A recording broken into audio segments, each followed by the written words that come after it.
Cooper, do not hate me. I am familiar with over 600 dance moves and I am programmed to get freaky.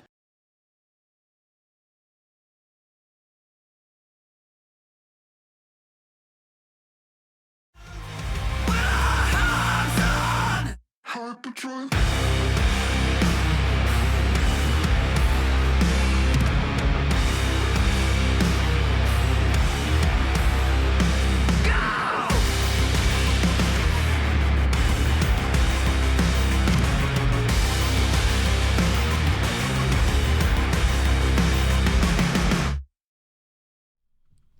Hello, chatto. It's Thurstat, and coming up today on Building a Nation with Sirens of Malta, we are somehow, against all the odds, still in the Bastard Champions League. We face Liverpool in our second leg today with a 2-1 advantage from the home leg. Can we go to Anfield and put them in the bed? In the bed? Chat, we're going to put them in the bed. Fuck's sake. It was okay. We're going to put them in the bed. Fuck me, man. I had so much to say. So much to say. Stirrups and whatnot. Kinky, yeah? What's this? I'm here for a Thursday stream. This isn't the nursing home. Where am I? Who is that if man? it was, Pog would be around now, wouldn't she? Ah, dear. Sex with the Owls got him. They did. Lordy Lord. Lavinia, thank you very much for the 23 months. I thought I'd got away with it too, because it was after you'd finished, but no. And Mike, thank you very much for the 16 months on top of that as well. Can't wait for bed. Yeah, I just want to go back again. The spider spray's gone, thank God. Going to Anfield to put them in the bed. There's a giant bed at Anfield now. It's in the corner of the ground. I don't know what you're talking about. Get in the bed. That's going to be my new thing. Ah, dear. So much to say, so little to do. Just like my life. Like the moon, thank you very much for the 17 months. How are you, my friend? Can't think of a pun with the number 17. Stevie Nicks' Edge of Set. It's not really a pun, it's just a song, but it's a banger. So there's that. I think I got confused with put them to bed and put them to sleep. And somehow ended up with put them in the bed, which doesn't make any more sense than normal. Carla, honey, get in the bed. Lordy Lord. No, we don't do take twos around here unless it's properly fucked, which admittedly it was, but I still got past the end of the first sentence, which means that it's like a I've started so I'll finish, except I didn't finish, you know? There's a limit. We're in a bit of a weird situation, for those of you that missed Tuesday's stream, in which we damn near didn't qualify for the knockouts of the Champions League. Literally got in on goal difference in the end, and it took Atletico beating Atalanta for us to qualify. Strawberry was a little upset? Her parents were in a jam. Fucking hell. Richard, thank you for the 46 months. And Tony Honey, how's it going? Thank you very much for the 38. I mean, I'd appreciate being put into the bed. Please question mark. Please question. I will question mark you. Don't you worry. To be fair, I don't suspect the Voddies watch the intros anyway, for the most part. Given the viewership graph on that, I think they just skip to like 12 minutes in or like 13 minutes in, because that's when I'm pretty much live. And I don't blame them. Who wants to sit and watch chat scroll up the screen? Other than me for like 4 hours. Doesn't work, Balatro. I think honestly, the fact is, we've only really got one game to know unless we qualify with it, and if we do, then we'll know it worked. It's kind of those situations where I'm fairly confident in it, because all the tests and the data I was doing, this one just blew them out the water, to the point where I did like 10 sims of it, and I got Wolves into the Champions League 7 out of 10 times, you see. And it's not that different from what we're already doing, which is the dumb thing. It shows how close we actually were to being relatively solid, but this feels like it's really got leggies, let me tell you. More tests. Oh, yes. Well, the best thing about it as well is it wasn't built for Wolves, obviously. It was built for Sirens. And Wolves aren't particularly great for it, but they did well with this, and that's the great thing. I had like one season where it did really poorly, but then I looked and they had every single major player injured for like 4 months, which is crazy. Show the tactic. I'm getting there in time. Yeah, I'll show you the tactic. So basically, it's that. And when you look at the comparison between that and this one, it's not actually that different. The only difference is we've got DMs instead of CMs. And a few little tactical tweaks on top of that. Tracker Ryan, oh my God, thank you so much for the 3-month resub. That's wild. What a default in-game format. Is it really? So basically, there's my logic to it. Because there is logic there. Did I just get a follow that didn't show up on my feed? That's really weird. I'm so sorry that I couldn't see what's with the follow there. That was weird. Yeah, so basically, I noticed that a couple of years ago, if you recall, all the systems in the default version of the game Oh yeah, I think you can, because a lot of the formations are in the game now. But all the formations that had CMs, a lot of them anyway, seemed to all of a sudden drop back to being DMs. I think it was at the start of FM22, might have been 23. Either way, I think there's a reason for that, and it's something to do with the way the match engine works, right? So I was thinking to myself, I wonder if I could get our more attacking version to work if I just drop them back into DM roles and make a few tweaks to the tactic. Now, obviously, you can't play a Mezzala as a DM, but you can play as a good of Volante. Was he 23? Yeah. And I thought, fuck it, we'll give it a go, right? Because you notice I've also made them ball-playing defenders just because I feel like we're at the stage now where it almost seems silly not to have them as ball-playing defenders. It's one of those things that I always change really late in any of my saves. Is this just really loud or my headphones just turn right up? Ah, fuck. One sec, chat. Headphones are broken. Standard. There we go.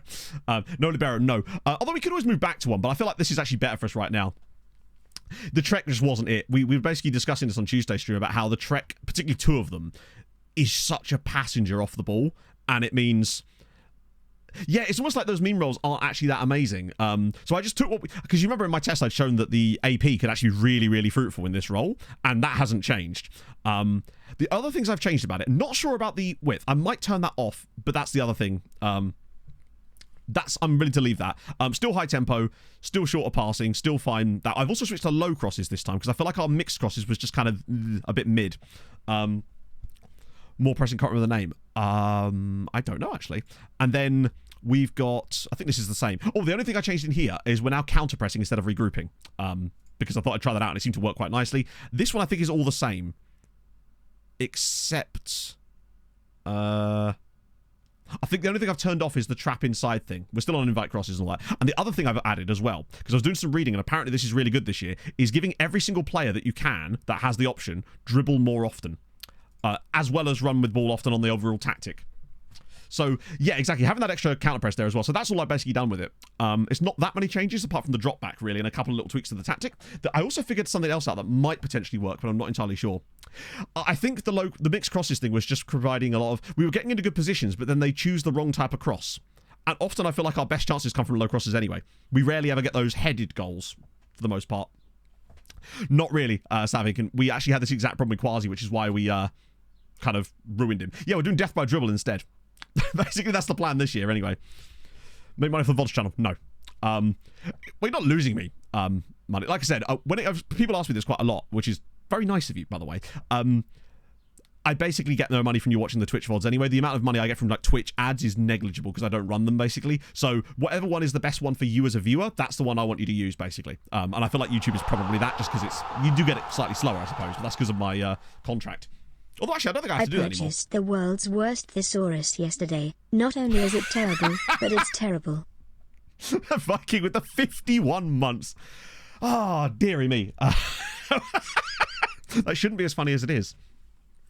Yeah, run at defense just seems to do better. I did a lot of tactical reading yesterday as part of this to sort of get an idea of what the general ideas were to try to... Because I didn't want to completely change our tactic. I wanted to try to bring some good tactical ideas that are successful into our existing tactical approach to try to optimize rather than overpower, I suppose, was my theory behind it. The other thing I found, and this was in case you're wondering, this is the 11th iteration of the tactic, so we didn't take all of 24 to get there. Yeah, I can put it in the Discord, I can do all sorts with it. A specific role instruction, yes, loads. But they're all the default ones from the other tactic, except every player now has dribble more if they have that as an option, basically. Because, again, those two things. So, yeah, it's not done yet. No, there's still another 13 iterations until perfection, as we've learned from Tuesday. Half-baked, I know. Useless streamer.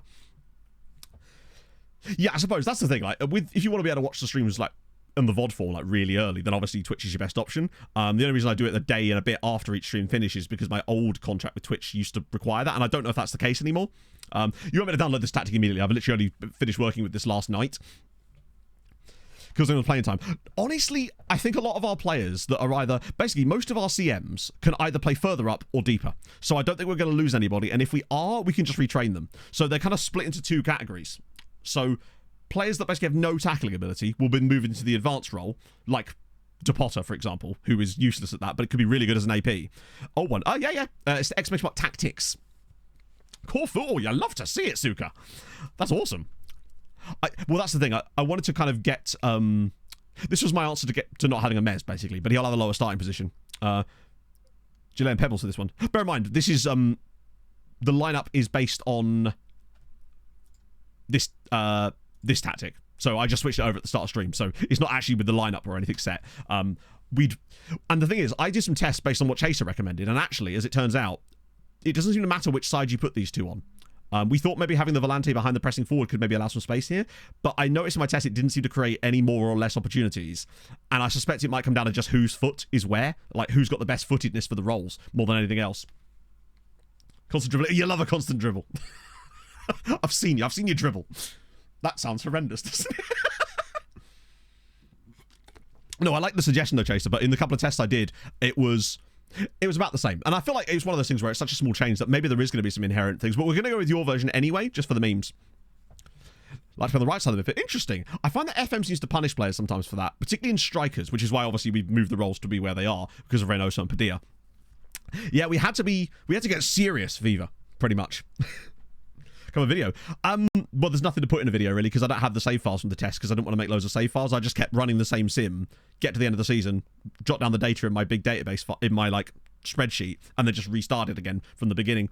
And occasionally after like 5 or 6 tests, if I saw something I would like, then I'd make the changes. And this one blew them all out the water. If you want to actually see the numbers for this, then they're in the Discord in a latest one of my little graphs because I made some more of them, obviously. And it was better against big sides, which wasn't even the idea. Middle sides, it was almost as good, but not quite as good as our default DM.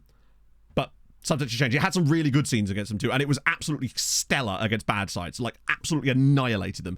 Wolves were getting on average 32 points a season off the bottom 6 using this system. Half their points were just coming against bottom 6 sides, just absolutely annihilating them left and right. They were and it was the only one on my test as well that provided a positive goal difference on average too, and by like +10, which is really interesting when you're Wolves as well, which is, I think, quite an important factor to note as well. I tried an RPM actually in the original version of the tactic before changing to Segunda, but for the moment, I'm not going to touch it. I just want to run this properly. Yeah, I think that's what it is, Hadrian, and the tougher teams find it hard to break through as well. So that's exciting. The other thing I noticed, and this is a weird thing. So, you know when we took over set pieces again and started getting this all going again, I noticed that I was in charge of all of this down here, and I'd never actually set piece takers or personnel lists, which means they were probably so outdated and wrong that I reckon we were getting a massively under-optimized set piece scenario because of it. So now I've reallocated it to Theo Gregory so he can actually sort out that stuff for us, and we'll get proper important lists of important players in the right position. So I feel like our set pieces should now be more optimized as well, which should give us a little extra percentage here or there. Either way, we're going to try it against Liverpool today because I thought, should we just try the other tactic? But I feel like if we go to Liverpool away from home with that other tactic, we'll probably lose anyway. Now, I think we're going to lose anyway with this one in truth too, but I'd rather go down trying this out, basically, because we've dug ourselves out of a hole. Imagine if it was successful. We went all the way to the final this year from where we were to where we could potentially be. It's crazy.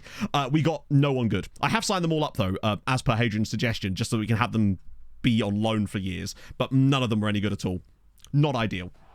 Adam Cooper, thank you very much for the 10 months. How is your beautiful morning going? It's actually a lovely day today, which is nice. Another month hoping for more bar charts. Roy Fleming declaring for Malta or Angola and Siren supremacy. I was thinking about getting some more bar charts in. No Paolo Morganti, unfortunately. Counter-attacking.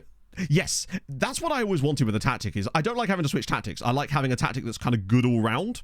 The fact is, I trust that this tactic is good. If you lose one game, that's a sample size of 1. It doesn't really mean anything, especially against a side that are better than us, right? So that's not like I want to play this next season and really see. We signed Jasper Douse. Well, to be fair, Jasper Douse did kind of save our arse because he's one of the players that scored, I believe, in that Atletico game. Atletico. Don't know why I said it so weirdly like that. That actually got us into the knockouts of the Champions League in the first place. So there's that. Now, I don't think I've got anything to catch you up on because we were literally on Youth Intake Day, which was 4 days ago. So we're right there. But yeah, I'm going to persist with it because I trust it. I trust the numbers that I'm seeing on it, particularly as I've not actually had a chance to test it with Sirens yet, and I feel like I built it for us. So in theory, our players should be more suited to this style of play than what Wolves were, because I was playing Hwang Yi-chan as the pressing forward, and while he has good work rate, he lacks the other physical. He's not quite as fast as someone like Reynoso, so he won't be able to get to players as quickly. But Sarabia was absolutely unbelievable as an AP in this system. I also had Tommy Doyle get 14 assists from ball-winning midfielder, which was really, really weird, and I don't know how he did it, but he did. I think he may have been in good positions on set pieces or something to get like flick-ons, but it's the only thing I can think of. Right, so we're not actually on the match day, are we? Oh no, we are. Not quite. So we'll want 2-1 up as well if we just don't lose. Also, weird thing, we've never lost to Liverpool in this save. Really weird stat there. I think tactical familiarity, yeah, that's the other thing. Now with Wolves, obviously I was maximising tactical familiarity immediately with the editor as if I'd done a full pre-season for each one of them. Playing FIFA, getting assist and tackles, maybe. Now, I had a look at some of the goals that he'd assisted on, and basically, he was like the third man on certain corner scenarios where they play it short, and he was the guy on that corner of the box to whip crosses to the back post. Even though he's only got like 13 crossing, but it seemed to work. Halfback in DM. Yeah, I like this. Like, I want to try it out. I'm not going to change it because we haven't even used it yet, right? Make sure guys have the right position, but we haven't got to the tactics yet. So we will definitely sort that. Right, now, we'll do a selection advice. Obviously, it'll switch players over, like the front line and whatnot, but I want to give it... See, it wants to put Gillet here because he's right-footed, but obviously, Gert is our ball winner, right? Delgado, however, is not a bad... Now, long-term, if this actually works, what I want to do is retrain Pebbles to play as the Segunda Volante because he is brilliant for that role. He's probably the best player we've got as far as the Segunda Volante goes because... Let me just show you what on the... Oh, no, I can do it on the screen, can't I? Or can I? Yeah, I can. If you actually look at his attributes, he is, other than his marking, he's fabulous for that Segunda Volante role. We just need to train him to play a little bit deeper, and I feel like he'd be the best option for that one. Trucker Ryan, thank you very much for the 100 bits as well. Terminal dribbling, yes. If at first you don't succeed, skydiving isn't for you. Oh, Jesus. Hang on. Terminal dribbling, which is coincidentally the medical term for the low flow at the end of a urination associated with prostatism, which often results in a trickle of urine as you pop yourself back in, so to speak.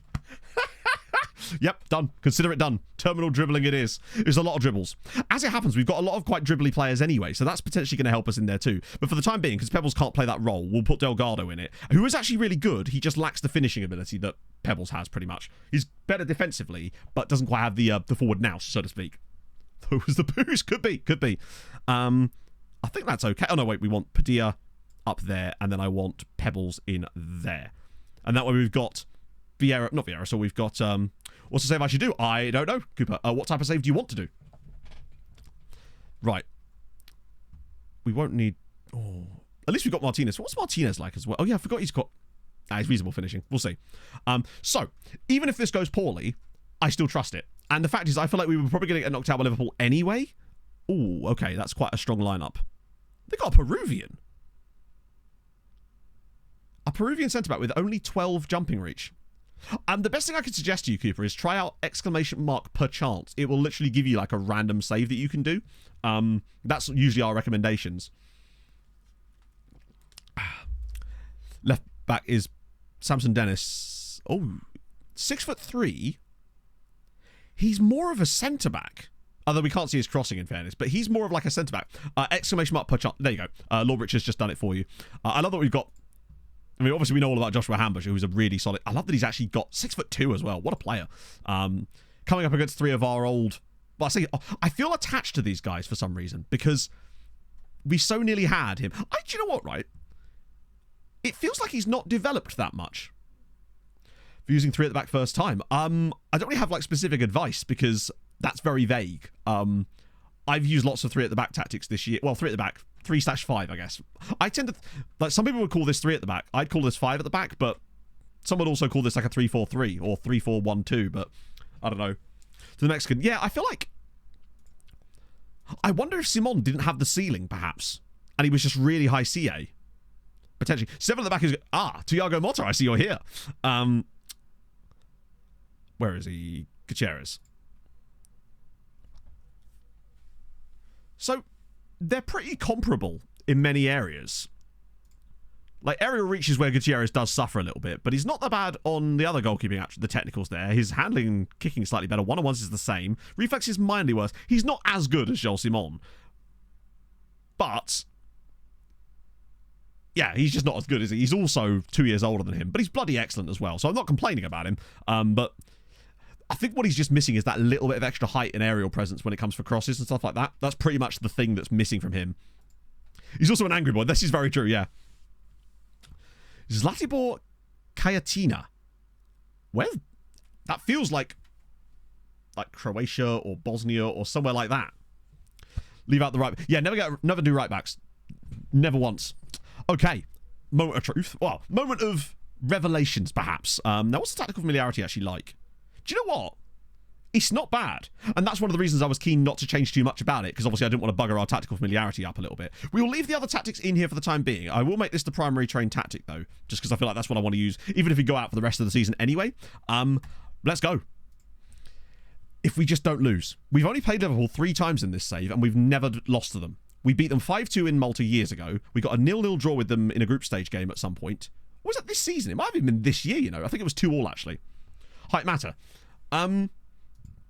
Well, height doesn't affect your heading, no. Your heading ability affects the heading, but jumping reach is what matters. Now, obviously, jumping reach and height are linked together in some respects. We did beat Barcelona, yes. Remarkably, we beat Barcelona. So, jumping reach is what matters. If you get a 5'10" guy, but he's got 17 jumping reach, cracking. That's all that really matters. Same as a guy who's 6'4" and only has 7 jumping reach, which I would say is insanely rare. Almost nigh impossible in many ways. Chris K25, thank you very much for the 14 months. There it is. Took a little while there. But what I'm also coming to appreciate is just how important acceleration and pace are this year. They are so damn important. I think that's why Renault was so good. And it's not just in those positions, but all over the pitch. It seems like the game just really favours high acceleration, high pace players. And it's glitching, baby. Let the older GPU do its thing. Or not, whenever it feels like it. But that's my opinion on it. I tend to target guys with, you know, jumping reach more than anything else. That's what I'm looking for. Still running. Thank you very much for the 4 months. Unfortunately, I'm not still running, but I should be soon. I've ordered my new running tops and they're coming today. Renault is mad. He absolutely is. He's fantastic. 3 jumping reach on a 6'4". That seems almost impossible. It's crazy. Like, you'd almost have to bend down from CF. No, just from Sports Direct. Just got some real cheap ones. Right. Okay. We'll see. I've no idea how this is going to go. Lots of possession for Liverpool in the early stages of this one, but that's fine. I might have accidentally encouraged the players here. Please don't concede a set-piece goal, lads. Well, that's okay. Right, come on. No, please don't foul him. Not again. One thing you will notice about this tactic as well is we'll win more penalties now because we're dribbling a lot more. Oh, no, please not second phase. Oh, for fuck's sake. He's offside, but I don't think he is. Oh, he is? He actually is offside. Okay. That was very fortunate. We got away with one there because that was another one of those second phase types of goals. And given that we've only got a slender lead, I'm annoyed though because the goal we conceded against Liverpool in that first game was really disappointing.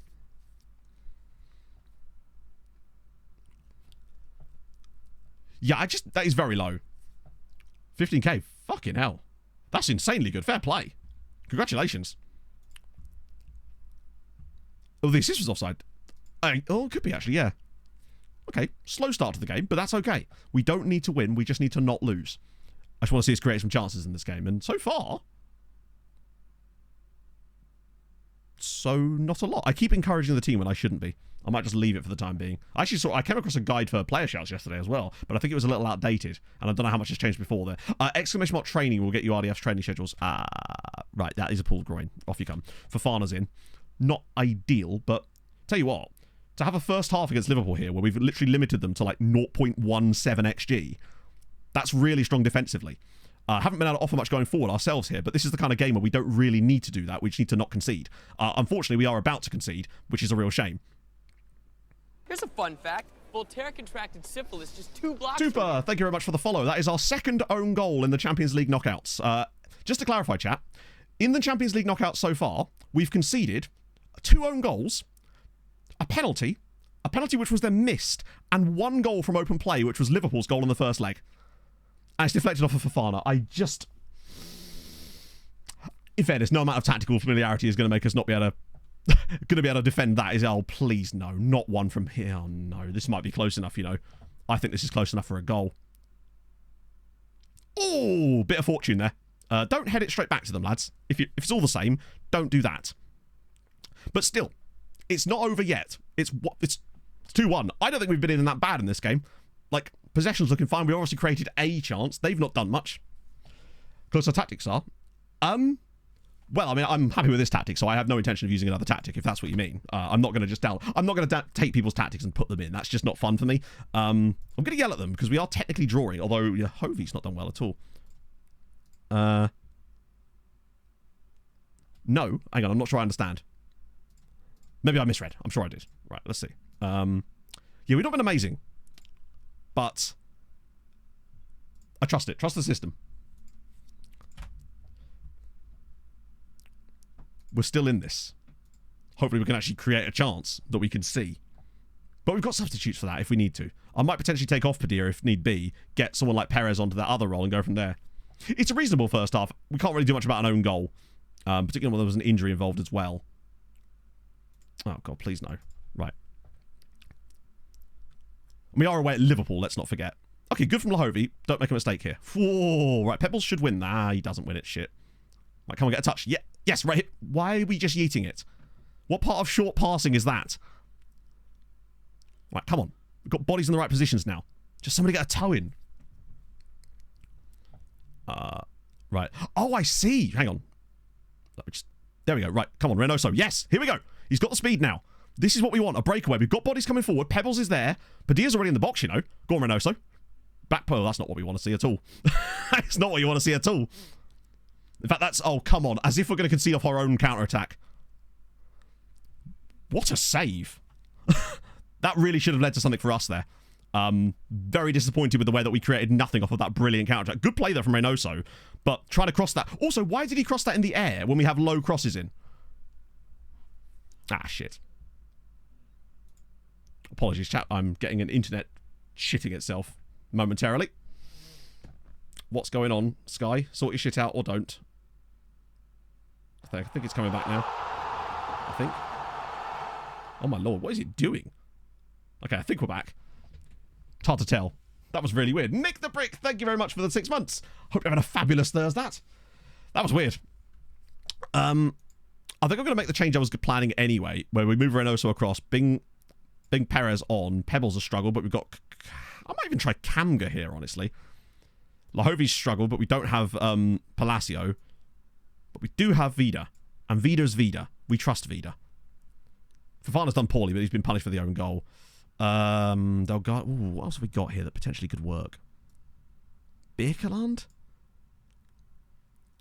I actually wonder if Birkeland instead of Gert could work to give us a little extra height in that zone. I mean, the fact is we're not losing the tie right now, but I'm disappointed that we didn't manage to create a good chance on that. That counter-attack was right there for us to have something. At the end of the day, we're playing Liverpool away. It's always going to be tough. Vida doesn't have a lot of match sharpness either. Right, here we go. Come on. Right, Kamga. Ball back inside. Delgado.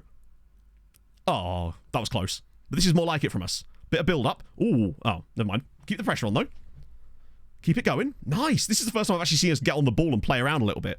Oh, what a pass. Reynoso. Oh, my God. That was such a good bit of play. That's more like it. That really has to be buried, though. We've got to score that.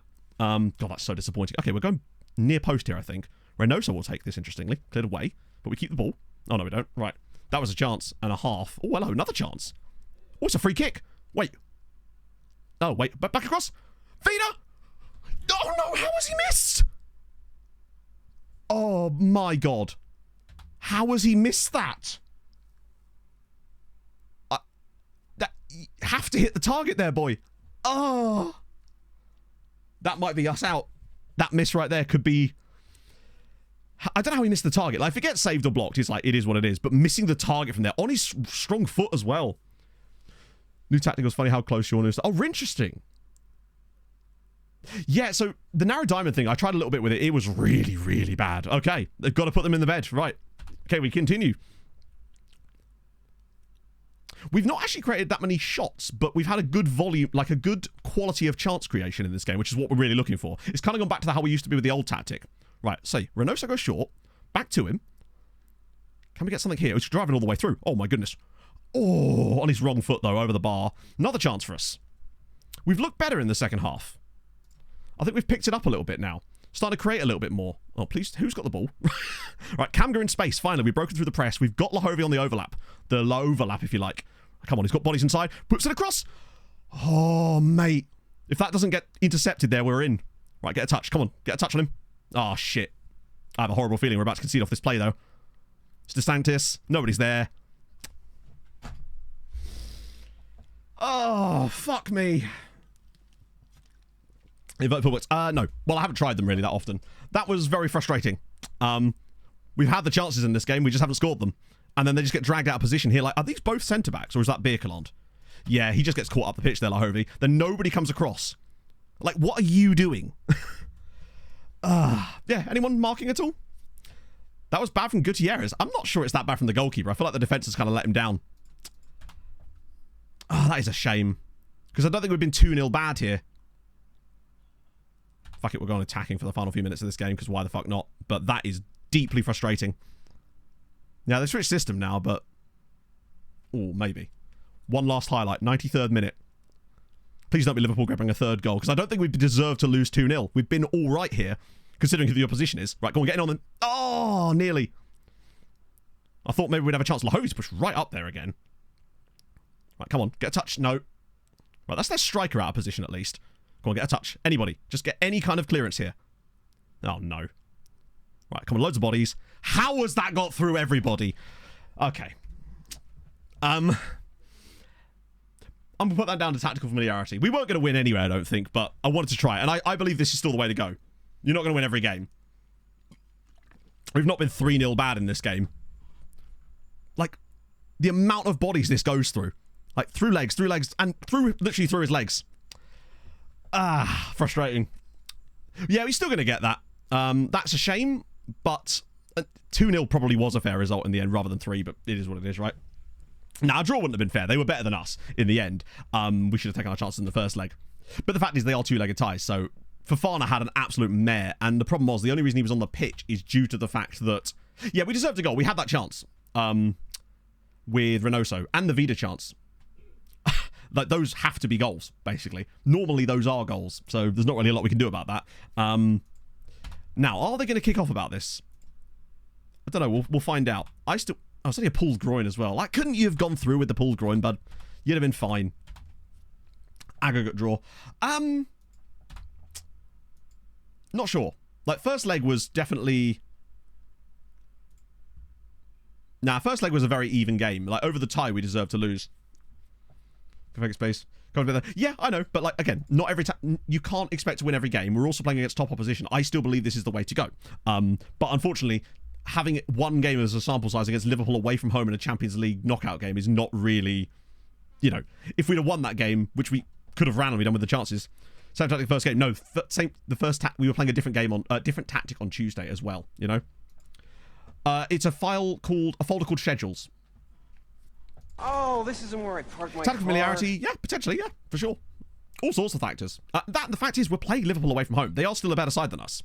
Like, you're not going to be able to get constant wins against these types of teams, but what it should allow us to do is be in a much better position overall. That's the theory, anyway. I am familiar with over 600 dance moves, and I am programmed to get freaky. Europa League first qualifying round. Really? How did they manage that? Like, what even... Wait. They're not even a full team, are they? Isn't this a youth league? Surely that can't be the team, right? That's really weird. Is this like another sort of Finnish Cup type of glitch situation, perhaps? Because they don't know any players, do they? Well, none... I love the fact that they've got grayed out players, yet still have some cool second nationalities, like Carlos Ruiz here is Finnish. Game adds under 19s. Yeah, that's really weird, if that's the case. Hamrin are playing Newcastle here, so we've still got something to root for today, which is Hamrin. And I actually want to see this tactic now in some league games, so we can sort of see how we do.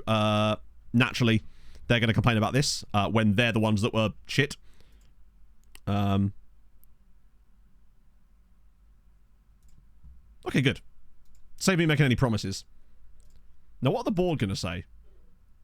Oh, very disappointed. Well, I don't think it's going to affect us too badly.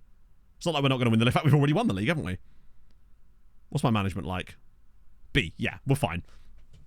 Like, it was a required thing, but luckily we've done all the other stuff just fine. So we're still at a B. We're in no danger of getting sacked for it. I think the issue may have come were we to have got knocked out in the group stage. That might have been a problem.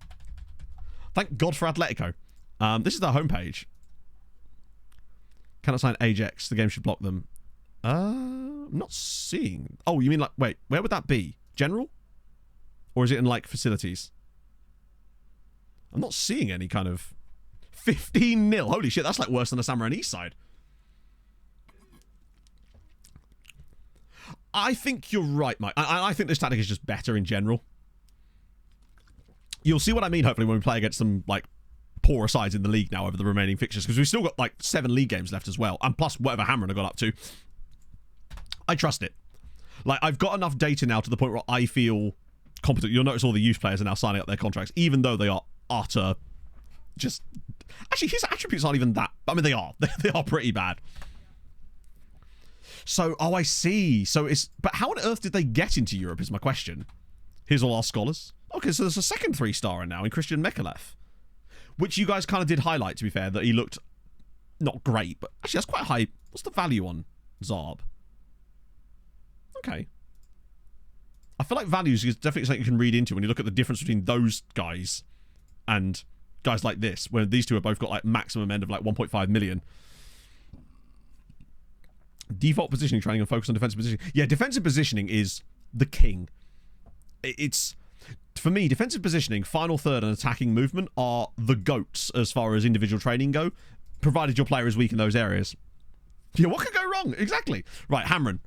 Come on, I beg of you. Hungary, you're probably a bit of England, you know. But I would like to see Hungary do well. It'd be fun. Reynoso, improved contract. No, you've still got shitloads of time left. In fact, so much time have you got left that I literally can't even trigger your release, your clause yet. There we go. Good lad. Oh my god. Oh my god. Hammering 3, Newcastle United 2. Hammering are in the quarterfinals of the Europa League, baby. That's insane. What a result. Newcastle, I thank you. So, turns out the Hammen are... Do you know what? It's 3-2 isn't perhaps deserved, but they were the better side on the night and deserved the win. Vrabel, Silva, and Yunus Amrani. That's 2 goals from centre-backs and 1 from Thomas Vrabel, who we just loaned to them. Up the Handmen. And an own goal. Just delightful. Just absolutely superb. Newcastle knocked out Goodyear.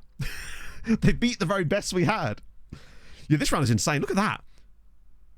4-1 down from the first leg were Leipzig. Win the second leg 5-0. That's crazy. Marseille were, what was that, a draw? Malta actually beat Roma, in fairness. Insane scorelines. Gladbach knock out Celtic. Lazio with a 3-1 defeat in the home leg to win 4-3 on aggregate as well. Good God. So that's good for coefficient, because that puts us on to 13.9. I said if we got to 14 points this season, I would consider that a success. So we basically did Hammer to get a single draw in whoever they play in the next round, which I don't know if it's been drawn yet, but we'll find out. Any mad shit going on here as well? There are some pretty batshit games. Tell you what, right? Frankfurt, maybe. Midtjylland, Cluj, Sturm Graz, Anderlecht, Boavista, Fiorentina. It's a pretty kind of cool set of teams, actually, for the Europa League, Conference League quarterfinals as well. There's no, like, massive English side or anything. That's dope. Yeah, I mean, it still will end up being someone like Eintracht Frankfurt or Sturm Graz, Fiorentina, but it fills you with hope. You never know. They could potentially get a cool draw there. I don't know if the draw's actually here. We'll find out. Netinho. Oh, I think that's another one of the Joinville lads. I assume so. Oh, no. Oh, yeah, just another free goalkeeper. You can't go wrong with a free keeper. Unfortunately, we lost 3-0, Christian. We had 2 glaring opportunities in the second half, which we should have scored. Reynoso went clean through 1-on-1, and Vida had an amazing opportunity, which he spurned wide. And unfortunately, we scored an own goal again in the first half. Then our defence decided to just not bother in the second half, and then one went through our legs. It's just one of those things. Liverpool are the better side. They deserve to go through. But I still think we're onto something. Also, Mensah, what are we like as far as... He's got good enough tackling that I think we can drop him deeper. I might actually start training him to play deeper in the pitch. Because his tackling's good enough that I feel like it could be a waste to put him further up. Even though I do like him. Right, so I'll get him training... I'll get one that's a good Volante. Just because he's not really going to be the ball-winning midfield. I mean, he could do a bit of that too, but I'd rather he didn't. Right, there we go. Just try and get him to learn that role, although that injury isn't too severe as well. Learn them all out. 12 in your first team. That's amazing. You could field an entire first 11 of just goalkeepers. One goalkeeper I'm really excited about is... Where is he? This guy here. Alexander Lakarak. He's looking really good. Like, considering he was one that chat just went, oh, you should maybe pick that guy up. Other than some of his physicals, that's the thing that lets him down. Yeah, for a punt of 700 grand, look at his value. That's what? Hang on, what's he? Oh, that's Devlist. Like, reflexes is the letdown for me. One-on-ones is not great either. Actually, he's a weird one. We probably should get him working on... Actually, I can't remember which one it is. Bosnian punts are great. I think I want to work on his one-on-ones. I can't remember which one does that. Is it reactions? Weirdly not. Although that's definitely something to look at as well. Can you even work on one-on-ones? Is it technique? Nope. Sweeping? Ah, that's the one. It's annoying because that hits, like, rushing out tendency, which we don't really want. Latcherac. Okay, cool. That makes sense.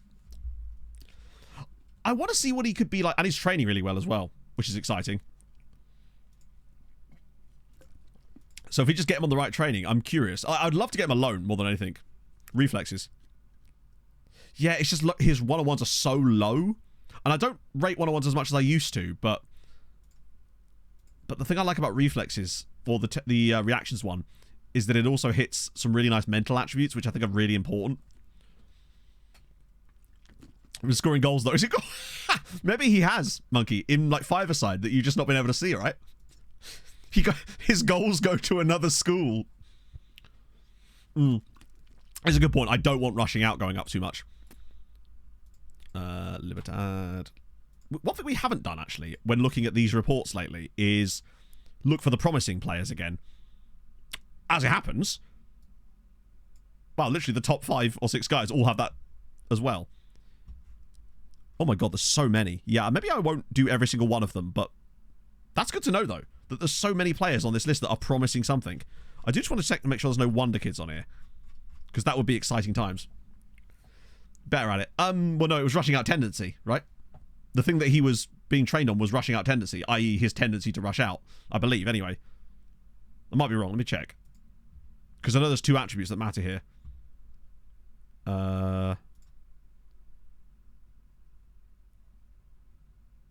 Goalkeeper's tendency to come off his line to react. I think rushing out does literally mean how often he rushes out, right? Isn't that kind of the point of the word tendency there? I don't know. Although the rushing doesn't appear to be a... I guess one-on-ones kind of becomes that part when they're out there, right? Right, we could do with taking some points off Zabar anyway. Because we need them to help out old Goodyear. The John's Barnes rap. I could never do it. Though it is a banger. Also, I'm streaming this evening today as well. I can't tell you what yet. But it is FM, obviously. But I will be streaming later on as well. 1st of May. Oh, I don't think we'll reach 1st of... Oh, actually... No, we probably will, you know. Great. I actually made a... I don't know if it will show up in my calendar. Let's see. Yeah. I've got a note set on the 1st of May for it. Yeah, Nawusu has like 50 on that one. What time? 6 p.m, roughly, anyway. Maybe, but I mean, all I can read off of is what the game says, right? So yeah, 6 o'clock tonight. Can't tell you exactly what. All I know is it's... All I can tell is it's FM, and it's going to be fun. Right. They drop points, annoyingly. Which is good just to keep winning games. Which means, for example, if we get to the end of the season today a little bit sooner, I'll just stop a little bit early today, knowing that I'm going to be coming back in like 5 hours anyway, so probably not as much as that as it goes. Right, let's try this again. Barely a break. Yeah. But it's been a while since I've done any kind of like collaborative shit, you know? Streamer Showdown, no. But if you did like that, then you might potentially... Eurotonic, where on earth would you get that idea? Hadrian, where on earth would you get that idea from? Yeah, evening stream tonight. Right. Camgra as a Second Volante actually could be quite intriguing. In fact, that seems to me like a really fun idea. He suits that role really nicely. Euro starts tomorrow. It does, doesn't it? I'm so excited about that, by the way. That's going to be dope. Get Vieira in for a little bit there. Sounds like it's going to be fun. Do not go, well, oh, don't worry. This is not... We won't have that problem. Hello, Daz. We would be better if we hadn't been binned out of Europe by Liverpool, but such is life. Right, I want to do... Do you know, actually, for the purposes of this one, I'm going to try something different, where we bring Padilla as the deeper AP here, and then play Reynoso up top. Also, Palacios nearly back. With Perez as the pressing forward today. Give Reynoso a bit of a run out up front. So, but it's true, yeah, unfortunately you do have to wear pants. It's one of the requirements. I don't make the rules. Yeah, nothing gets by Hadrian. Okay, let's see what this looks like then. I think as well we looked better from set pieces against Liverpool too. I know we didn't score one, but I felt like there were more chances visible to us in that game from them as well, which I think is because I switched that stuff to my assistant or the set piece guy to let him take over who's actually in those positions, because I just thought he was on that all along. I forgot that I was in charge of that stuff too, and it's just not something I want to get involved with. Jonah uses a mascot. Ooh. Yeah, we're going to be testing this tactic long form, and I feel like this is the sort of tactic that should be able to put us up 5-6-0 victories against pretty much every team in Malta, given the results I was seeing against like poorer teams in the league anyway, with my Wolves test anyway. Lucas, thank you very much for the follow. Oh, Decarvus, I'm so sorry, I missed that follow. Thank you very much for that as well, and X360 FPS as well. I missed a lot of follows. My apologies, friends. Murph, I'd be better if, let me tell you, I'd be better if we hadn't just been knocked out of the Champions League, but I'm content because we would damn near didn't qualify for the knockouts in anyway, so that would have been much worse. Also, we have a plus 81 goal difference this year, which is very, very high. I'm optimistic. I want to see what we can come up with. I think it might take a little while for us to settle into the tactic as well, potentially.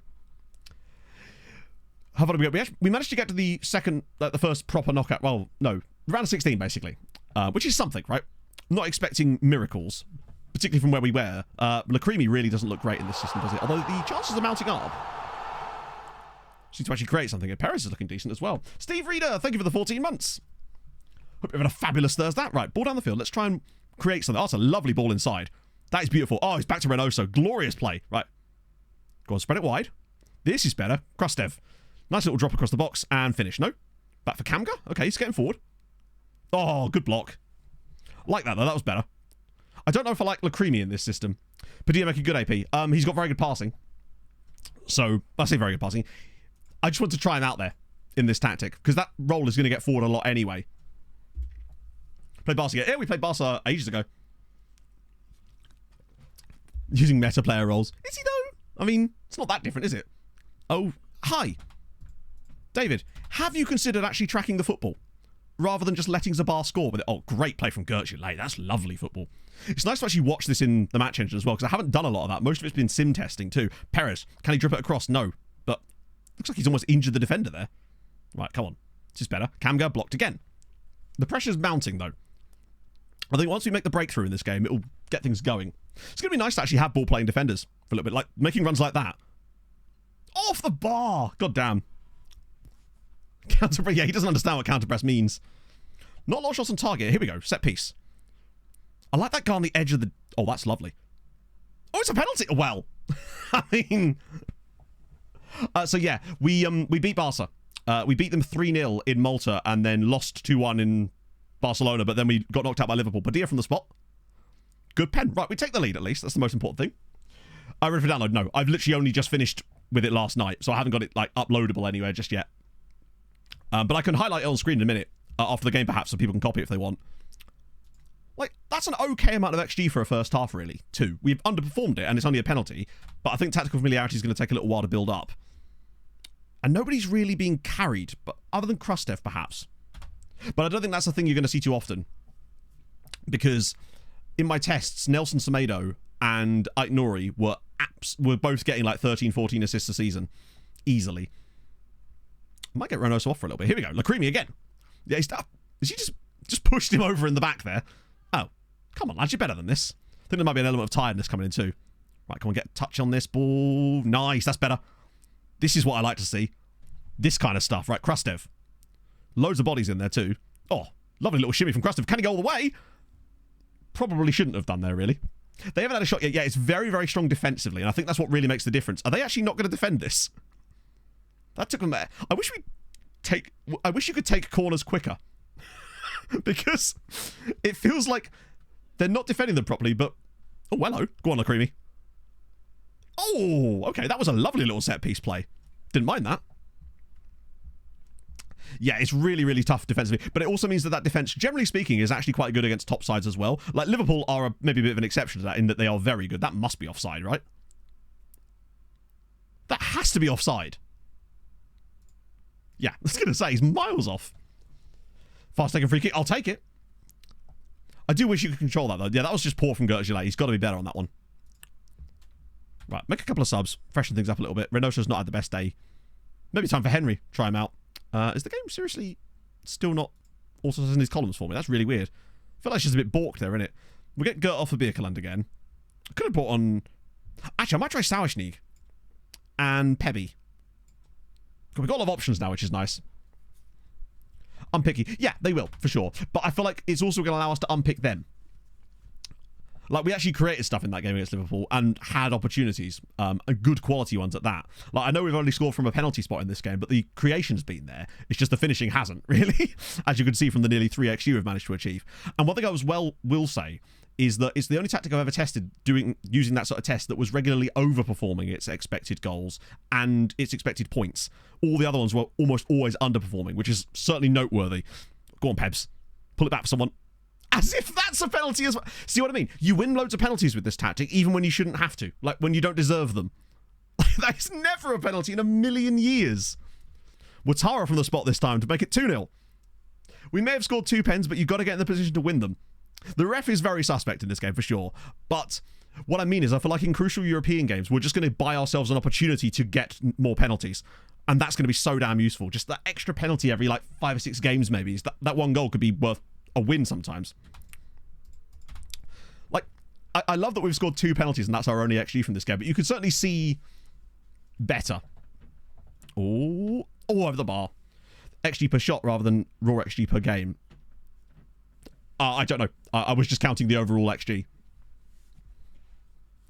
Basically. I wasn't going to capture too much data because I needed to get the next sim going each time, but I'm still happy with the data I've got. I think it works. Pebbles. Oh, that was a lovely effort. That was glorious. I'd like to get like 4... What are you doing, Sour Sneak? Just, yeah. Penalties a game. Yeah, I mean, so far we've got 2. And if that continues, that's certainly a trend. It means whoever's taking our penalties is going to be able to get like 15 goals a season. And that, I believe, is Padilla. So watch him hit like 20 goals in the remainder of this season just from penalties. Sour Sneak. That's a lovely run from Perez. Go on. Finish this off with a tasty goal. Oh, it's blocked. That was a great bit of play again, but that's what I'm on about. Those little runs in behind when everyone sort of spread out was lovely. Any question from 25? I don't know, because with the way that the game is going to be, that honestly was more of a penalty than the ones that were given. It's crazy. Just the 4.41 XG in this game and only scored the 2 penalties, but you can certainly see what I mean from an attacking standpoint, just how not overpowered, but how much it will create. And once they get used to it, I think it's going to be banging, basically. Yeah, just a good game. That's what I want. Just like stuff that works the way you hope it does. A little bit less nonsense. Instructions, I'll show you again in a minute. Once we get out of the game, because I did show it before, but I realize a lot of people have joined since then and will want to see it. So that's a result. And it helps out Goodyear too, if they have not played yet. So they could get to within a point of that spot too. 3 at the back. Well, we've been playing 3 at the back for as long as I can remember in this save. Ever since we got rid of that 4-4-2, we've been playing 3 at the back. But basically, all I did was I took the original attacking tactic we had, which was this one, and I dropped the CMs into DM, basically. I think it creates a high volume of good chances. But obviously I couldn't have a Mez, so we had to make it so good of a Volante. Got rid of the Trequartistas and decided to go for the bit more of an attacking, like a more... Basically, we didn't want passengers in the tactic. We wanted guys that were going to work hard and create stuff. So there's that. The other instruction, I do have dribble more often on every player that can do, hence why we're winning more penalties. And also run at defense, which is helping with that. This I'm still not sure about. That's the only thing I might turn off is the focus play down the wings. Wing back on support. No, I'm good. I mean, what possible reason would I have to change the tactic? Like, I'm not changing the tactic. I'm happy with it. We've played 2 games with it. I'm not changing it. There is no... I'm putting my foot down on it. There is 0 reason to do that. Balance. But I don't really know what that even means. So having one on support, is that going to make us better? I don't see how that in itself would make us better when in actuality us having those fullbacks both down each side is going to push teams back. I really like it. I've tried 1 at the back. Yes, I've tried none at the back in my space video. Tie quicker, maybe, but we'll see. Yeah, we've got 3 centre-backs, so I think besides, they spread out as well. Once the wing-backs go forward, it kind of just spreads the back line as well. Now, given that we haven't got a libero either, it means that they're not going to be pushing forward into the midfield too, so I like that. Goodyear with a great result over Hammer. Okay, this is better. What we want is Zabar to fall out, Goodyear to climb in, because Hibernians are all over the shoppy, right? But like in the 2 games we played with it so far, Liverpool, we weren't the better side. 3-0 defeat was unfortunate, but we missed chances. Such is life. Against... Oh, this is that weird bit in March, innit? Against Zabar, we may have only scored the 2 penalties, but we still created, what was that, over 3 XG outside of that. Yeah, I've got dribble more on every single player. Because why the hell not, right? That was the recommendation anyway. I think they actually have that on by default. Actually, they may not do. Let's see. Oh, no, it is, yeah. So I wasn't sure, because sometimes I think with ball-winning midfield, ball-playing defenders, sometimes they can just have that on. We probably should, actually. Yeah, good shout. Because I can... Oh, no, I can't. Can I cancel a friendly before it's actually been arranged? I'm not sure, you know. Let us find out. Oh, I can. Cool. Sorry, lads. Hate to break it to you, but you're no longer getting a friendly. The problem I find sometimes with the arranged teams is sometimes they just say no because it's they're the ones that have got the arrangement. So we've got arranged teams. Man City. Sure, why not? We'll take a free 170 grand. That is hilarious. Do you reckon I could get away with twice?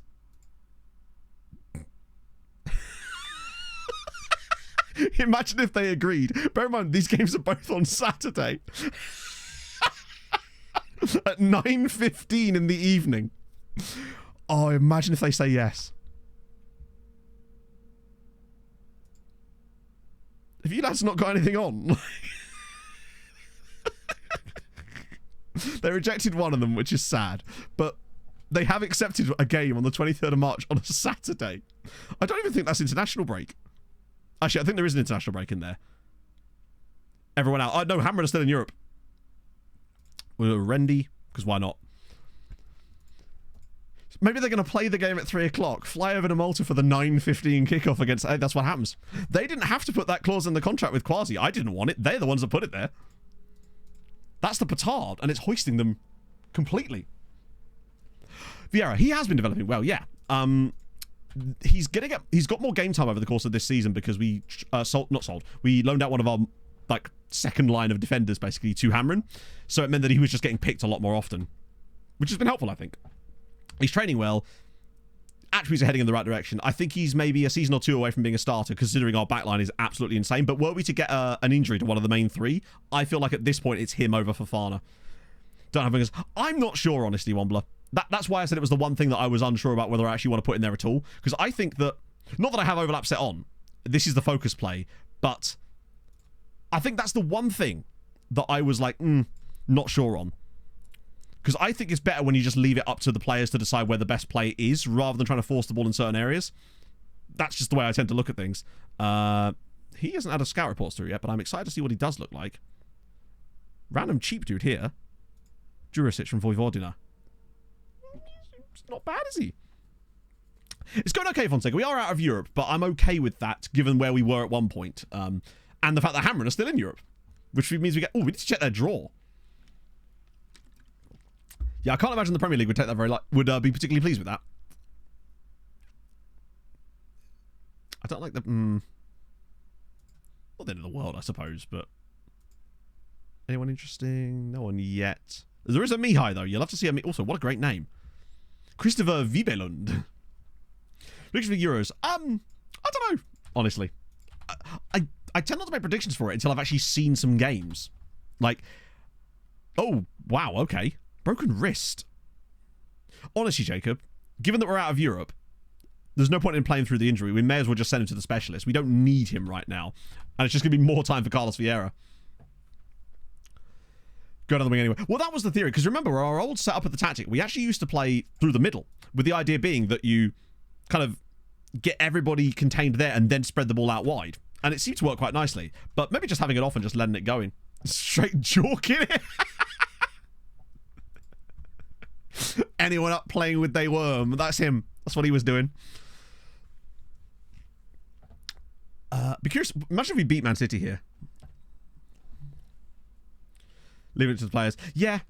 What I'm coming to understand as well from reading a lot of stuff is that you can get more out of a tactic by using PIs than TIs. I.e., if you have two things that look the same, probably choose the PI one, because it's actually more like, it gives you more control for a start. However, I am using run up defense and dribble more, so we got a lot of dribbling growing on. Pereira. He needs a loan move. It's crazy that at no stage has he ever found a loan move. Makes me sad. Yeah, I'd say so. Because obviously I didn't want to build like a game-breaking tactic. I wanted to build something that would bridge the gap between what we were doing and elite. Stupid injuries anymore. You get injuries, right? It's just one of those things. You're gonna get injuries, but we've not had as many. I mean, we had Palacio out with a hip injury, and I feel like that definitely cost us. I don't think Lahovi was really the right man for that job in those games. God, Vieira, 9.9 out of 10 rating, and now that he's got his new contract as well, he's got 4 years and another 3-year extension on top of that. So his contract technically runs to 48. So he's got 7 years left on his deal, which means by the time I have to offer him another deal, well, most likely anyway, he'll be prime and ready to go, and he's just phenomenal. I love him. Lakarek, yeah, I think it's because it's a friendly, so he wants to rotate the squad. He'll probably, when we get to the screen, I think it doesn't tell you why he wants to do it. One of the things I never normally pay attention to, but it usually tells you why he thinks he's performed especially well in training lately, shown improvement to his game, which can mean anything, really. It's weird that he wants to put Jozanovic in midfield. That's interesting. That can't hurt to actually go with what he wants here, in fairness. Usually they do try to rotate your goalkeeper, but it's interesting that he didn't put Ambrosio in, potentially. Champ 2, Div 3, Christ on a bike, Viking. I'm like Diamond 1 in 2s these days.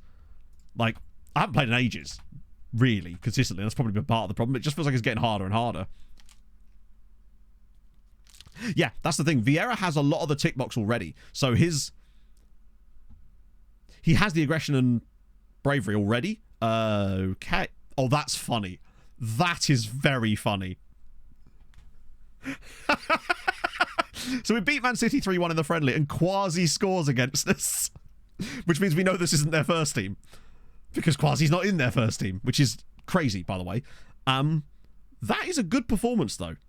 XG-wise, really solid. Potter got a goal. Ouattara gets a penalty, which means we got another penalty. And Esfandiari as well. Who's De Potter? That is the guy I picked up in January from Fortuna Sittard for £4 million, and I think he's a bargain. But he'll have to play in the attacking midfield role in this one. It's a strong... Wait, they had Holly in their team? They didn't. Oh my god, they did! Looks different to the last time I saw it, but sure. They actually have Holly at Man City, which makes complete sense. That makes actually so much sense that Holly would gen at Man City now instead of where she used to gen. Because that's who Holly works for now. Yeah, that's a pretty strong City team, with a few exceptions. But you can sort of see that they played pretty well. Sacrificed a bit of possession, but clearly had opportunities in this game. It's a friendly, right? But it's a good opposition for a friendly. It's funeral for a friendly. How about that? Topical. My God, he does sound a bit familiar. I can't imagine from where. The name does ring a bell, though. It does indeed ring a bell. Right, let's just keep an eye on. We might as well keep an eye on scouting. Was he man of the match? Interesting. Playing as a ball midfielder. I like that. Oh, I see a 5-star in there. Camilo Obanda. Ooh. Also, let me just get the scout report set up on all these guys before we do anything else. But I want to look at him. Oh, Envigado, I've got some talent too. Look at the CA on that guy. Jaime Pereira. Not the quickest, but got okay acceleration. No, she doesn't. Manchester City and Manchester United. Oh, yeah, you're right. He's super young. But that's... If he has temp poles, want to keep an eye on. Oh. Now, he's 15, so he will grow. But I'm not... He at least has tackling and heading and aggression and bravery. Like, those three are good. Not... I'll keep him on the short list. Yeah, he's temp poley, not beam poley. Now, given that he's 15, he could definitely grow. Like, certainly not the end of the world. And I like his CA. Runs backwards very quickly. In it. Let's see. God, I hate this random bit. Oh, this bit will come in so useful when we're in later stages of the manual. No, it wouldn't be. Best view on Twitch. Because remember, they're licensed now. So they are, as far as I know, in next year's game, they are going to be Manchester United, right? And I suspect this has all come about partly because of the change of ownership, right? So it's essentially communicating with different people entirely. So as far as I'm aware, they are fully in it, right? And I do see that as a really good thing. Yes, we do get FM Christmas as well, though. Oh, I forgot about that. I love doing FM Christmas on stream. To be fair, FM Christmas on stream is something we're going to be doing a lot more in the coming years because obviously we'll be going hopefully deeper in the Champions League and it's not something that just happens off stream at that point, which is nice. Tell you what, this Panella dude has a very low release clause. For a German player at Hamburg, to have a 2.6 million release clause is odd. He's, intriguing. Yeah, the WSL license as well. Yeah, that's going to be so... Oh, I'm hyped for FM25. I'm curious to see what other stuff they bring with it from a feature set standpoint, because we know we're getting new engine, at Graphics Engine anyway, and Premier League and WSL licenses, presumably, and lots of Women's League stuff, which is dope.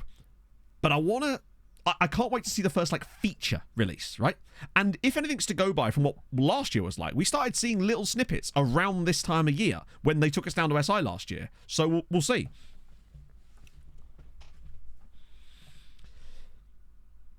With Pez, I don't know, actually. Let's go. I don't know, a supervillain. I think that's one of those things that maybe is just one of those myths that kind of goes around more than anything else. Would he actually talk to us? I'm not sure about him. Is he worth a look? Like, is Panella worth the £2.6 million release clause? 17-year-old German-Italian. Does have low adaptability. Consistency I'm not concerned about because he's only 17. Tackling's decent. Really decent, actually. Crossing and dribbling are a bit... Perfectionist is not bad, but I don't hate it. Like, usually there's a lot of good attributes hidden with perfectionism. But there's a couple of slightly dodgy ones. Yeah, the crossing isn't great. And he's not the best on terms of balance. His agile's okay, but his agile? Pace isn't amazing. Actually, it's okay. Stamina's good, though, which is good. Mentals are a little bit sussy. I'm not sure. Well, the wage was about 5k a week, from what his agent said. Perfectionist, yeah, it may be that he's round the cusp of a different one. Well, look at this. Every single report. Skins work. Well, the skin I'm using is !skin in chat, which is the SAS24, but the face, I use DF11 for faces. But that isn't really a skin so much, but I realise there's probably a language barrier thing, potentially. Wage demands on players like that. I think the reason he's got such high wage demands is because Germany. I mean, Hamburg are probably still second tier in this save, but even so, Zweite Bundesliga. Is it face or face? I can't remember. Coach just left Dortmund, really? What, just like outright left or taking another job? I'm just trying to think where else he would be. I'm really concerned that Pereira's going to come back in the summer because he doesn't like the fact that he's playing in the wrong role, even though he's played 33 games this season and is actually looking ridiculously good. It's a shame he doesn't have better work rate, otherwise he'd be a really good pressing forward for us. But his work rate's just not quite elite enough for that to happen, and I don't think that's going to change anytime soon. An immediate effect, that's really weird. That's really odd. Better getting back. He's done nothing this year. Perfectionism is... Yeah, basically, perfectionist personalities are good. They're just not my favourite ones, because you sometimes... They can be a bit problematic when you... Oh, sod-offs. You literally are injured. You were injured for the last game, you melon.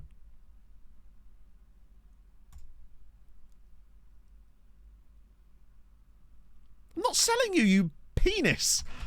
Lordy lord. Top scorer 31. That's I'm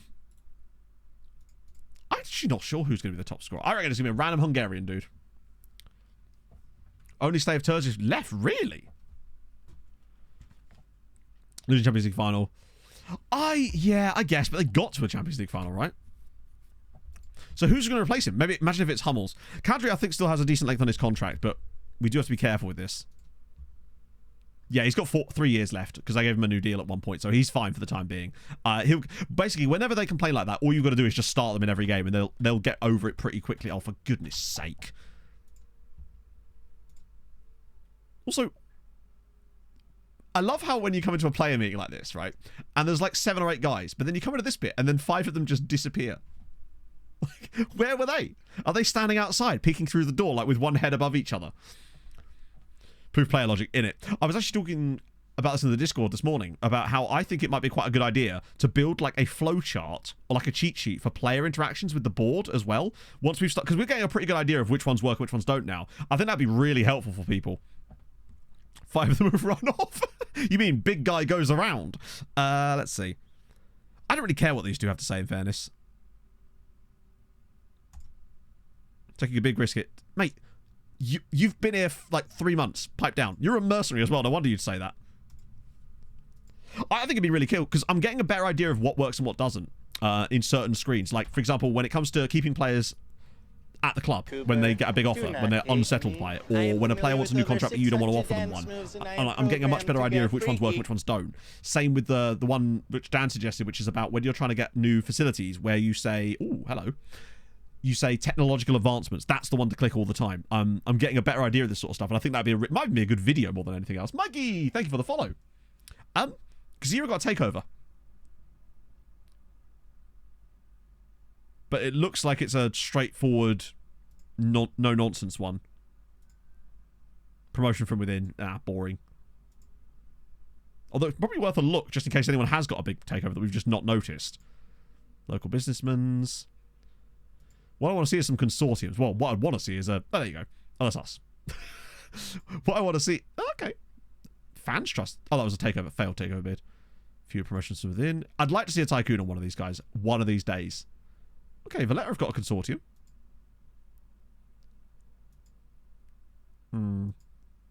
Local businessmen's. Okay.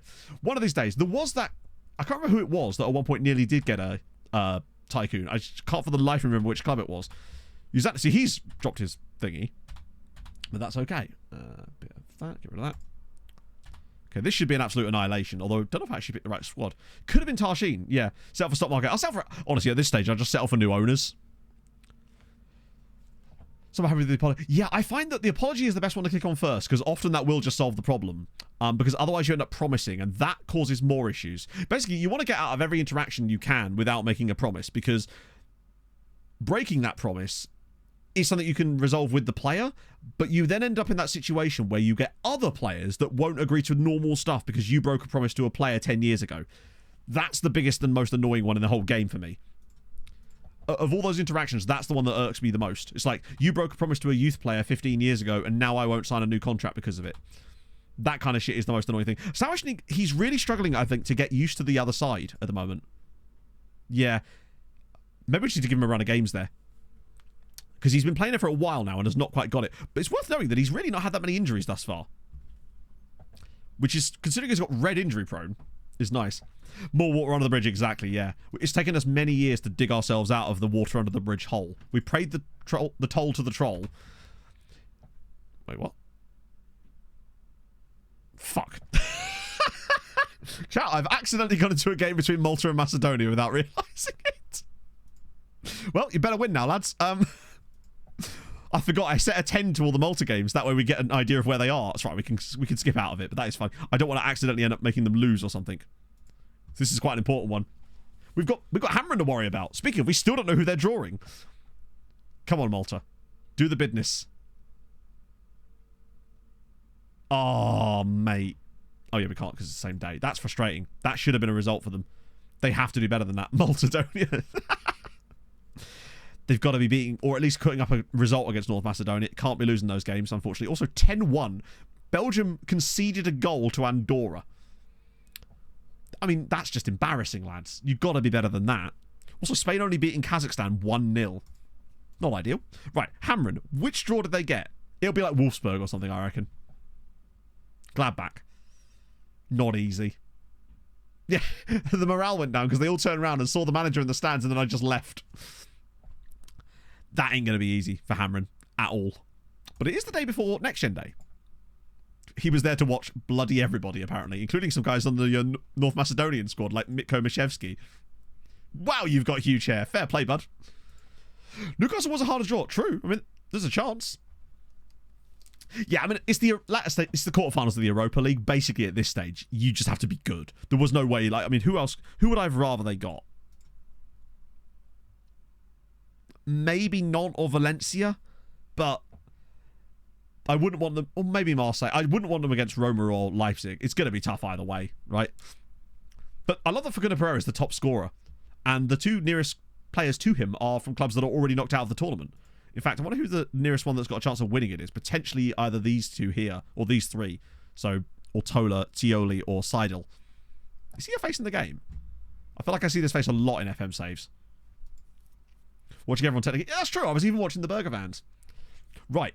So, next gen day. What we saying? Was that Salzburg? Oh, in that case, even better. Sorry, I just see the Red Bull logo and assumed at that stage. Which would explain all the Austrian clubs he's played for. Who's it going to be? It's going to be someone boring, isn't it? I'm going to go like... I'm going to go weird, actually. I'm going to say French Bayern Munich. Potentially. Just to really... Because I noticed we see a lot of Bayern regions in here, and most of them are not German.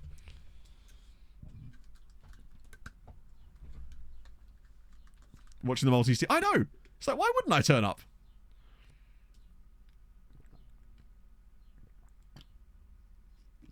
Real dude. Wait, who's a real dude? Because Seidel can't be a real dude, because he'd be like 11 years old in the game. It must just have a similar name, right? Saudi Arabia, that's true. Yeah, it can be. Right. Hopefully we actually get... Dude at... Oh, Realdo, sorry. Sorry, I read that as real dude, and I thought we were still talking about Lucas Seidel. Yeah, I really like that guy, but I'm not paying £30 million for him. I'm not crazy. Okay, where's that? Where is it? There we go. Best wonder kids in football. New Brazil star wants new deal. Let me guess. Oh, it's Pebbles. It's Pebbles. I can see how that was unclear, but we've created a hilarious scenario, and that's all we can be thankful for. Right, okay. What did I say? I said Bayern French. Oh, for goodness sake. Okay, I think we might just have to bite the bullet and sign the bastard now. If he's number one on the next gen list, it kind of really can't say no at that point, can you? For goodness sake, the game is just like, please sign him. Please sign him. He's held his, like, potential, it would seem. He's got pace. He's got composure we could work on. He's got 6 caps. We got to do it, right? While that release clause exists. Oh, fuck me. I forgot that's the reason we didn't want him, wasn't it? Because of his insane wages. I just don't know if I want to give him 30 grand a week at 19 when he wouldn't start for us. He wouldn't even be a backup. He'd be like... That's why I don't want him. Not bad, though. Yeah, but you say that. But, like, he would be, at best, our 5th best striker. And I don't want to give our 5th best striker £30,000 a week. Particularly not as it doesn't give us a lot of... We can't even put him on a long deal, either. But this is what we have. Well, I mean, that's what we have. You can see what we have in terms of quality. He's nowhere near their level. That's where I'm just, like, not totally convinced I want to spend 10 million quid on him. The problem is that he's already on 20 grand a week. Yeah, it's not as much that it breaks my wage structure. It's money that I don't want. Good as Henry. No. Henry's faster, much, much better composure, much, much better just in general. But he's also older, of course, so he will have had a chance, especially on the mental side of things. Move up quickly. Well, he wouldn't move up that quickly because he's not going to play. Resale value. But you can't guarantee resale value. I think he would have it, but resale value is fine, but not if you're paying £37,000 a week to them. Loan it back to them. Well, we'd still have to pay his wages. If we did that. Let's use this as an experiment, shall we? Fuck it. We've got money. Let's use this as an experiment. This is Chat's signing rather than mine, because I'm not convinced by him personally. Sorry, no, I like the player. I just don't like the financial structure of it all. What about Cortez? He's intriguing. Oh, I like him. Very expensive. That's because he plays for Santos Laguna. No, not go me. This is you. If this works, this is Chat's signing. Be your first one. Austria would probably be a good starting point, I would say. Giovanni Cortez is very expensive. It means, yeah, basically, it's like that scene in Moneyball when he basically says to the GM, like, I will buy the player myself, but when I flip him in a few years for millions of dollars, I get to keep the profits. That's you now, Chat. You are Brad Pitt in Moneyball. I'm Jonah Hill because I'm fat. Is it Jonah Hill? I've actually forgotten. Ah, damn it. Sick. Yeah, I like this guy. Very expensive. Loan for ham for a couple of years. Nah, he's too high CA. Bad registration rules. Do they? I thought Austria had really relaxed registration rules. Maybe I'm wrong. In that case, no Austria. GB's profits then. I mean, that means I owe you like 35 million quid, Hadrian. I unfortunately can only pay you in classic football shirts. Do we look like Brad Pitt? Damn right you do. Believe in yourself, Chat. He's kind of fun as well. Oh my god, look at the value. Christ. Thanks for skinny. Hey, Chat. I believe you can be anything you want to be. Be your best self, damn it. This guy's really good as well, but he's also insanely priced. and doesn't seem to have the potential ceiling. He's good, but he's not 20. I mean, he is probably 23 million good, but we're not paying 24 million on him, are we? Oh, look, it's our Cremonese friend who... Jesus, look at his value now. Manager wages on that. Yeah, the agility and stuff is great, but he's 30 million quid. Ooh. This is more like my kind of speed. Henrik Johansson, Rosenborg, insane low aggression. Very low aggression, actually, which is annoying. Really nice tackling, though. Heading's trash, but he's definitely worth a look.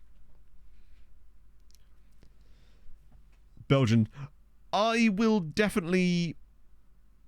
He's one of these guys that, actually, if he's still at Anderlecht in a couple of years and continues to develop and we suddenly get even more money... Because occasionally I will just drop 30 million on a guy, if you know... on players like this, who I just feel like is a jack of all trades, master of none. That pace is what really worries me about him. He's all acceleration, no pace. He's basically just a really mid-electric car, is what João Wouters is. Basically. Alti we already showed you earlier, actually, because that was the guy that I was literally just looking at. Interesting. Wow, there's anyone new on this list. Dietz as well. Be a good Gert backup. Yeah, but that's the thing. Gert backup for £25 million. All acceleration. I don't know. It's like he's really quick off the mark. He's got all that muscle fight. Them fast twitch muscle fibers do be fibing, right? Montenegrin Van der Vliest. And the next Jurgen Klinsmann, who I don't believe we've seen yet. Oh, no, it's probably Dietz, isn't it? Actually, we can find out because it will literally say on him, won't it? Yeah, there he is. Lack top end speed. Yeah. So it's like I said, a really shit electric car that's like great torque, great off the line, but then just has no top speed. Right, Lopez. POV, you've yet to see a player that you haven't already scouted on the next gen list. Also, yet to see any Sirens players, more importantly. Oh, there's your Real Madrid Castilla, dude. No, the Altia guy I already showed. He's like 38 million quid. Yeah. I showed him earlier on stream. He's very good, but way out of our price range. Another guy at Moriench. But unfortunately, because Portugal are weird. Sometimes you can get really good deals on Portuguese players. Sometimes they're ludicrously priced. Fetz at Al Wada. Good lord, bro went to... He's gone to Saudi before he'd even turned 19. Another guy at Moriench. He's fun. He's very fun. Lacks pace, but 16 jumping reach at 16 jumping reach at 6'1" is actually surprisingly high. Lovely tackling and lovely heading. Marking solid, but we can improve that. 12.5 million is a lot, but he's got low consistency, but that's something you can work on. Driven personality. Looks Libby. He's got good passing. Well, I mean, we're not playing Liberos anymore, but as a ball-playing defender, at least he's got good passing and vision too. I like him a lot. I'll shortlist him. When's his... Oh, no, not 20 is plenty. So I lose track of all our bloody short... Wait, is he already on there? Oh, he's already on the shortlist. Okay. Turns out I was already after him. Could play as the ball winner as well, potentially. Well, he couldn't go CM because we're no longer using them, but DM, he could... He's like Kadri, actually. Except that Kadri can't play DM for some reason. Finances are fine. We've got 160 million, I think. 167 million. So we are totally fine on finance. Yeah, if he's wanted by someone important, Inter. I reckon we might actually move on him. Now, for me, he's more worth that kind of money. The good heading could do a job in DM, which we want. Gives us more backup to Gert. It would then give us more defensive depth too, which we're always after. Particularly with a lot of these defenders out on loan now, because we've got two of our better guys out on loan. Fuck it. We've got to spend the quasi money this season. Well, the fact that he can play DM as well, and we do use DMs now, is nice. You're probably insane. In fact, it's not even a probably about it. It's a shame. God, he's literally everything except the finishing ability. If that's like 10, then there's an absolute worldie in him, but incredible price. Not be 7th choice. Probably not. And the fact is we're always going to have injuries, so it depends on what he wants out of his contract. So Popovic is at Sweetie on loan from us. That's really... Oh, he's one of the guys that we liked from last time, right? We have a lot of good centre-backs, but the fact is we can always... It would allow us to sell Birkeland. And he does have huge value. Now, admittedly, he's out currently for the next 3 months because he was jorking it, but What am I buying for loan? How very odd. We could probably get about 30 million for Birkeland and flip him. Yeah, the Podgorica lads are... I do like Birkeland. But if we could find ourselves in a situation where we got a guy that's just as good and we were able to flip him and make like 15 million profit, I would say that's probably the right progression. Because I feel like Birkeland maybe doesn't have the ceiling, potentially. Hey, RC. He's everything except what he's supposed to be. A metaphor for life, you might say, Rob. What we got? Langhans. Florian Langhans. Good name. Quite cheap, actually. And then a Bulgarian... Oh, that's annoying. I was really hoping he wasn't like a previous... I was hoping he was just a guy that had come through PSG's academy and not someone that they'd signed.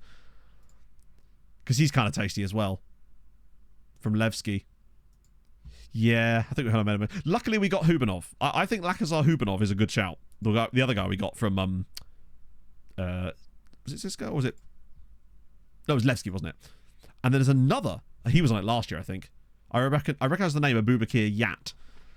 Actually, I'm not sure. I wonder if he was a guy we scouted for other reasons, because he has got some quite interesting standout attributes. Yeah, we'd have never gone for that price. Absolutely not. Ooh, hello. Estrella Amadora. Dunga Metzger. Oh, he's Sao Tomean as well. Or is he? Oh, no, he's Portuguese. Sorry, I always get confused with the angles of things. Either way... Oh, he's on loan from Inter. Shit. I thought he was... His contract was expiring at Estrella. That's a shame. Yeah, it's his loan contract that's out of contract. I suspect, yeah, he's got 3 years left on his... That's a shame. Cool name, though. He would have been fun. Another ridiculous Turk. Oh, no, we've looked at him before. Who's he wanted by? They're just not puntable. That's the problem with these guys. Feirense. Yeah, those... Feirense, Moreirense. Those teams are really cooking in this save. As are... I know Passos used to be really good in the other save. Hello, Pogs. How are you, my love? There's also Muller here. Manfred! Oh! Don't tempt me with a Manfred. Manfred Muller, it's a hell of a name. He's way too expensive for us, but I love a Manfred. I love that Tesic is still on here as well. He's actually looking really tasty. Black and White Eagle. Fuck. Christ, I know who you mean. Is it Portimonense? It might be Portimonense. They sometimes... I think one of the other guys we found is from them too. And there's another team as well. Might even be Passos, actually. Relegated last year. Oh, really? But that isn't going to affect their quality of like youth recruitment in FM, though. I think it's most likely going to be the same. But it means that they're probably less likely in this stage to produce players because they're not on the top flight. There's Hook. Nando! Oh! Love me a Nando. Oh, Les Choses. I'm sorry I'm saying that incorrectly. I'm certain I am. I struggle with the Portuguese pronunciations. I'm trying my best, Fonseca, right? But thank you. I always struggle with Portuguese names because for obvious reasons. You know how difficult it is for a non-Portuguese speaker to say Portuguese names. It's so, yeah, tough. The cricket bat people, yeah. We'll call them Sachin Tendulkar from now on. He is fast, and we do like fast in the match, and he's so expensive, though. I didn't even check that. Bruno Fernandes. Yeah. I just feel like a dick as an Englishman saying names like that. There's certain ones I feel like I can get away with, but some of them when it's like really common popular players, it just feels like you can't say it because you just sound like an arsehole. You sound like that guy that must pronounce everything correctly. Vukic. Okay, he's a homegrown laddie. Financial. Oh, I know. Godfred Atta. Oh, really? Ooh. Hello. He was not 5 stars when we signed him, was he? Oh, no, he was, wasn't he? No, he was. It was a different player I was thinking of. I was thinking of Maxwell, not Godfred. Godfred is dope, though. I like Godfred a lot. Foliage. Folish. Arifi at Basel. Wait, what nationality is that? Ooh. Fun. Albi Arifi. Good God. He has 19 finishing. For goodness sake. 19 finishing and 19 pace on Albi Arifi. Oh, he's a match engine goddess. I'd rather have him than I would Bengtson, honestly. I bet you he's cheaper too.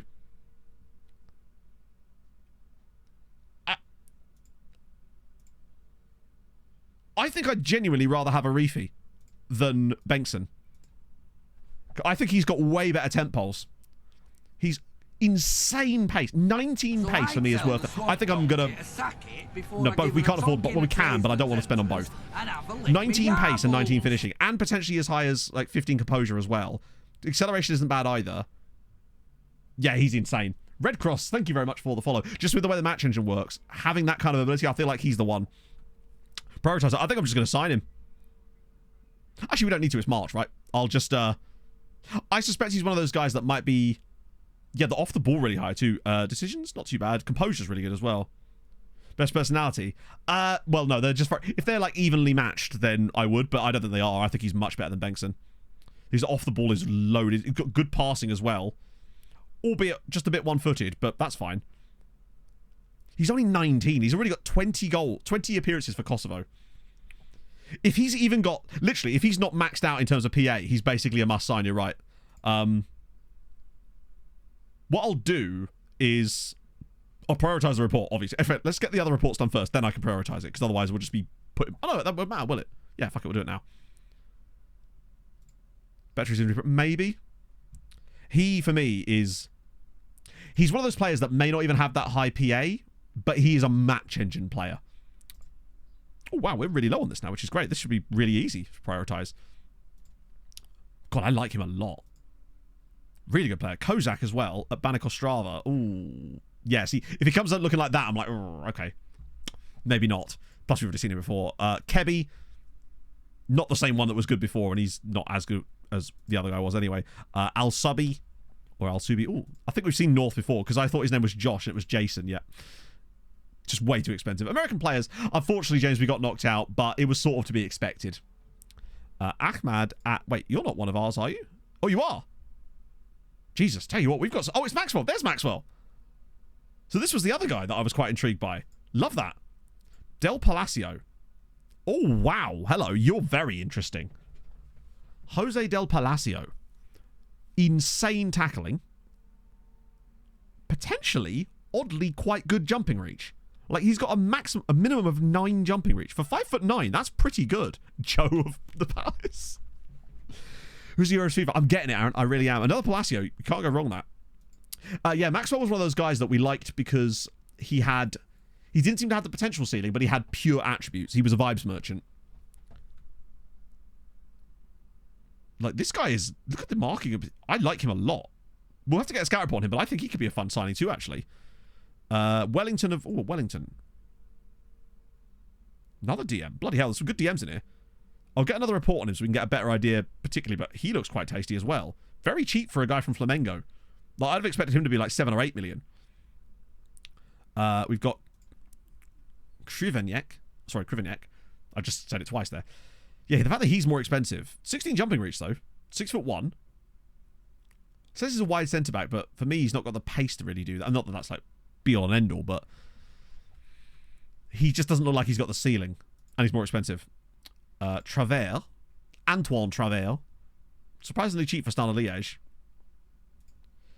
Jumping reach, important than heading. Yeah, it is, but heading is still important, right? End of the day, if you can win a header, great, but if you can't put the ball anywhere useful, you're just going to end up with a lot of bad defensive clearances. Sergio Rosel's at Real Madrid. Mr. Cock here. Emily Cock. Reasonable. For me, not reasonable for a guy with 3-star PA. I'm not going to spend nearly 5 million quid on a guy that's probably about as good as he's ever going to be. Not when I feel like we can get much better. Good old Emily Cock. Ooh, Catholic Daddies. Oh, yes, please. Michelle Bizarma. Michelle Obama. Look at him. Oh, the Catholic Daddies have blessed us. 16 pace, 17 acceleration, 16 finishing, minimum of 13 composure. I will prioritise him as well. Because we don't need to action him immediately. But we will soon. That's all I want out of a striker. Oh, he could be... Imagine him and Reynoso in the future. Delightful. We always trust the Catholic Daddies, precisely. We'll prioritise you and then reprioritise Arifi, because I'm very excited. Yeah, it's crazy that he's not playing for Chile, but remember who's in front of him for Chile is Reynoso. We could have a whole Chile strike force. Bunch of snowmen. No one as well. Yeah, I mean, I don't think he plays for Chile anymore. So yeah, he's okay. Good agility, actually, but no tackling. Well, not no tackling. Bizarro's feet. He had left foot as well. Love that for him. That's really good news, actually, because that means you can have him on one side and Reynoso on the other. And he's got a bit of a right foot to him as well. That's sexy. Like that a lot. A Bournemouth guy, really? Oh, yeah. There's another guy at Balsan Youth. Wait, he's still got... Didn't we sign this guy in January? Okay, that's good to know. How many on our team? Oh, last time we checked, it was 380 players. He's good. Also, what a cool... Alex Tokashiki. Wait, no second nationality? I was just expecting a Japanese second nationality there for Alex Tokashiki. But there he is. I'm scouting him just for the name alone. And the fact that he's touted as the next Jarzinho as well. Really weird. Ooh. He's going to be really, really expensive, isn't he? Oh, well, he's not. Great dribble, which would be brilliant in our current tactic, but he's a winger. We still don't use wingers, sadly. It's very... Yeah, haven't you seen Toshikinio? Oh, by the way, this guy's name... I've already seen this guy, because I remember seeing him in a scout report at one point. Think Blue Peter presenter. Ready? Boom. It's Gethin Jones. He's definitely a full-on Welsh international by the time he's like 21.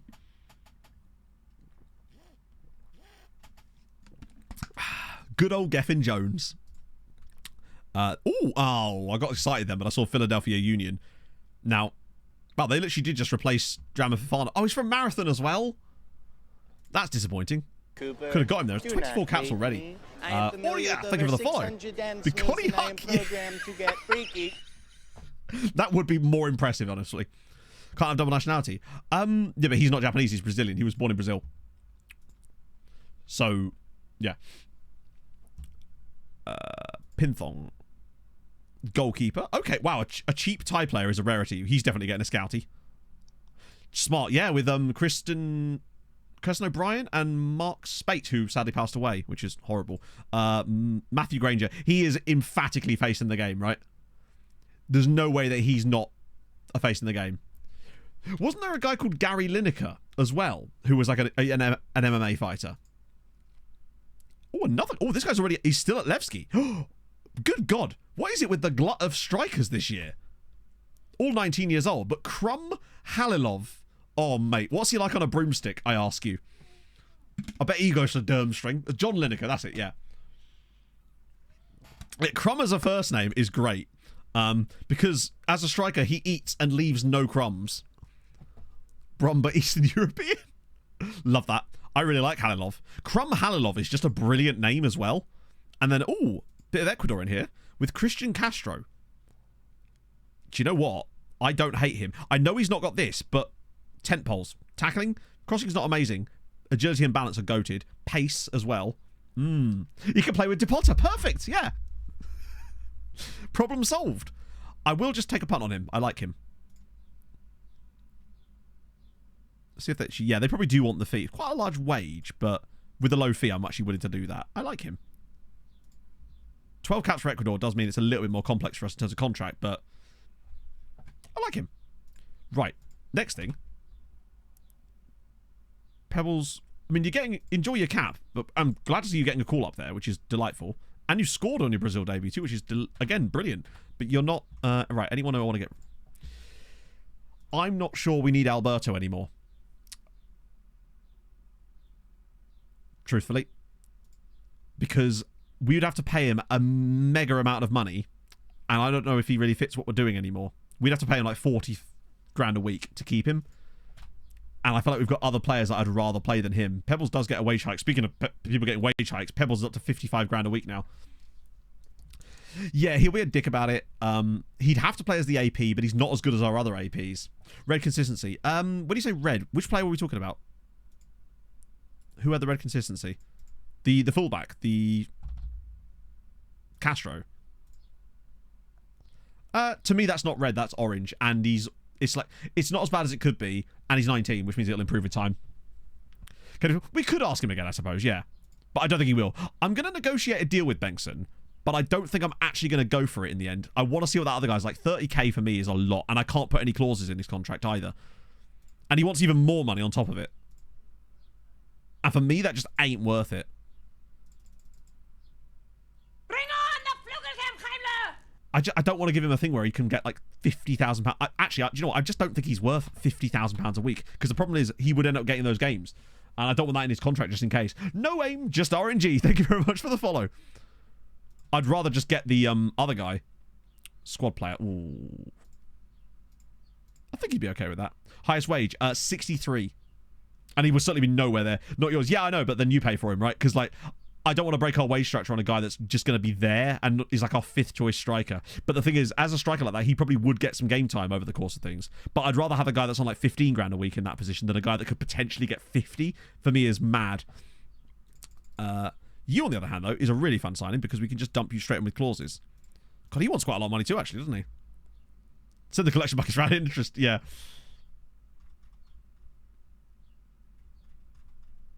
He probably will get caps, but if I can tie him down to an 8-year contract before then, he's 19.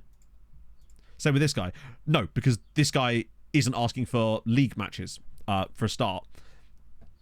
But that's the thing. Like, the other guy had Denmark caps, so I couldn't give him an international cap clause. This guy I can. So I'm still going to have to, like, mess around with it. But point being, I'd rather him get international caps for one than get it through league games, because that could just happen regardless of how good he is. Just over time.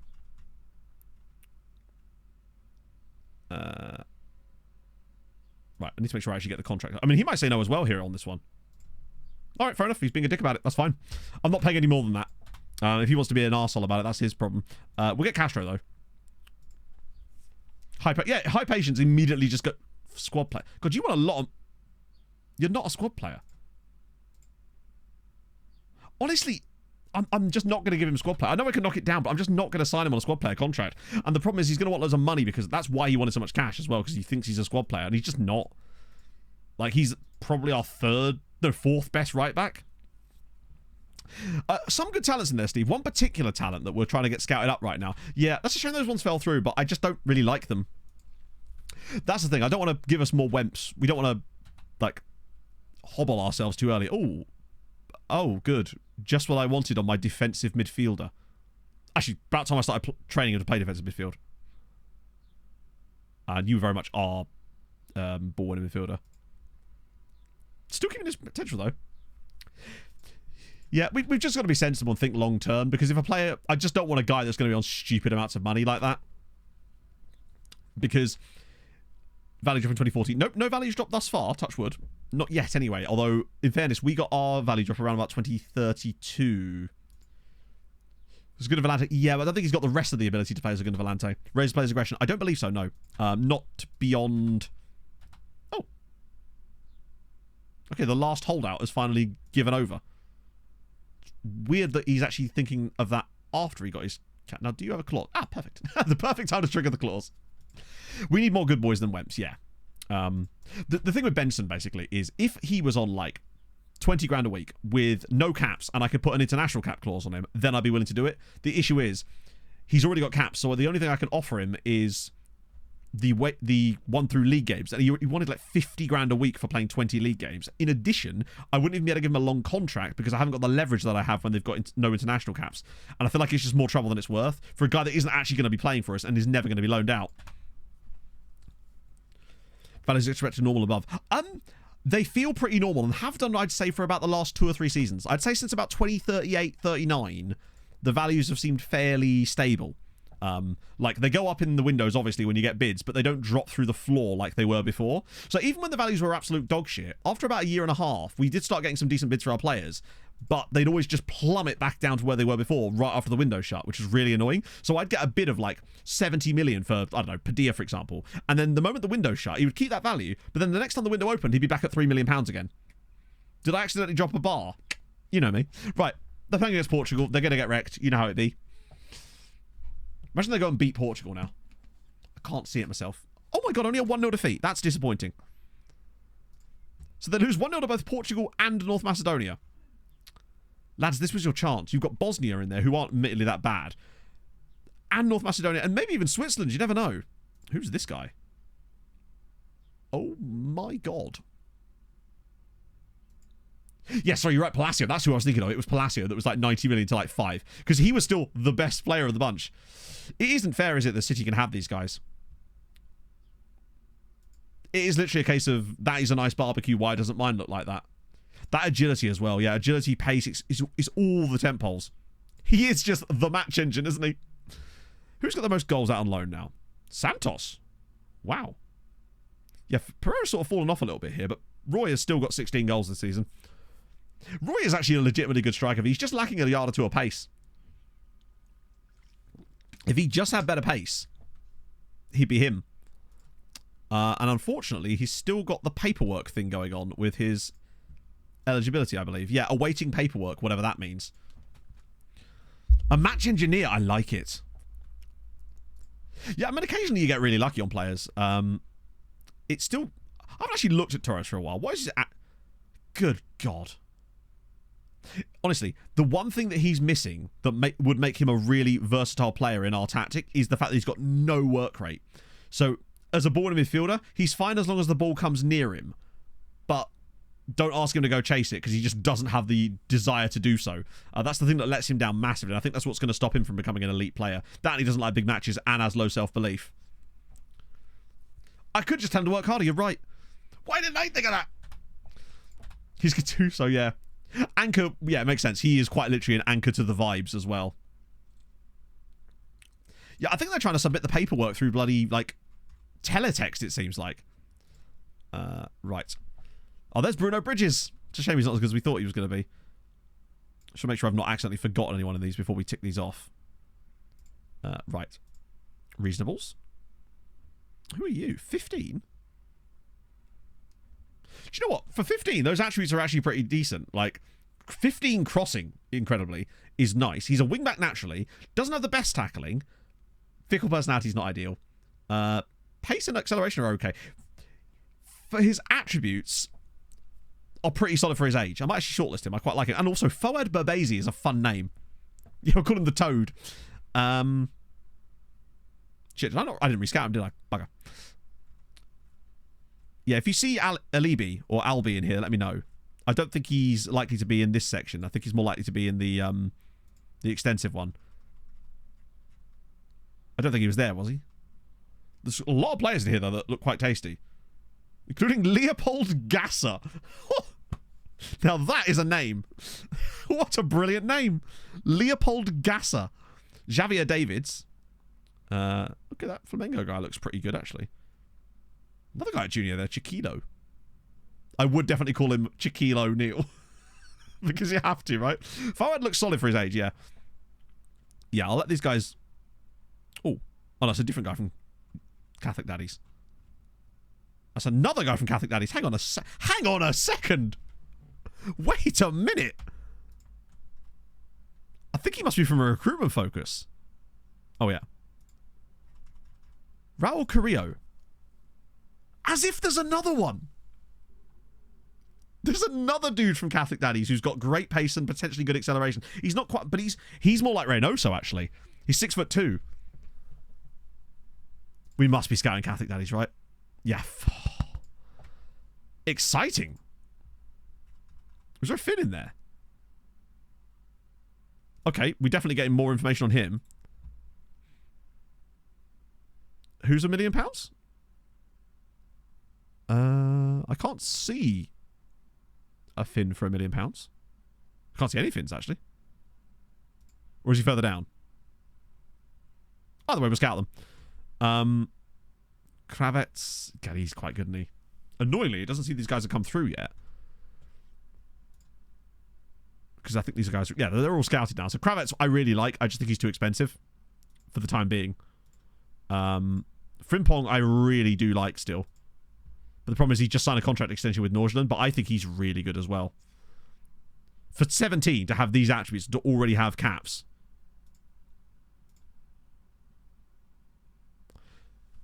Sorry? I don't think I've ever seen that before. What? Hang on. What? You're keen to bring Alex to Sirens. He's not really too encouraged by the idea, though, so I'm not going to give you too much information. I mean, you could at least tell him the release clause. Catholic Daddy for £1 million. Which one? I didn't see a Catholic Daddy for £1 million. Was he scouted? Because if he wasn't, he'll come back round again. The thing is, we know that he has a release clause of £7 million because it says that. There. Wait, are they actually going to let me have him cheaper than that? Oh, hell yes. I know that's slightly more than that, but I like him. I know he's not the tallest, but he could be retrained. I just think he's a really nice all-round player. And at 17 means he'd be homegrown for us too. And since we didn't get the Portuguese dude. Petar Peric. Yeah, that agent, oh, true, yeah, we get into the contract talks and he demands 50 grand a week. Might be, maybe, but he could maybe grow a little bit. Or he turns into like a Luis Navio type of guy. Petar Peric is fine, but I'm not overly convinced by him. What about Abando? Why did we look at Abando? Oh, he's really young. He's never going to be signing for us anytime soon. Physicals are properly low on him, unfortunately. Raul Carrillo, we already looked at him, didn't we? Wasn't that the guy I literally just showed? I could have sworn it was. Or was it 2 R's? Yeah. No, I already showed him, right?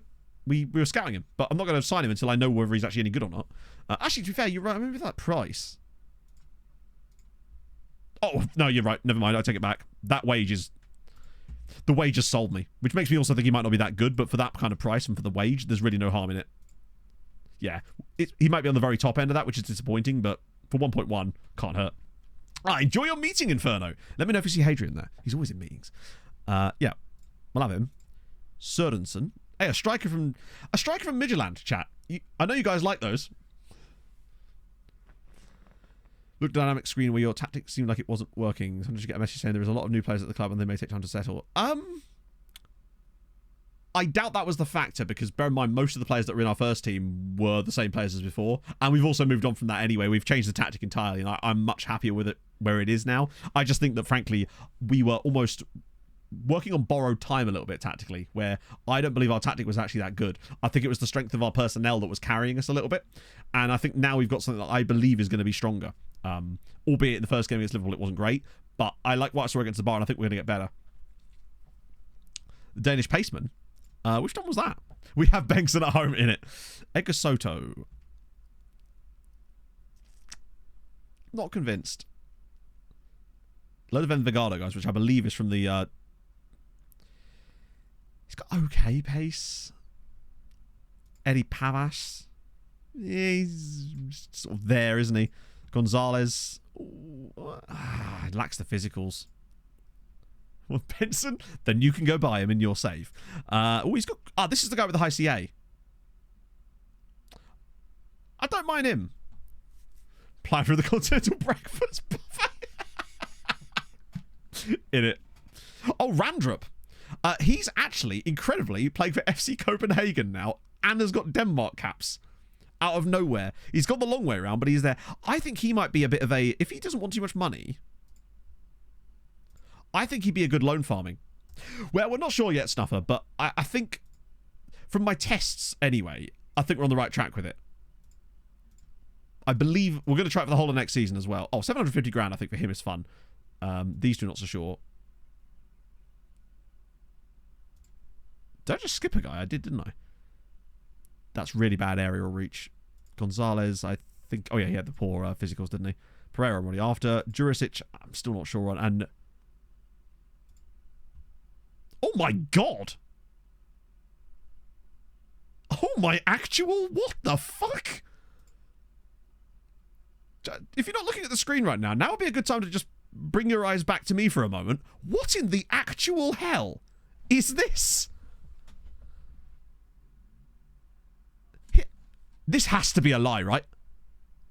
17 tackling, 13 marking, 12 positioning, 16 work rate. Balance is ridiculous. Natural fit, 16 aggression, 16 bravery, 18 determination. He's short-tempered.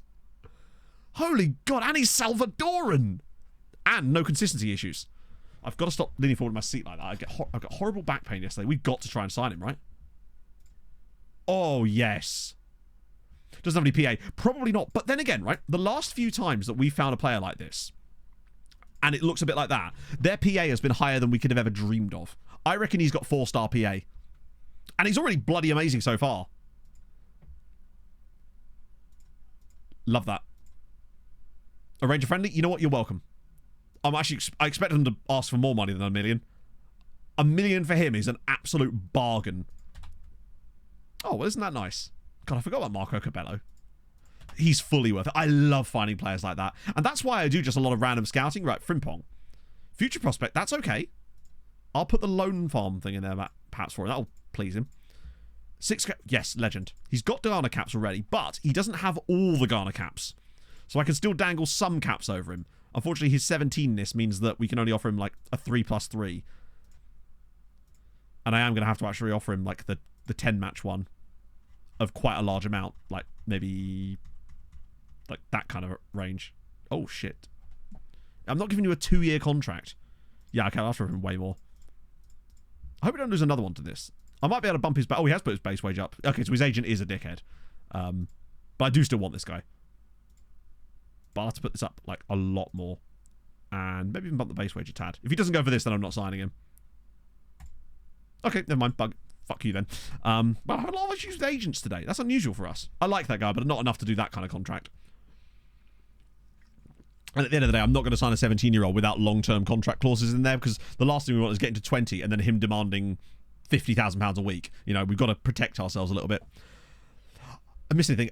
We went out the Champions League, but we have found a couple of absolutely, potentially ridiculous players. One of which we're still waiting on the result of a scout report from. The other one, we are permanently signing. I'll show you him in a sec. Because he's ridiculous. I'm really excited about Menyevar. He really does give me... I get the fizzy feeling.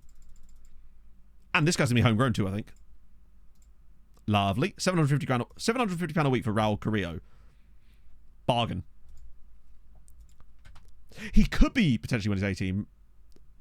This is Jaime Pereira. Not giving you fringe player. Absolutely not. Although what it will do is give you the loan move clause. Nice. Chile seems to... And to be fair, Chile was particularly overpowered last save, if you recall. Think of the amount of guys we got from the Catholic Daddies during the MTK save. Brandon Silva. He was one that stands out especially to me, but there was a few more on that one. I believe Brian Bazar... No, that might have been a different save, actually. Either way, I believe he was from there too. This guy doesn't have caps yet or anything, does he? There we go. Another one for you. Catholic Daddies are goated. Right, here we go. Menyevar. It's weird that Nashville... That's the thing that also makes me think that maybe he doesn't have the PA. Is that he's wanted by Nashville and not like Porto or something, right? So he may well be capped out already, but... Now, because he's got loads of caps, we are going to have to give him a league game one, which is going to have to be quite large. But if we want to get the contract we want, we're going to have to offer it to him. Oh, he just went for it. Fair enough. Good man. So yeah, this is the new guy, Andrew, the one that we just discovered randomly, who, for me, is so much better than his attributes would suggest. He's even got adaptability. No consistency issues, no injury proneness from what we can tell. I don't think he's fully scouted. He might be, actually. Argues with officials, which is annoying. Good on both feet. The one thing he's missing that would make me go, oh, baby, is if he had, like, 12 jumping reach and was maybe 6 foot. Although, actually, you couldn't tell us about the height so much as the jumping reach. If he had, like, 12 jumping reach... I'd be extremely enamored with him. Because we can get that marking and positioning through the roof easy. Which is nice. He could be completely maxed out, you're right. But, oh, that was quick. We take those. I think he's such a good ball winner. Right, so they're both done now, which means we might have a bit more information potentially. Carrillo, do we know? I think he's worth a punt, but he's not actually that good. Like, he's got good pace and acceleration and finishing, but his composure is appalling. He's certainly the worst of those few. I don't think we've got any more information on Menyevar, do we? Because we already knew everything, which is nice. Yeah, exactly. Even if he's maxed out, he's cost us £1 million. And arguably, when he joins us, he should be worth like at least 5, I would have thought. Reynoso, how could you possibly be making even more development? Good God. Bro has been here like 18 months and has gone from being like, oh yeah, we'll get some use out of him to, oh, he's our starting striker and has banged 27 goals this season in 28 starts. Sorry, 28 appearances. Wait, who just got a cap for 10? Really? Paul Hussein, you're that kind of average dude that's... Actually, he's not that bad. He's reasonable.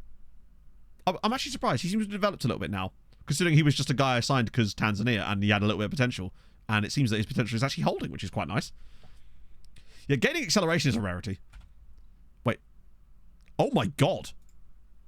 We signed him at the right time. Lacharak just got his first cap for Bosnia already. Look at this dude. It was literally one of you lot in chat that just randomly pointed this guy out to me. I think he was in a recruitment focus.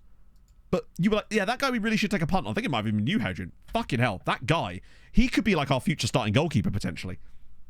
He's very exciting. Oh, Gianfranco Suarez, I remember you. Fun scouting approaches. Have you tried the fun international caps one? What the hell? All right, yeah. The sort of obscure nation international cap scouting. That's always fun. Yeah, that was an inspired choice on him. Because for now, we're really stocked on goalkeepers. Like, I really don't want to start him today, but like, with the fact that we've got Gutierrez and Ambrosio, who I will be starting at Gutierrez today, how are you not match fit? All right, fine. We'll start Ambrosio. Who are you wanted by? Al Nasser. We could get a lot of money for Ambrosio and actually bring up Lacharak to be our backup, potentially. I do want to play a full-strength side here, though, if I can. Or a full... with, like, Vieira in it. Oh, Palacio's back. Great news. Oh, no. As if... Why on earth would he play this game? Oh, is this that one where they're all on international duty still? Oh, it is, isn't it? It's that stupid match day where the semi-finals of the Cup take place when when everyone's on international duty. It's, yeah, extremely odd. So, weirdly, Krustev is fine. But we can't play Paez or Kadri. We'll play anyone who's basically vaguely fit. Oh my god. Which apparently means nobody.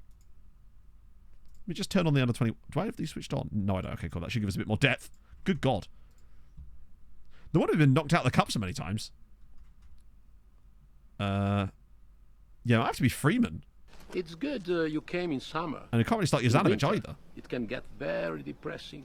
Maybe Ben Milligan? Good god. Josh Daly, thank you very much for the follow. We'll do... Oh yeah, Gert's fine. Wait, no, Gert's playing the Second of Atlantic. Christ, who's going to play in this team? We'll put... Kamga can't play. Martinez probably could. Jesus Garcia can play. And then DePotter's fine. Is he... Nope, the strike force is dead as well. Good sweet bloody hell. Right, Pablo Paz is in. I'm not sure this game is going to be super enlightening. I might actually sim this one because it's not super enlightening. It's just we can't play any of our players. I hate this match day so much. We'll learn nothing from this game. Apart from the fact that we may lose this game, which is worrying. 67 for Ben Milligan. We take that. Afianza, thank you very much for the follow. It's going okay. I mean, we've been dunked out of Europe, which is less than ideal, but we expected it. This could be catastrophic, yeah, but there's not a lot we can do about it. I'm putting the best... The thing is, if I'd have started those other guys, they were... Okay, thank God for that. Although, I mean, at least we got an injury to someone we didn't care about. Spread the goals around a little bit. Palacio somehow still came off the bench in this game. That should tell you a little bit about the strength, though. We limited them to only 2 shots in the entire game, although they did get 0.81 XG. So it's us versus Hibernian in the final, which kind of protects the status of the league, I would say. We just need Goodyear to catch and overtake Zabar. Lads, it's Starsheen in it.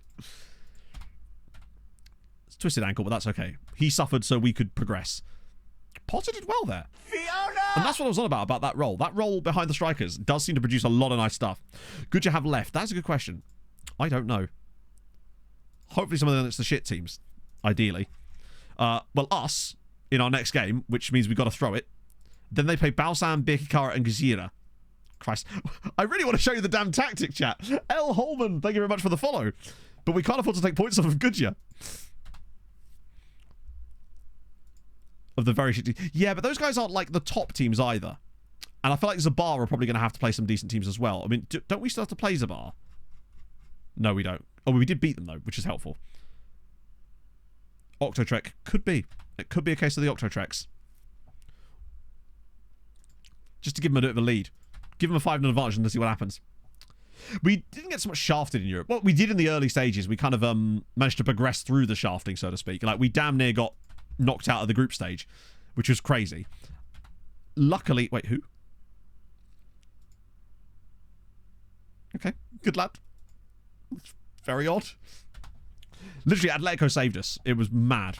Coefficients are okay. We still have a team in Europe, technically, as well. Like, I'm worried if we did something like that, Chaser, it might accidentally work. No offer for Alberto. No, not one. I know your contract's up in a few months, but usually there's someone who's willing to have a crack. I mean, I don't know why they would, but yeah, Hammer have got... No, their next game isn't until like next week now, is it? Because they're in the quarterfinals against Mönchengladbach, and I think they've got a shot there. Given that they've already knocked out Newcastle, what's to say they can't knock out Borussia Mönchengladbach? They've shown the quality, provided they avoid any big injuries. What's also impressed me about Hammer this year is that they've managed to do what they've done in Europe whilst also maintaining a reasonable season in the league. They're not quite Sweetie good, but they're showing quality. I mean, Sweetie are the ones that actually let us down massively this year. The fact that they got knocked out in the group stage of the Europa League is absolutely shameful. You better not be playing for Hammer. Okay, you're fine. How's the second tier shaping up? I assume it's Melita and Nashar. Yes, by 5 clear points. Dingley are getting there, but this was always going to be about these two this year. Kamal's not quite as many goals as last year, but... Well, Octotrek, oh my god, Asher, they are truly shocking. How many goals have they conceded? 68. It's actually not as many as I thought. They just have an absolutely hideous goal difference. Comp before treated? No. I've never had a save where the other teams from my nation have won the tournament before us. Shamrock got pretty close, I think. Without Treks. Embrace the no Trek. But that's not Octo Trek. What about Octo, another role that's really useless? Octo and Gonch. I don't know that would even be possible. The reason Octo Trek is funny and works is because you can put a Trequartista in loads of different positions. You can occupy multiple parts of the team, and that allows you to get as many as you can in. Whereas other positions, you can't really do that. Bengal Costa, thank you for the 35. Hello, Matto and Hello. Chato. Long time no see. I've been reminiscing about my childhood, and my favorite memory is making sandcastles with my granddad. That was until my mum took the urn away. I'll see myself out.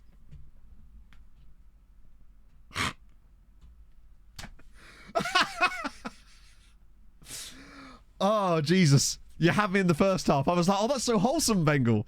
But no, you really had to switch it up on me there, didn't you? Advanced Playmakers. Oh, we could do a Playmaker one. Octo Playmaker. Potentially, it could work. That I don't hate, actually. Oh, wow, that's a good report. Oh, there's a guy at Greuterfurt in there, too. And Mamadou Sani, which is what happens when Mum cooks them bacon butties. Can't want toast now. Let's see. Nice. Quint Targetman. No, I'm thinking... I like that Playmaker idea. I think that's where we headed. So the Irish national team. Don't know why I'm typing that in. There we go. Why have I typed in Irish? It does actually come up. Fair. Stephen Kenny... Wait, has he been in charge the entire time? God damn. Yeah, because you can do APs out wide, as well as in the centre, which would be good. You could collect 10. Ooh, that'd be dope. So yeah, the Irish national team. Guy at Ajax, Brentford, mostly Premier League size, but there's a few little space in there, like Rory McGlynn at Empoli. Although it does go down quite far to like Jonathan Browder, who is at Oxford United. And 3 guys at Shamrock Rovers, actually. Ross Duggan, Jason Donnelly. In fairness, Jason Donnelly thoroughly deserves to be in this squad. He's unbelievably good for a guy that was genned at Shamrock Rovers and actually stayed at Shamrock Rovers the entire career. He scored against us in this save, and we were actually kind of worried that we were going to lose one time when we played Shamrock. Like, dude's decent. Any solid names in here? Noel Hunt, the reignition of Noel Hunt. Yeah, I don't think Oxford... They're like... Yeah, they're a League One type team. So, make of that what you will, I suppose. Ouch. That's not how you spell ouch, Matt, obviously. Can I introduce you in Aziz Youch? Which I do kind of enjoy. I guess it's A-ouch, but I would just pronounce that surname as Youch. Good stuff. Words are hard. Focus on the lips. Reading legend, Noel Hunt. Got them in the end. I'm doing something that requires caps. Is what that thing is shouting at me, Jack? Because if it is, I feel personally attacked. I'm going to need to curl up in bed. How would that even be pronounced? Like, I got pretty good at the Irish names when we were doing Treaty United, but I haven't got an idea as how you even start to say that one. And I'm afraid to say it out loud in case I embarrass myself. Also, Gert now 3.5 star. We do be liking that. That's good further. Okay, well, I can get rid of that, so you're happy with training. We'll get you on that Segunda Volante training, which is great. Not ideal. Less than ideal. Potter on Trek training. Oh, yeah, shit. Oh, well. I don't think the Potter's going to be that important, but I will have to change some of that stuff around at some point. But now is not the moment. How's the Champions League looking up? Pretty straightforward, really, isn't it? Although, actually, Arsenal losing at home to Porto with a guy called McGinley. Philip McGinley. There you go. One of the, I think he must have been in the squad we just looked at, right? Right. Facing a route. I don't remember even having this discussion. So if we'd have got through, we'd have played Chelsea. Managed to sign the Jenny striker? No. He demanded way too much, and I was not about to give him £50,000 a week to be our 7th best striker. With like a 3-year contract as well. That for me would have just been disastrous business. But on the plus side, we have found a guy who we really like. In fact, I want to just check our report, see if he's come through yet.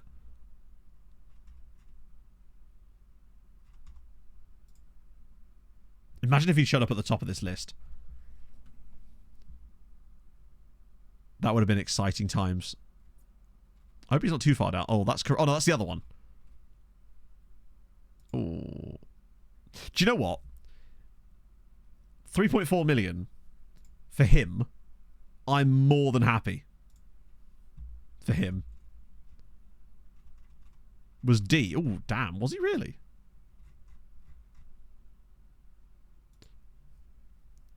I'm sorry. He's too good to have those attributes and not be that good. I just... 19 finishing, 19 pace, 16 off the ball. He's got 16 off the ball as well. This guy's a match engine striker. I'm signing him anyway. I think he's going to be a ridiculous player for someone. It's a risk, I realise, but I'd rather spend the money on him than Bengtson, honestly. Even though Bengtson might have the higher potential, this guy's got what we want already. And I'm willing to spend the 3.4 on the other dude. Because, again, they've just got good attributes. And sometimes that can be just more important. Where is he? There he is. Bizarma. Well, I can see enough about him now to know that like 16 finishing, 17 dribbling, composure minimum of 13, pace and acceleration are insane. Yeah, I think overall he's probably the better player, but also he's more expensive, like massively. Yeah, that's fine. We'll have you. Also, the potential stars could lie as well. Bizarma just looks way too good to not spend the 3.4 million on. And I think this is also giving us a nice way of spending some of that quasi money, because that'd be like another 10 million of the quasi money gone. So we're going to be nicely set for FFP. As long as we finish it before the next FFP window, we'll be, not finish it all, but like have a little bit. Afifi, yeah, he would have to be a squad player, which is fine. It's a shame I can't give him fringe player. I can't even, he's going to have to be on a short leash. Because, unfortunately with his caps, there's not much leverage I really have on him. I might try and get a slightly longer contract. 4 years, we'll find out. He's got attributes in the areas that matter. At the end of the day, the match engine isn't caring about their PA. It doesn't care about what... It only cares about the attributes that matter. And I feel like that is just an attribute that matters. The things he's got are things you want. Fringe player for Bizarma. That's much more like it, because I should have put the loan clause in. And he hasn't got caps yet, has he? I'm going to have to offer him quite a lot. But I think we'll be okay. Because I can get a 7-year deal on him. Which would be tasty. Yeah, Vida... I'd be amazed if Vida had more than 140 or something in terms of PA in the end. But he's just so good in the match engine. And now that we've started to figure out what makes those players good in the match engine as well, I think it allows us to target these kind of guys way more. I just really rate that. Martinez with another brace. God, he's just so good, isn't he? I hope he retires soon. Just so I can stop seeing his name in the match engine constantly. Cisse set for move to Red Bulls. Who are you? I mean, he might be one of those guys that, yeah, needs to take him off the transfer list. Should be able to sort him out there. Arifi, yeah. Arifi is Matt. And he's called Albi Arifi, which is an insanely good name. Yeah, he was just straight in there, I think. Which means I should be able to see a bit more about him. 16 finishing, 14 composure, 16 pace, 17 acceleration, 17 agility, 16 balance. Not just pace and acceleration. His agility and balance are off the charts. He may not have that much more in the tank, but he's already brilliant now. He's just going to score goals. Oh, I love him. So much. I think he's great. Johnny! Thank you very much for the 11 months. But we can work on his concentration. So close to a full year of watching highs, lows and FM being FM. So mostly lows. The highs are coming, I can feel it. Cost of a look. Very, very good in terms of pure attributes. Potential doesn't seem to be there, but I'm willing to take the punt on him. Not even a punt, really. We know all about him. Right, Hamron, come on. Keep us going. Keep the Malta flag aloft. Make it happen for me, baby. They need a home win, really. If they're going to beat Gladbach, they have to win the home game. Who ready today? Ah, fuck. As long as it's a fair result, which it absolutely 100% is, that could not be more of a draw if it tried. So that's unsackable? No. No, God, no. That'd be unfair. Be pointless as well. Besides, I'd have to have the editor on in order to do that. And that's just not something I want to do. I thought that guy's name was East then, but no, Isat. Damn, he's good.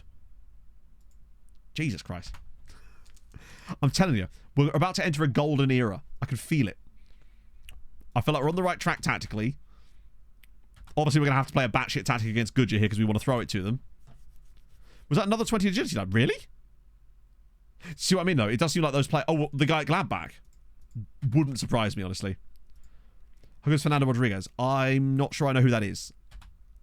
Fernando Rodriguez. Who is Fernando Rodriguez? Sorry, we have a lot of players called Fernando and Rodriguez. I lose track of who's who. Ah, right. I'll be a refie. A lot of money, I grant you, but his attributes are far better for me than the stars are suggesting. I think we might even see a higher CA upon joining us. I just fail to see how he can be that bad. He's even got good pass. Well, okay passing. How many's goalie? Oh, I don't know. He's a guy they've had on loan from us for a substantial amount of time. Or actually, is he on loan? I think he might be there permanently now, actually. Yeah, he is. Do you know what? He's not bad. He's been there 11 years. No acceleration. Like, he is slow as a snail off the line, but great aerial reach. Nice reflexes, really nice one-on-ones. He's actually really good. Like, if it wasn't for the fact that Mexico have got an absolute crop and a half of keepers, he might have even been in the conversation, even though his physicals are absolutely appalling. Still has 3 years left on his deal. Haven't I got a solid one there? Right. I want to see this playmaker approach for us here. He's the... Yeah, I mean, I can see why we signed him initially. Yeah, 3 acceleration with the rushing out levels, probably not ideal. He'll rush out eventually. Don't want to save? No. They have improved, and are actually now Nations League Group C. But Zabar lost, and Salima lost. This is genius. Goodyear win this, they go officially into the top 5. Which is delightful. Right, so, which one are we not using anymore? I can't really foresee a scenario where we use this for the time being. So we'll clear this for the moment. And then copy that over to here. And now, I want as many advanced playmakers as possible. Now, we can't play them up front, can we? So we have to use midfield. But can you play them out wide? That's the goalkeeper, Matt. What are you doing? We AP in it. I'm APing all over the bed. So you can't play them out. You could do wide playmakers, though. You could probably get away with wide playmakers. And they will all be on attack, of course, because that would be stupid. Like that. And then advanced playmaker on attack, obviously. Yeah, you can do them here. But you can't do... You'd have to do wide playmakers out wide. Like that. But you still get wide playmakers. So you get basically... Roman playmakers. Oh, we could do Roman playmakers, yeah. Get the middle Roman a little bit. I think that's what it needs. And then... No, we do need a defender. Just to maintain some kind of shape. But he should be a libero. Oh, I can't make it... Oh, no, I can! Tell a lie, I absolutely can. Let me just think about it.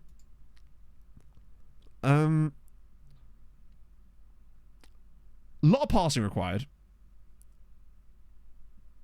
Probably leave that blank. Playing out the back's probably not ideal. Why centre back? Counter press, that's important. Distribute to centre back, specifically. We could stagger it, I suppose. Yeah, with a DM slightly short, with another one that's an RPM slightly lower. Lower defensive line could probably work. Nah, you know what? Fuck it. In for a penny, in for a pound. Right, back it goes. Oh, you're right. We could put them as an RPM here, actually. In actuality. There you go. Now they're all playmakers. So now you've got 5. Be more disciplined. So now, there you get. So there's no playmaker goalkeeper. So yeah, you've got your 5 advanced playmakers across the top, 2 wide playmakers, and 3 central playmakers. Chat, I think you're witnessing genius. We're also going to dribble less because we want to pass more because we've got lots of playmakers. We could put some playmaking stuff on the keeper, perhaps. Take more risks. That's always fun. Yeah. Whack him on attacking as well. Which kind of just does that by default anyway. I think that's solid. Now. Yeah, I probably should turn that off, actually.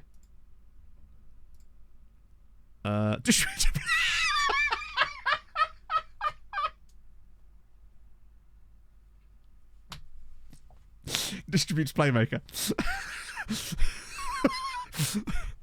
There's been a playmaker at Fratton Park, Chris. But for who? I don't know, Jeff.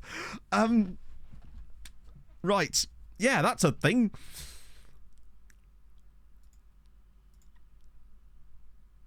No, I'm actually going to have him run more. Fuck it. I think they're already on dribble more often, aren't they? Dribble more, dribble more, dribble more, dribble more, dribble more, dribble more. Ah, you're not dribbling more. I want you to dribble more. Just because it works. Right. Okay. Now we should probably ask the assistant which one actually works. I see. Do we even... Wow, I love the fact that we've actually got enough personnel for this. The team doesn't even look that horrendous. One player with home... Well, yeah, someone's got to hold the ball up, don't they, Bay? Jesus. All right, fine. We'll take him off. We'll have him on get further forward. We'll have these ones here get forward. And then we'll have the wide guys stay wider. Look at us actually taking this seriously for a second. These guys here get further forward, obviously. That would be silly. What about you? You need to sort of hold the fort a little bit, I think, if anything. You could run wide with the ball. Perhaps. And then you run wide with the ball. That way they're sort of moving into the channels. And you obviously are going to have to be sat a bit deeper, so we've got to be careful with you. We don't want you to get caught out, but we'll have you move into the channels anyway. All right. I think we're good to go. I still kind of prefer the idea of actually having I'm actually going to make this guy a libero because I think it will give us more of a chance at actually achieving a result.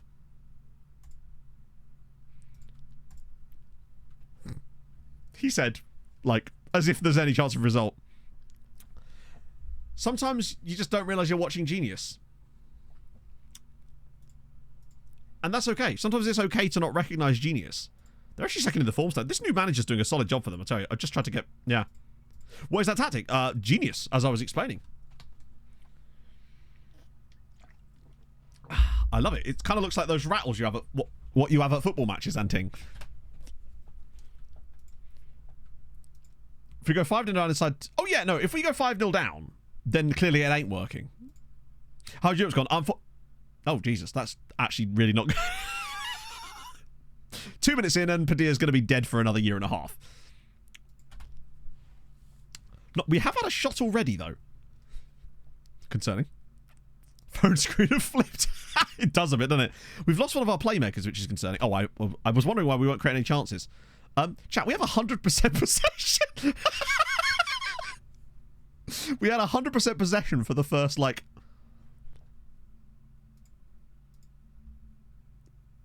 I'm concerned. Like, I am extremely concerned. They've not had a shot in 25 minutes. We have one defender. Oh, for goodness sake. Have we actually made a workable tactic that just has entirely playmakers? I want to see what it looks like in the actual engine. Reynoso. Oh, good save. Oh, he's missed the target with it. Oh, here we go again. Pebbles through. Look at all the runners. It's just a big mesh of players in there. Kamga wins the knockdown. Oh, here we go. Chance now for Gudja to break away. It's 2-on-1. Surely he can put the pass in the middle. He does. Spanazio. Can he finish? Yes, he can. Gudja finally wake up. It only took them 35 minutes.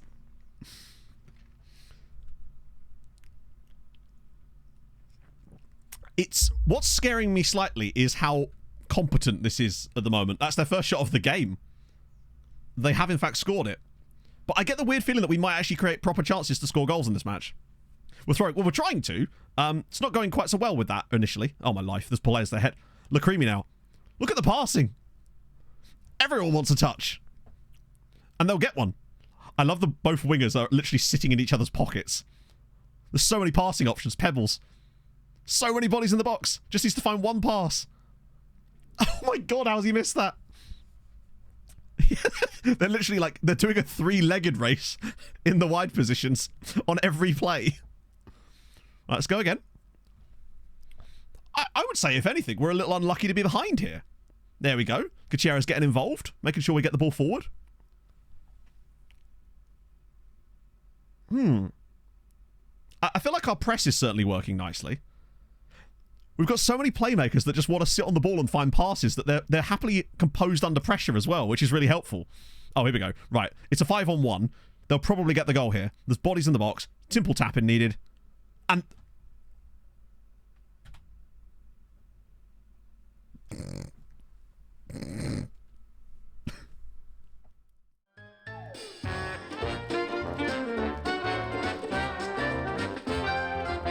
What the f was that?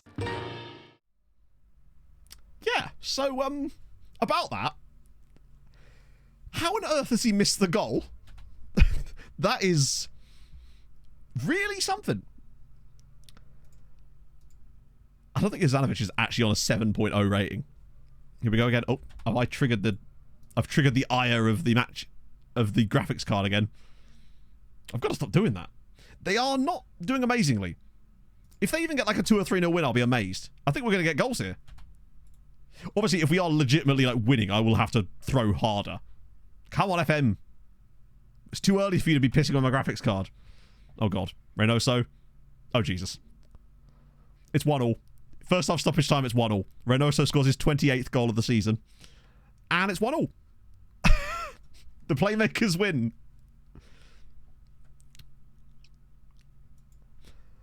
Ah, dear. Hey, Josh. When did the player values go back to normal? Roughly about 2038 was when we started noticing that they weren't losing all their value after each transfer window. I would say about then. Can we sub off Gutierrez? Well, then we'd have to bring on another goal. Well, we could put someone random in goal, I suppose. Good idea. I like the way you think. Who would be good in goal? I think De Potter would do a fine job. He's prepared for it. Do not hate it was his me. destiny. Townsend, thank you very much for the follow. 600 dance moves and I am programmed to get freaky. You could say that. I am concerned. Start making plays. To be fair, they do be making plays. Right. That'll help. He's just feeling it now. He's vibing it. Oh, here we go. Imagine if he gets an assist from goalkeeper. Oh, my life. Chat, we're winning with a tactic that is only playmakers.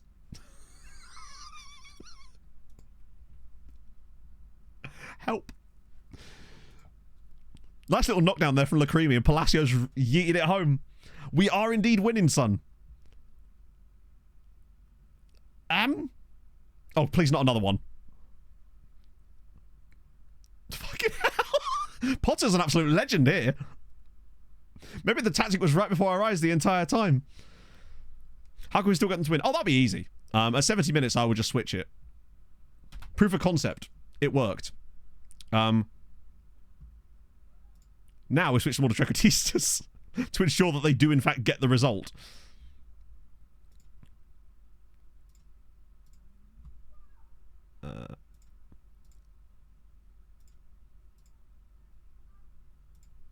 Right. This should do the trick.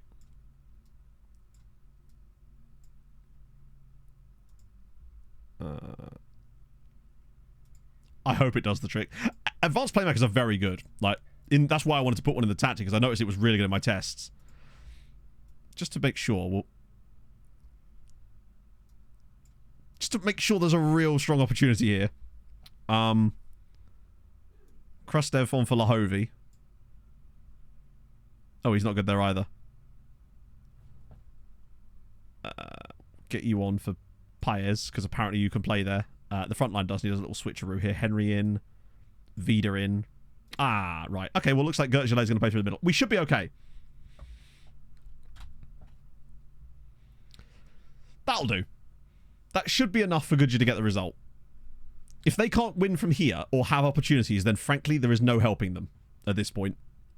Also, FM, give me my graphics card back for the love of Jesus. Has he actually just saved that? Very attack. I don't know if that would make much... Actually, yeah, it would give us more risks, wouldn't it? Did Departed just save that? Please. Please, please, please, please, please. Right, just a corner goal or something. Potter's going to come and collect... As if Potter's coming and claiming these. For fuck's sake. Oh, he's playing it out from the back. I rate that. Oh, that was poor. Terrible distribution there from Mr. Potter. Right, they've got options in the middle. They have to finish this now. Oh, my life. Right, just pass it across the box and score the open goal. There we go. Right. Oh, best Maltese player. Matthew Side. He's a youth player that we had many years ago who plays on loan, ironically, at Goodyear, although he's not in their lineup today. Right, they've got 10 minutes to get it. Is he on the pitch right now? Is he actually part of this team? I'm not sure. I haven't seen his name, but then I've only really seen us have the ball the entire time. Oh, please don't go and score now. Oh, I thought that was going to drop on Reynoso's head. If they had any sense, they would just yeet this over the top of the defence. But there we go. That's more like it. Right, this should be enough for 3-2. Unless Potter does a silly again. Oh my god, they're just taking the best... It's offside! Why is he passing it there? Please score the winner. I beg of you. Right, okay, that should be fine. Just straight over the top. Redinciuc is onto it. And now he can finish past Potter. There we go. Thank God for that. Cyprian Redinciuc gets the winning goal. The fact that Potter's actually made saves is scary. Wait, insta off the kickoff. Wait, imagine if we equalised immediately. I'm sorry that it's glitching out. There's just, I don't think... me running that thing has just utterly screwed it. Wait, oh my God.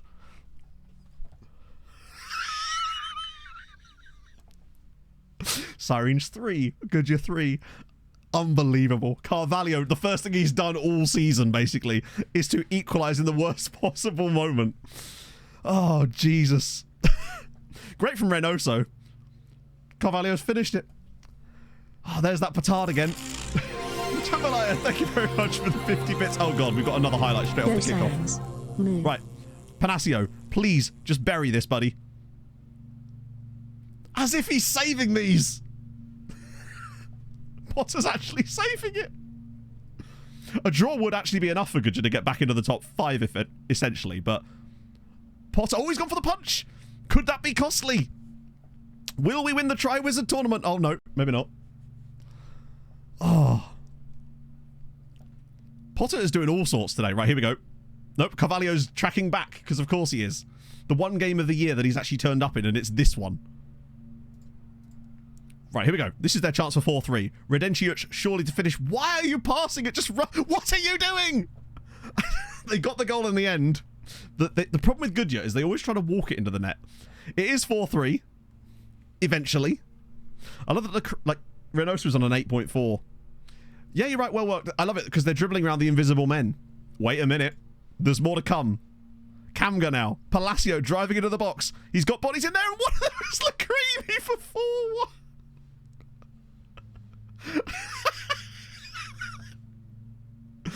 We never die. We are not killable. Brilliant. Straight from the kickoff again. This time it's Lacrini. Oh, that's good from Palacio, in fairness. Good ball across. Lacreeby's there. 4-4.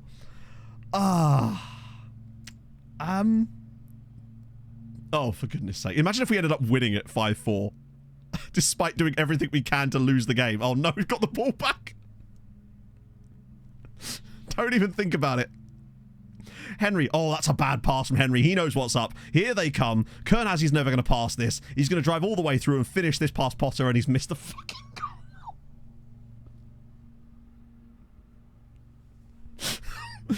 There's an outfielder in goal. You don't have to try that hard, bud. Right, Radincic to show them how it's done. Finds Kernaz. Right, he's got bodies around him. Radincic is in again. Oh, my God.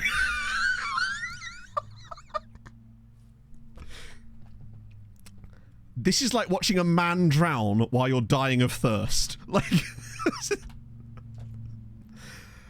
oh, now we go and score the winner in the 90th minute or something.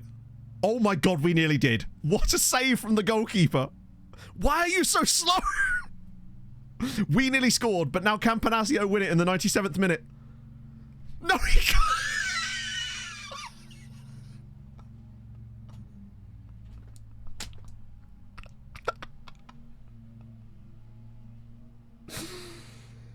Oh my goodness me. What can I tell you? That entire game is in the recap. I hope people have got clips. And yet we were the deserved winner. Jambalaya, thank you very much for the 50 bits. Best game This is why we love FM. ever. I tried my best to throw it to them. Like, what more can I do? Oh, the creepy was great.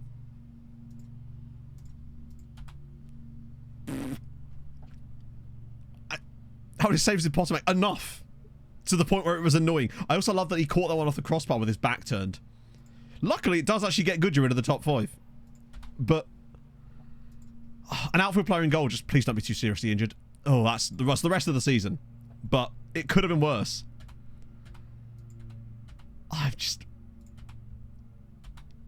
They can't be helped, can they? You can lead them to water, but you can't drown them. And I wish I could right now. Fucking hell. I can't believe they missed like 4 one-on-ones at the end of the game. Oh. No, he needs to be on goalkeeper training. How's Europe gone? Oh, we're out. As you can tell from the silliness that we're behaving with right now, we are indeed out of Europe. We're a good year in the league. They're now up to 5th, thankfully. Right, probably need to get rid of that for the time being. Although what I will do is save it, because I feel like there's going to come a time where we want this. And it's going to be called We Want This. I feel like we've not heard the end of it, you know? Yeah, Hamron are still alive, but unfortunately they they drew their home leg. What was that spelling? That was just me having fat fingers. Like, they're 1-1 from the first leg. Should have played this against them. You know what? Knowing FM, we'd probably just won, wouldn't we? Yeah, it looks like Sweet are going to wrap that up. We want this.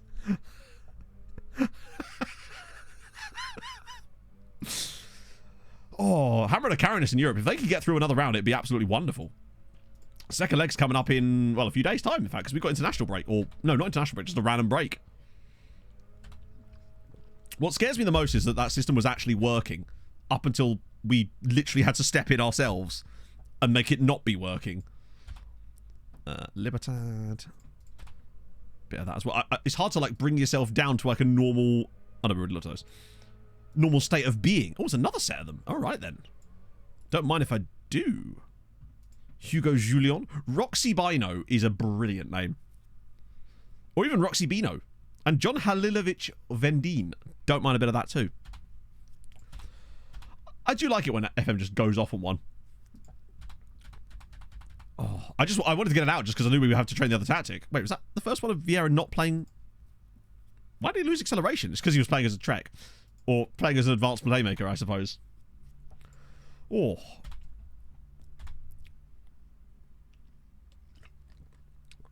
The real loans I have, if you're at 100, that would be 231, I think, is how many you've got. Oh, Bossio's out as well. We'll get a lot of injuries towards the end of the season.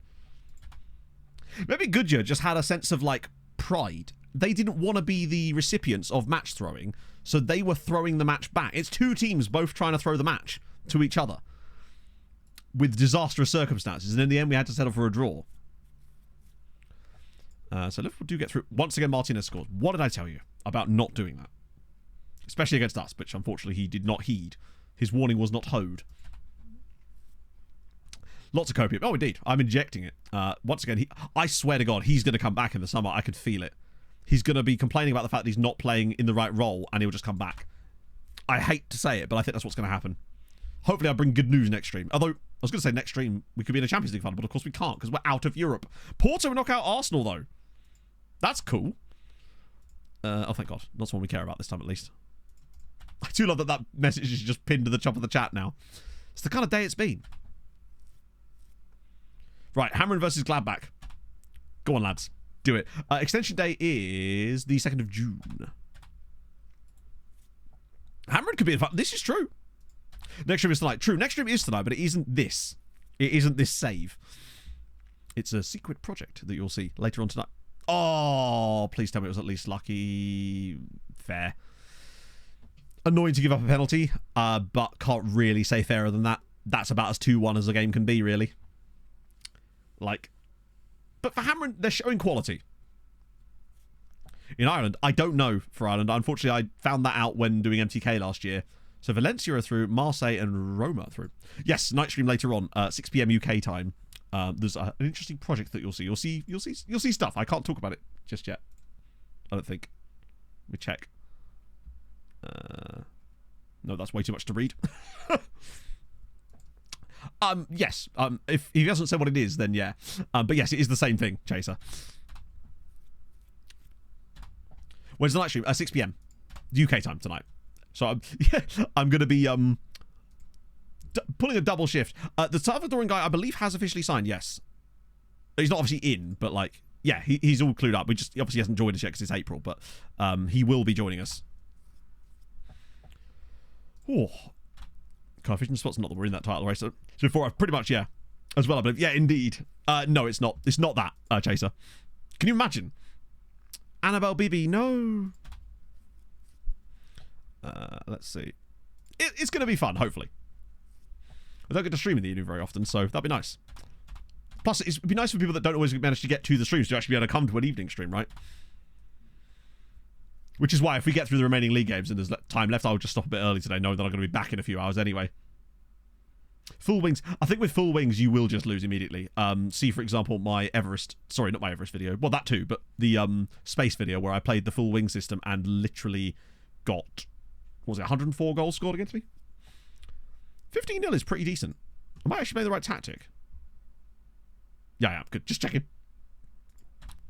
I did like the fact that they had the wide playmakers and the advanced playmakers out wide that were quite literally like holding hands on every play. That was enjoyable. Change the Euros. No, I actually did some research into that, Steve. The stream times during the Euros will remain exactly the same. There is actually only one game in the entirety of the Euros that would conflict with any of my streams, and that is a Serbia match on a random Tuesday at 2 o'clock. The rest of them all just happen to not coincide, so it's going to be absolutely fine. Right. Refuse to watch one of the participants. You refuse to watch me, Jack. I rate that. You've been breaking that vow quite a lot lately. Oh, wait, no, these are new as well, aren't they? Thomas Barron. Oh, Trenton with the dude.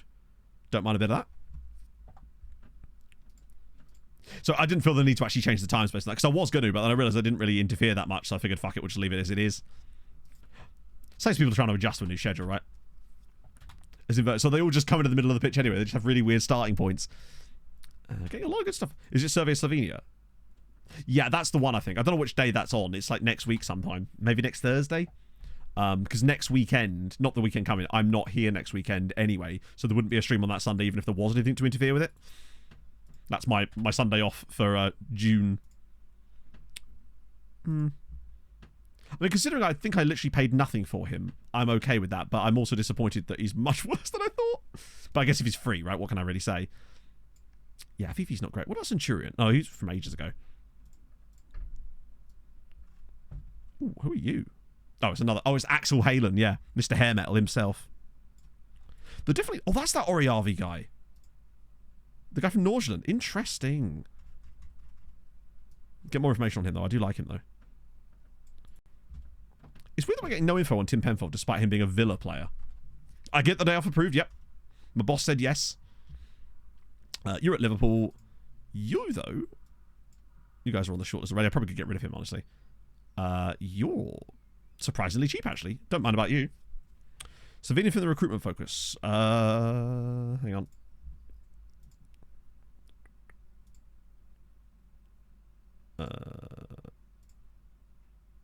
This guy, Thomas Barron. Oh, he's Slovakian. Which one do you on about? Although, bloody hell, 17 jumping reach. Yes, please. He's pretty intriguing on the physicals, at least. I know that wasn't the guy, but still, he's really good. Oh. Punt. Probably no need to punt on him at this point. We might as well just get him scouted and have a look, have a proper look. But I do like his... Actually, you're right. He's got really high... His 17-ness might make him slightly more difficult to sign. Fel, thank you very much for the 23 months, my friend. Hope you're having a fabulous Thursday. Let's... yeah, we'll get him, actually. Fuck it, why not? I like what I see, to the point where even if this is not quite up to scratch, he's got enough about him already that I'd be happy to sign him, even if they are a bit lower. Provided it's not super expensive. Oh, yeah, 500k, that's an absolute must-buy, for sure. Ooh, is that an Ecuadorian in there, too? Not a club I'm super familiar... Oh, it's Venezuelan. Ooh, okay. Right, I'm going to pee, because I haven't actually peed yet. Then we can go through the rest of that report in here, because it does look like there could be some interesting players in this report. Like, there's a lot of high PA in there, potentially. So, I'll be back in a minute, chat. Enjoy your whiz quiz. Toodles.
Yeah, it's Fabian Wilness. That was a bit of an easier one, I think. I expect I'll get a DM from Bill later being like, I've got it. I have to stop putting Ipswich players in it. That's my problem. It's too easy for him then, isn't it?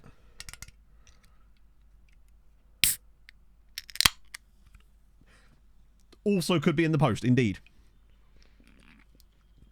Oh, right. We will get to that lookup once I finish this giant scout report. Jefferson. He's one of those really expensive. Let's have a look at Dimitrov first. Oh, he's 16. He ain't going to sign for us yet, is he? But probably worth short. I should just ask his agent just in case. Oh, wow. Okay, never mind. Yeah, I don't think he's anywhere near as good as Humanov. I think this is a lie.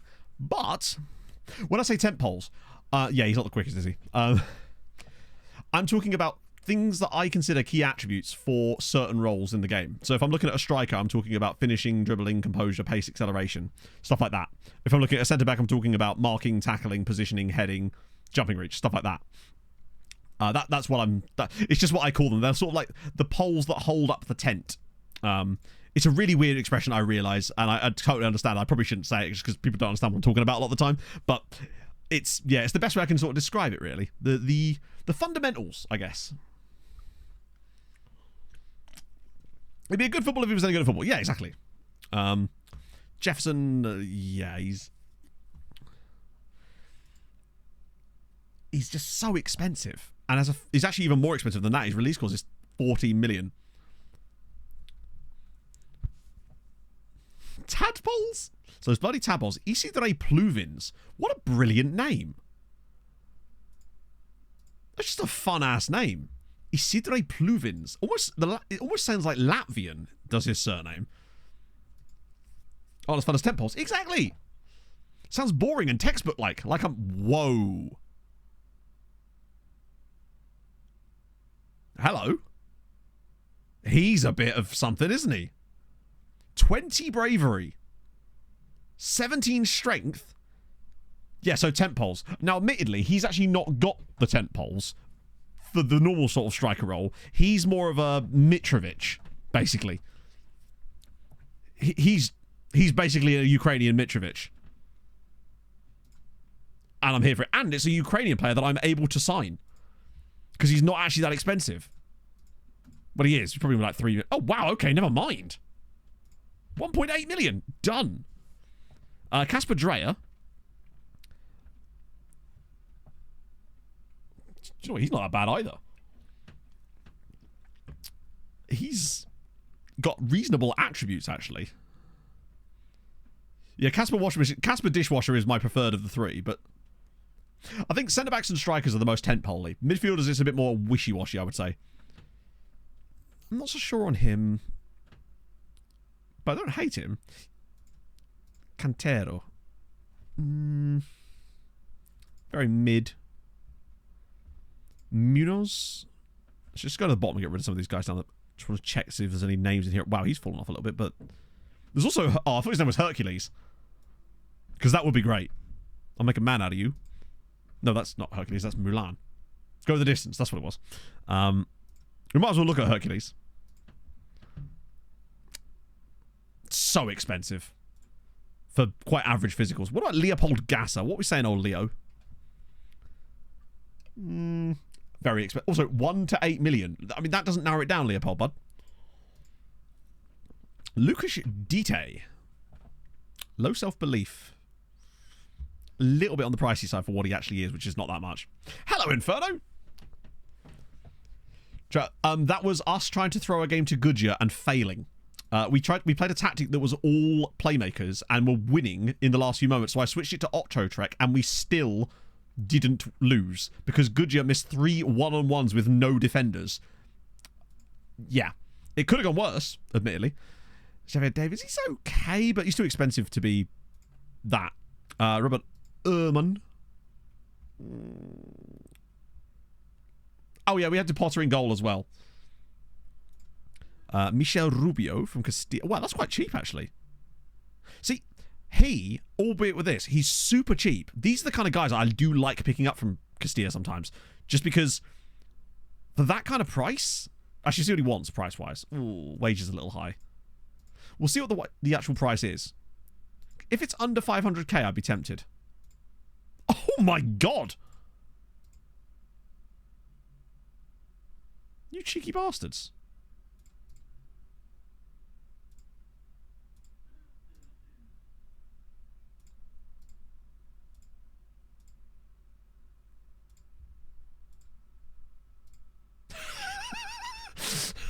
I'll make the start date literally tomorrow, and then the end date this time next year randomly in April. So unless they buy them back for 600k,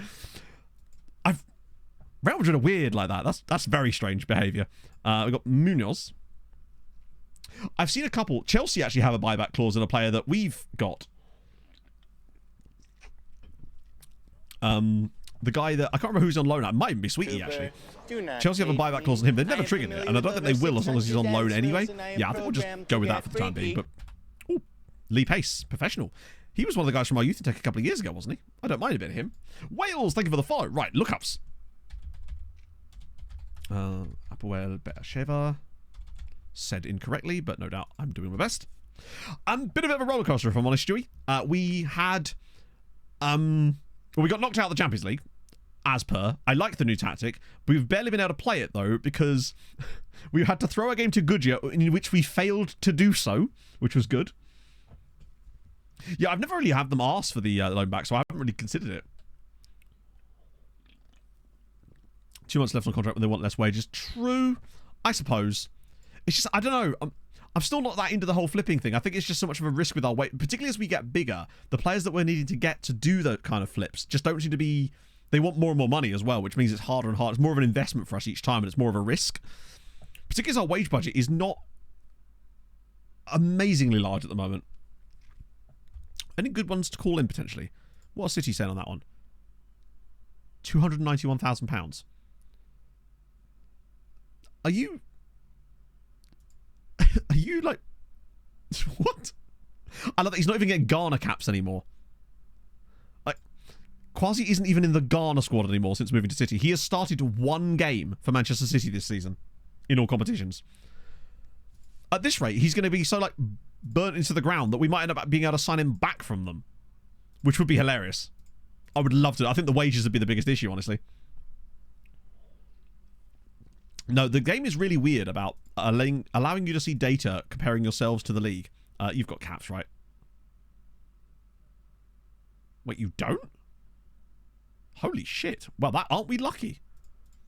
How does he not have caps for Slovakia yet? I know he's only 17, but he's surely... This is perfect. We're getting so lucky with him. Because we can whack on a 17, like a proper contract on him here. That would have been much worse if we hadn't got if he'd got a cap already. Dimitrov really like you. Oh no, the other guy. This is the wrong one. I can't even put the loan player thing in here, can I? Because he's not even old enough for that yet. It's annoying that you can't put the promise to find a loan thing in their contract, even when they're too young, and then it just triggers when they hit the age for the loan. But maybe it doesn't actually have any background effect that really matters. That'll be right. Nice. We've signed a lot of players today. Oh, Mamadov. This guy I really do like. Not the sort of player that I think would ever be that great for us, but I do think as a loan farm guy, his match engine ability is pretty hefty. Oh, wrong way. Maybe we've done it on that one a little bit. There we go. Cool. Get them all. Oh. I'll refund your points for that, Don. There you go. Third. Oh, I mean, part of me is going to make it my mission now to get Kwasi back. Sadly, no tent poles, but we do have Police Terro, who are a Thai club, which swiftly moves us on to our next lookup, which is Pinthong. And I've spelled it correctly. Look at me go. So we got... Actually, there's just the one Pinthong, which is that guy that we were looking at from the next gen list. Reflex is good. Command of area, good. Area reach, not amazing because he's only 5'10". He is a Thai mercenary. Very low release clause, though, for a Thai player. I wonder what his wage demands would be like.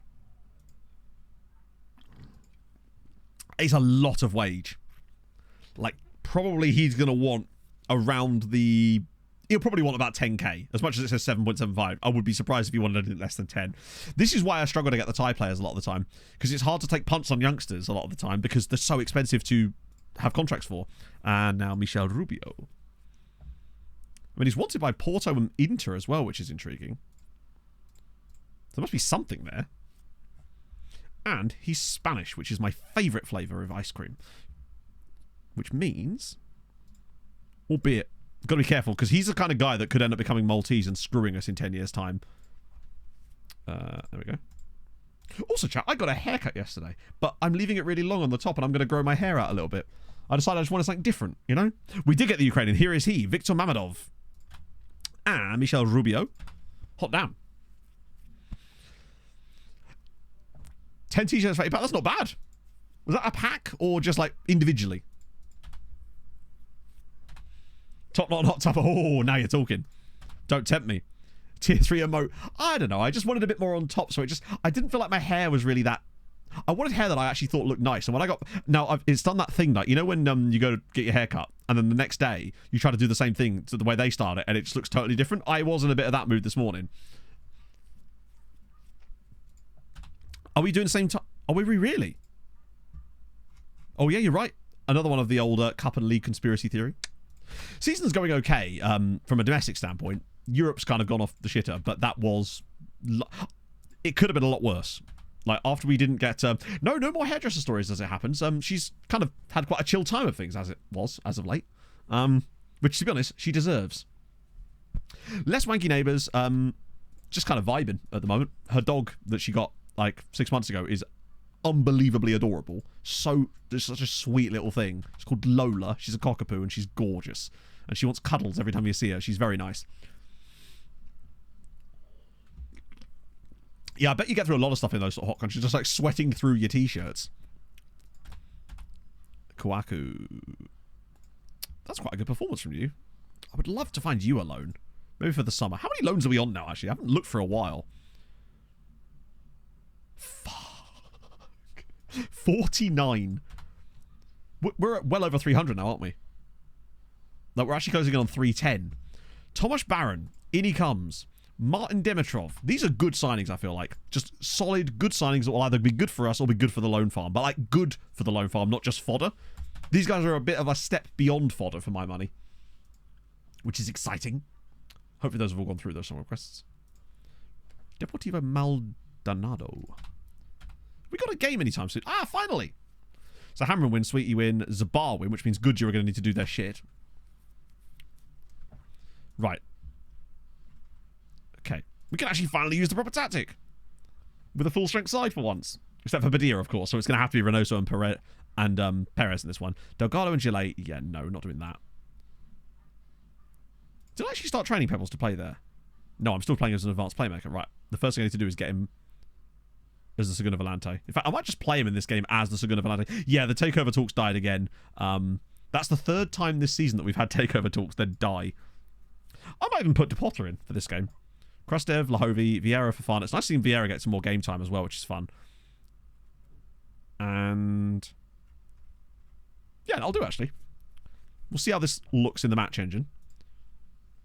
Particularly in the first game, we created an absolutely insane amount of chances and missed every single one except for the 2 penalties that we got. What do you reckon? I reckon we get at least 1 penalty in this game too. I should have put... That's what I was thinking of doing. Yeah, shit. I should have put Sauschnig in. I knew there was something I was forgetting. It occurred to me the moment I put Pebbles in, but then I just forgot. One of my moustache hairs has gone a bit rogue here. There we go. Is he on the bench? Oh, he is. I can at least bring him on for the second half, maybe. Nah, it's cool. My brain was typing too slowly in my head, in fairness.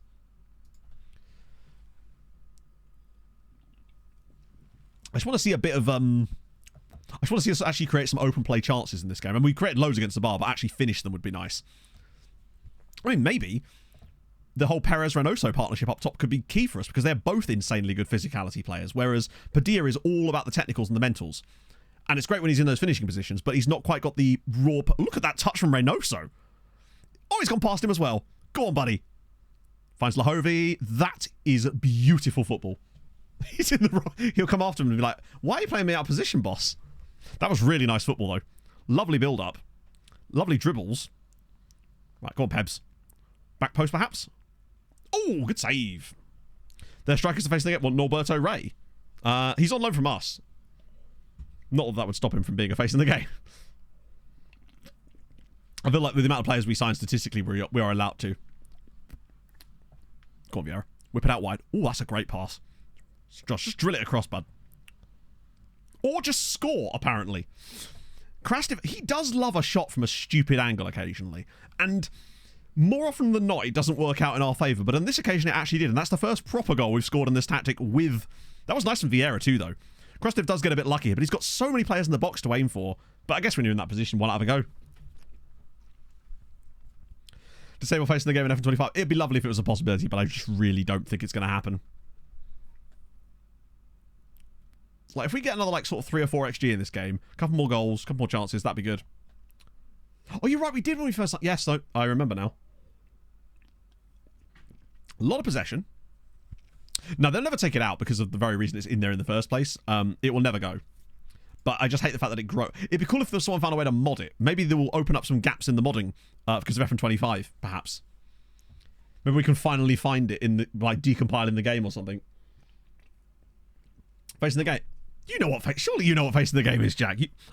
I refuse to believe that by now you don't know what facing the game is, but if you don't, genuinely, it's competition winners, community people, like staff members at SI that basically get regens that are pre-programmed to generate in every single save, and they always come through at the same clubs with the same like specifications and birthplace and all that sort of shit. But it just means that you get a lot of regens that are basically the same people in every single save.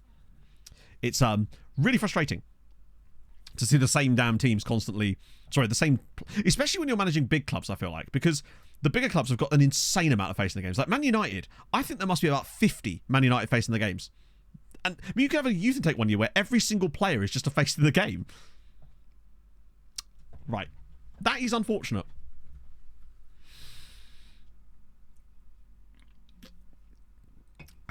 And well, I think the reason they're actually so good is just because they are programmed to generate at big sides. Jan Cavalcanti, yep. He was great for Tromsø. That is an unfortunate goal to concede there, really. Deflected onto the post and then back into the path of Roberto Ray. That is the second game in a row that we've conceded our first shot on target with this, isn't it? But then that was what always used to happen. I don't think you're ever going to get away from that no matter how much you change your tactics. A little bit disappointed with us, but we haven't won a penalty yet, though, so give us a chance. We'll get that eventually. Right, come on. Let's yeet it a bit more. How about the Spanish lad, Stephen Jones? One of my custom databases is a Spanish guy. 3 CA? Just have rubbish kind of cheating, I suppose, but you'd have to figure out who they all are. And I'm not sure I would know how to collect all of them. That's the issue. Are we actually going to not win this game when they've literally scored their only shot of the game? Reynoso has actually kind of struggled today. Pebbles has been okay in that role, in fairness. Lahovi's been a bit naff, so I'm going to get on Sauerschnig, because why not? Maybe even Delgado. Maybe you as well, actually. Try and mix things up a little bit. We could do with a winner. Stick on the shortlist. True, but remember, that doesn't show every single player. That only shows the ones that are currently in your save. And they always gen at different years, and they don't always gen. Some saves I've had where they don't gen at all. So you can't guarantee that you've kind of hoovered them all up, I suppose. Are we actually seriously not going to win this game? Well, we're certainly hitting the underperformance XG part of it. Oh, we're actually going to not win the game because of that goal. That's wild. Oh, they had another shot. Still their only shot of the game on target was the goal. Disappointment. Yeah, Mihai Aliku, he hasn't shown up in this save yet. That is disappointing. Both the strikers just kind of had a weird off day there. Where are these, like, all this XG coming from? Yeah, so if you were to go into your, like, fan style, or I can't remember the team, save Jack, and just type in facing the game without spaces in the top bar, it will show, you'll just see a list of like 800 of them probably with how far you are into your save. Wait. Unconvincing. Still, he's only just started learning, hasn't he? What the hell? He's already got... I rate that from Pebs. I do. It's what I want to see. Also, Floriano relegated.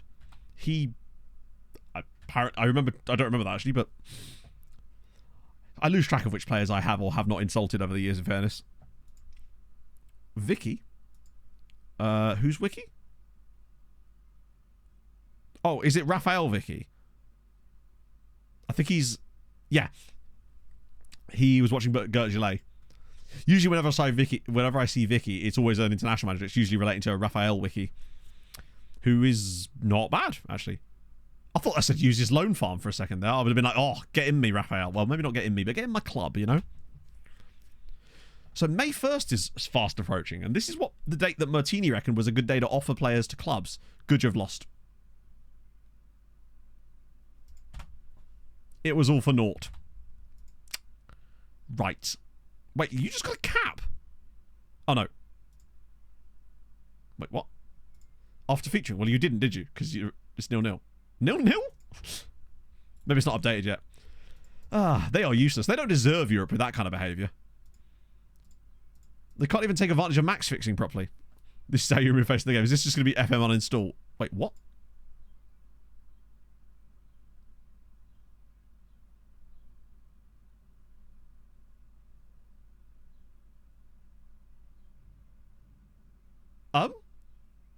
Has Jack just, like, generated faces? Wait, this is generating the faces, right?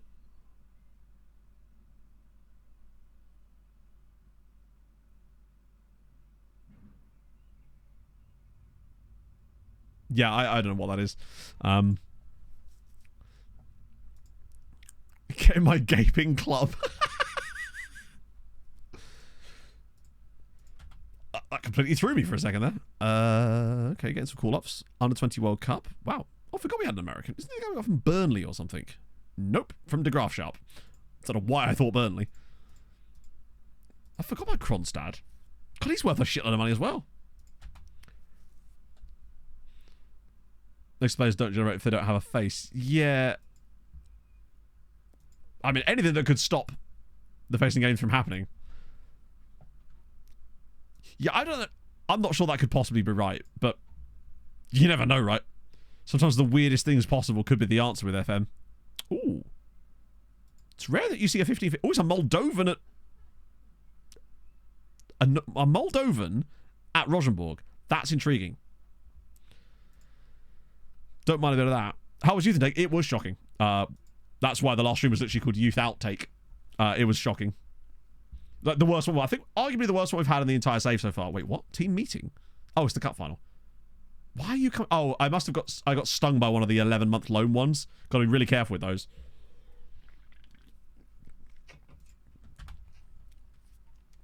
Utter falseness. You speak only lies. Imagine if you'd asked ChatGPT and it actually gave you the correct answer and we were somehow able to get rid of face in the games, even though there was no guides put up on the internet. Is Kim Bostrom still playing? Bloody hell. I missed any lookups. No, okay, cool. We're all right. Here he is. Because he was like the first, like, next... He was basically the first regen to start winning stuff on an international level and becoming like one of the goal 50 kind of guys. And again, I can see why. Because look at his agility. 20 agility. 20 determination. 20 agility. Oh my god, he's Real Madrid got him for free. It's incredible that PSG could pay 5.5 million and still make a loss on the player. He is legit ridiculous. I remember him being like the first sort of, oh, this guy's serious. Right, so it's the 1st of May. So I guess this is the time to... Oh, wow. So a couple of Patreon regions are retiring. There might be some more if we look. Because I've got to do the recap. Oh, here we go. Patreon recap. Right, so, oh my god, there's loads. Yep. Courtney Bunny Rabbit's going. Robert Perrig is retiring as well. Daniel Turner's retiring. Harry Saunders is retiring. Matty... No, he's not retiring, actually. Mike's not retiring, obviously. There are a few going this year. In fact, I think some of them have already gone, potentially. Although it could be guys that didn't have clubs. It's going to be so hard to keep track. Yeah, I think some of them that didn't have clubs have potentially retired as well. It's so hard to keep track. But it looks like we are going to lose a good chunk of them. Well, a small chunk. By the next one, they'll definitely be not all gone, but I would say a good 60% of them probably will have been gone by that point. Do I try and offer out a lot of the guys that are on loan to their clubs? Just to see if we can get some progress with it. Particularly guys like... Well, we could try that, to be honest. Some of the better ones, just in case. Although I suspect most of these guys wouldn't really go for that. They should have some quite good loanees, you know. Wait, is Hubanov really that good already? Christ. I'll just try these guys for the time being. Because you can only offer them to the clubs they're actually on loan from. I just want to try a little batch just to see if there are any takers. Because Martini assures me that this is the best day to do this for whatever reason. I can't really explain why, other than that it's like 2 months before the end of their contracts. Well, not that they have contracts like that, but... Because if I could just get them interested... It could potentially... Oh, shit, I've just... Just nearly offered them for loan. Just offer them for loan to the club they're already on loan at. I can't see any problems with that. My only concern is that... Oh, shit. Who's Goodmanson? He is that Icelandic defender, I believe if that's what you're on about, that was at Marsa, who looks really good and has developed extremely well. Like, I think he could be potentially the sort of guy that could start for us at some point. Particularly with him being at a club like Marsa, who are, let's be honest, not going to be going that far unless they got some really good players from us. Right, I'll just do those guys for the time being. Just see if we get any biters. Yeah, I mean, hey, if you found the optimal day, we'll see if we get any bids.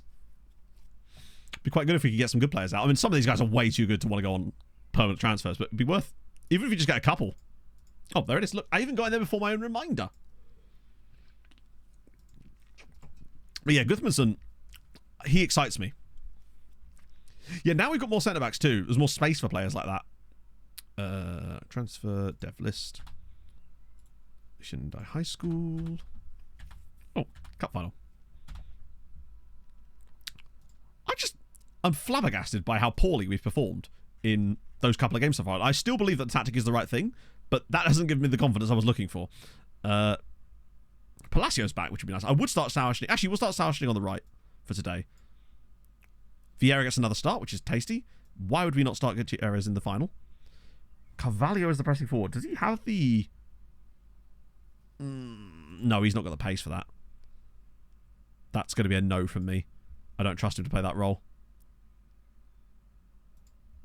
I do want to try Henry as the striker today, just because Reynoso has... Then again, no, I'm going to keep trusting Reynoso. He's the future of this club. We might as well put our best foot forward, even if he has gone off the boil in the last couple of games. For another year. Oh, really? So that's just going to be stuck there. Fair.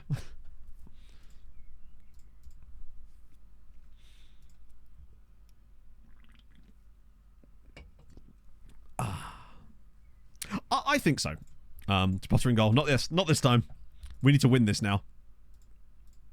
Then again, who would I rather have in Europe? Actually, if we did lose this, it wouldn't actually be the end of the world, because I wouldn't be opposed to Hibernians in Europe. But if I recall, they're not doing that well in the league, and their team... Then again, they did get a draw against us.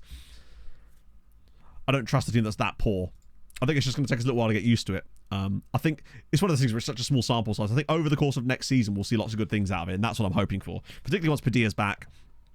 I think it's exciting times. Right, who's got this? Oh, it's DePotter. Playing behind the strikers again. Ah, we finally scored one, albeit a set piece there, but we'll take that. I think he's actually a pretty worthwhile sign. For the amount that we paid, I think he's done well in the second half of the season. Just gives us a bit of extra depth there. And I think getting Sauerschnig more confident on his left side next year would be very useful as well. Just particularly if we end up in another situation like this year with Palacio getting that injury. And then obviously we had... I think at one point we actually had all three left wing-backs out of... Not our position, out of action. Jozanovic! Ooh, okay. Probably don't do that. We'll also win quite a lot of corners with this style of play, I think, which is going to lead to more set-piece opportunities for us. So that, again, it's quite tight, but it is a cup final, I suppose. And I think they've just had an injury, which has allowed them to put Norberto Ray in a different position. Flicked away! Oh, that's filth. I think that's offside. Yeah, that was a really nice little goal. Paul's still around. Yeah, he's still around. He's had less game time this year just because we've actually had full fitness. Look at that little flick there from Kadri. Actually gets up ahead of the keeper. I wonder if he left that for Reynoso, whether that actually would have counted. Not the best first half either from us, really. But maybe that's just that Delgado's maybe not the ideal man for that role. I think Pebbles would be much better in that position. So you can change the name pools of the countries. The way that Hadrian does it, if he doesn't mind me saying, is makes officials, like referees, from that nation, and that's the best way to add names to the name pool, because it doesn't mean it means you don't have to add players. You can just add referees, and it doesn't change anything, but it allows you to add names to the name pool. I believe that's his method. But feel free to correct me, should I in fact be wrong. Le Mans this weekend? Nah, not really, no. There's only so many things I can follow, and when the Euros start, I'm just going to be full on Euros mode, honestly. I'm all over that. Although, F1 on Saturday was fucking sick.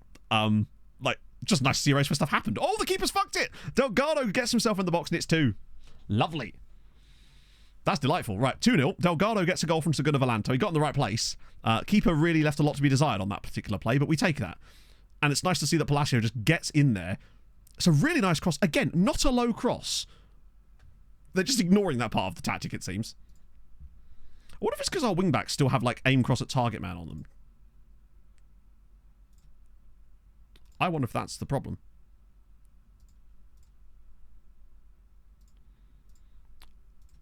I genuinely wonder if that's the problem. Why they're not playing as many low crosses, because they're aiming the cross at target man. I wonder if something within that instruction inherently means they're playing it high because it's a target man. It'd be a bit weird if you were putting it at knee height on a target man, now, wouldn't it?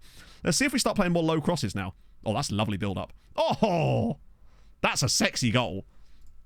Nice little goal from Perez. 3-0. That's more like it. Adds them to the game at the same time. Yeah, because basically when the game is generating players, it basically just looks into the player pool for said nation and then just pulls out random names based on that. I don't think there's any weighting to it. That was lovely football, though. That's the sort of stuff I'm on about. That's what we need to see more of. But I do also now want to see if our fullbacks are going to start playing some more low crosses. I'm actually not sure why I still had that aim at target man thing still on. I think it's just because it seemed to randomly work. Okay, he's still going to yeet it. Oh, my. This is lovely football again. Oh, imagine. Wait. Oh, he's missed the target. That was great football again. Where I parked my car. Edem Exy, thank you for the follow. Okay, at least we're scoring a few more goals this time. Their goalkeeper has had a terrible day. Customer name with 145,000 unique surnames. That's mad. Where are you getting these names from, Hadrian? Or are you just making them up? That's a level of commitment I just don't think I have. Should have kept Ambrosio. Yeah, exactly. If they'd kept Ambrosio, none of this would have happened. Oh no. What will ever happen if we get suspended in the league? I think the defense have been quite poor in this one. And, oh my god, thank you so much. Thank you for the first time chat and the tier 1 at the same time. That's very kind of you, friend. Really didn't have to do that, but I do very much appreciate it. So thank you. And Vitor, thank you very much for the follow. Yeah, I probably should make some substitution. Oh my god, FM. What do I have to do to get it to display that permanently? We're going Kamga. We've got options here, actually. Maybe a bit of creamy. Can't go wrong with a bit of cream.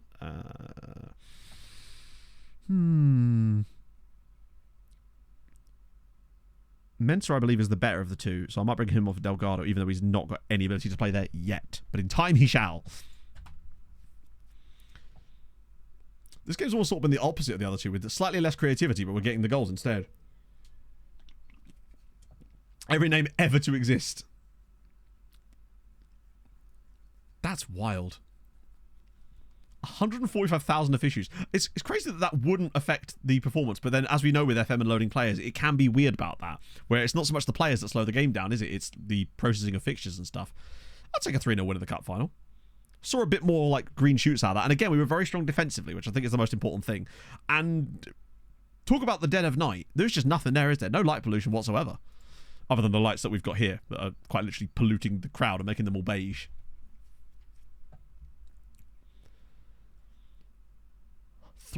How many names are in that pool? It's like, back in the day, my favourite one was the Seychelles, where every other player was called Valentin Mustache, because there seemed like there was about 7 names in the name pool.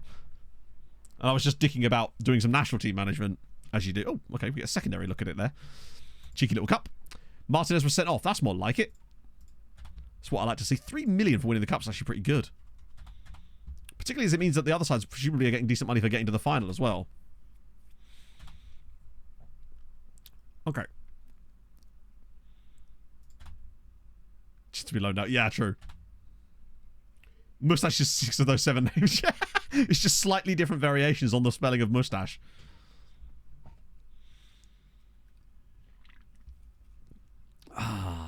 Maybe Gladbach aren't that good then if they've lost 3-0. Matthijs Tel now plays for Marseille, or has he played for Marseille this whole save? Oh, he's been there 11 years, in fairness. Wasn't really getting much of a game at... oh, he's retiring as well. I've a couple of days with the tight calf. To be fair, we had a player come back from an injury and then just immediately go out with another injury. I think that was Vida. When he broke his ankle, came back for like 3 days and then broke his other ankle. Trenchard are doing very well. He's 4-star, 4-star now. I mean, I like him a lot. Like 3 goals and 5 assists in 7 starts. He's actually not bad at all. Altacia wants to come back. Pushkas, okay. Real players, we can do that, yes. Or can we? Yeah, we can, because we can use that filter, can't we? The one that you technically shouldn't be able to use, but you can for some reason. Let me just clear this. And then we'll add in... Fuck, where is it? Oh yeah, I'll have to use the custom one, won't I? The is new gen search filter, but then switch it to is. Yeah, still 4,000 players, I think. The youngest of whom is 33-year-old Julian Hall of New York Red Bulls. So there's still a good chunk of players left that are real. More than I thought there'd be, actually. The oldest of the bunch is Carrie Guarino, who's retiring, who is a Comoran Luxem... What a wonderful combination. A 39-year-old there. Quite a few, actually. As far as the world rep goes, yeah, you still got like Jude Bellingham and Guillermo Restro. Wait, he's a real player? Oh, he is. Wasn't he like one of the best keepers in the world at one point? He's been at City. Actually, he's not been at City that long. Yeah, but Bellingham is the... I mean, yeah. He's a little bit good, isn't he? Still has another year left in his contract. He certainly would have been up there, I would have thought, yeah. Rooney Bargy as well, or Badaji. God, lordy lord. He had a long career at Liverpool, 13 years there. Other names I recognise. Oh, obviously Lamine Yamal, Zaire Emery, Shaquille Van Persie as well, who's retiring this season. I think he's had a longer career. No, this is a shorter one than he had in my video. Oh, and obviously Noah Darvic as well, who was part of that Barcelona team that we... is Jeff Hendrick in there too? Julian Durham. Oh, there he is, Jeff Hendrick, yeah. He's getting that bag at the moment. Over at Al Hilal. He had a really good second season at Juve. Had a terrible first season, and now he's just absolutely... He's not got that many goals. He actually hasn't really played that much in this save. Signs for Bayern and doesn't really play that much there either. Signs for Chelsea and then doesn't really do that much. And the fact that he went on loan to Newcastle is just perfect, like, serendipity, innit? It's what you love to see. Pressure, there's no pressure on me at all. I don't even remember who this is. He can force his move all he likes. I think we only signed him as a bit of a... It was a joke. Report of his loan spell. Well, isn't that lovely? It's a shame you're back, though. It's like, no, the wages will be obscene because he's earning 750 grand a week at Al Hilal. That's the problem with players. The moment they go to Saudi, you basically just can't sign them if you're us after this. Because, right, is he actually... Oh, I see. Okay, this is what has confused me. After featuring in the last international match, Eurico Luis is now one appearance away from making one. Well, then he didn't feature in the last international match, then, did he? Also, I swear he didn't have as high potential as that before. Which is interesting, because he was the guy with the really high value. And now his potential seems to be going towards that too. What about those two Armenian guys? I want to see if there's any changes there. Because one of them had really high value, one of them had really low value, didn't they? Ah, what have done there? There we go. I'm curious now. Must have been on new sub. True. It is funny that it looks like he's featured when he hasn't done any sort of featuring. Right, Armenia. So it was... Oh, they're all on loan now, are they? I guess they must be, right? Right, so which ones was it? I think it was the winger and the centre back, wasn't it? So it's Manazian, who's worth £2.5 million. Now, so he's got a higher... He's worth more now than he was before. So I'm guessing the other guy, who's got the same potential now, he's worth... Why are you worth £10 million? He's gone up even more. Why are you £10 million? I love it, but why? I swear he was like 8 million before. I was expecting him to sort of like normalise in the middle, but no, okay. I'm definitely going to keep an eye on that to see if there is like one of them that turns out way better than the other one, and if that's like an indicator that the value does help us. Oh, hello. It's good. Shit, you weren't wrong. Came in summer. Christ on a bike. In winter, it can get very depressing. Just going to drop these right down. I mean, yeah, have it for whatever you like there, lads. It's too, I'll just sort of go for like half or less than the amount they're offering. £5 million for Kalidou Sarr. What on earth? No. 5 million quid. As if that's happened. You are very, very right. Amrani for 5...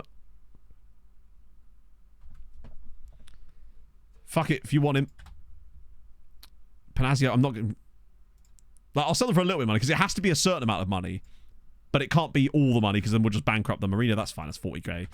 Novaish, that's a stupid... 9 million quid! Sweetie, stop it. 9 million quid they were trying to offer me for him there. Etoundi. 100k for you. Because that way we still get some money. It's just not a great deal of money. How dare you offer this much? Mayhem Sultan, that's fine. 250k is fine. Yet 9 million for a naturalized Malteser is wild. Shmishik. Wow, that's really low, but also sort of more like where I would expect. Why is he so low? Yeah, that could potentially work. Buffs their club up a little bit. Omar Gomez. I forgot he was on loan. And it also just means that we're no longer having to pay their wages. Less contracts for me to sort out. Bit of money in the bank. Pedraza. Oh, yes, please. Wow, really? 100...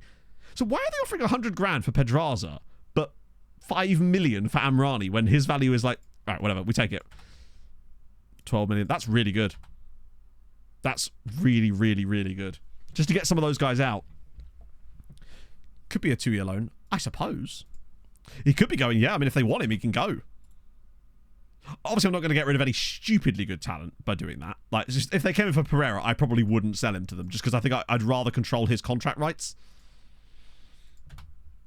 Yeah, the Novaish guy definitely had stupid value. In fact, I remember seeing his value at one point, because he's a Maltese international and has been for a while. He's one of the Brazilian guys that transferred over. Like, one of the better ones. Excuse me? Why? Why are you returning from loan? Wanted by Hamron. Excellent. Please take. That's really odd. Hello, Dan. Bit of Gillet, bit of that too. Martinez has hurt himself. That's a shame. Out on loan. So basically, Martini, and he's right about this, reckons that if you do it on May the 1st, for some reason, you get loads of bids from the clubs.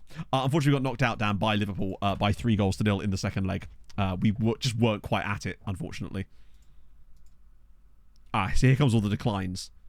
It's weird that all the approvals came through first, and then you just get this big list of declines for literally every other player, I assume. I imagine all of these are going to be reducing the loan farm. If we can make some of them into permanent signings, I feel like it's better. Because the loan farm is just a big number, right? At the end of the day, if the player is there permanently, it allows them to maintain the value for that player. And then we don't have to pay their wages too, which just helps us out. We get a little bit of cash in the meantime too. Obviously, I've put most of the values down, except for that one on Amrani, because that was non-negotiable. That's the thing. If I sold... Yeah, that's exactly that. If I sold Pereira to Hamron for like £4 million or something, they'd put like a £4.5 million release clause on him. Hey, Wobble. Club reputation is good. We're at 3.5 star. Mark Lutton's red button. Yeah, I do, but like if I don't look at the items, then I don't know if I'm disguising something that I want to look at. That's why I go through them one by one. Panacio's gone. 500 grand to Goodyear. Nice. Shabo. We're just getting a bit of free money here as well. Well, Goodyear are just making shit happen. Zbignev's gone. Gomez has gone. Vrabel's gone for 500k. I'm surprised the board are letting me do this. They're usually pretty leery about that. Okay, that means next year I'll offer everybody out on that same day then. Because that seems to actually work. Oh my god, Novaish has gone too. How good is this guy, actually? He's a very solid player. Like, for Malta, he's very good. Could you make it a loan permanent? True, yeah. True, yeah, they just don't care as much. Which is actually going to make it even easier for us to get players out, I would say. This is exciting for the future, because it means that they're going to have better players to begin with, which is going to allow us to get even better loans, because I think it values their permanent signings more than their loans in terms of squad strength, perhaps, and I think it makes it even better for us to get even more loans out, which we can then sell them as well. Dial Sprite and Jay Crampy, thank you for the follows, guys. I appreciate that. Hope you're having a fabulous Thursday afternoon. If you are new and you have enjoyed somewhat of the chaos today, then drop a follow. I'd appreciate that. Squad strength is going to be the same. Yeah, it's Levy Weevies.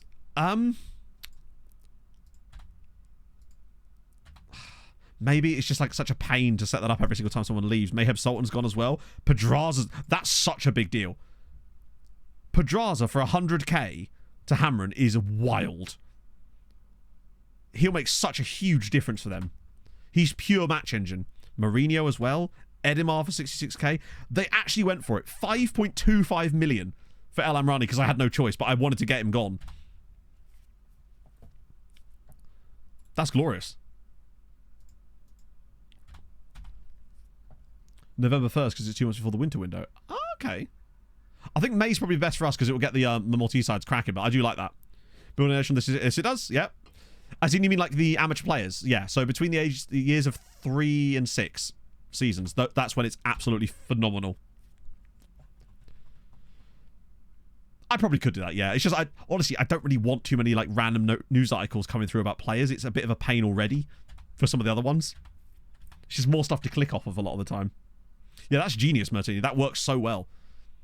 I think a lot of FM is about knowing what date to do things on. Like, with the loan extensions thing. We found that it worked really well on June 2nd. Then we found that it would do the 2-year extensions if you do it June 2nd.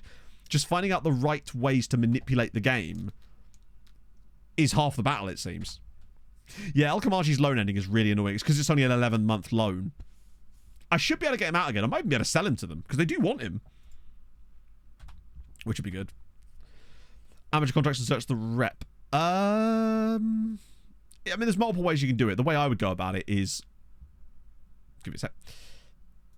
Going into this, I have this thing, which basically means... It sets it up like this. So it's like...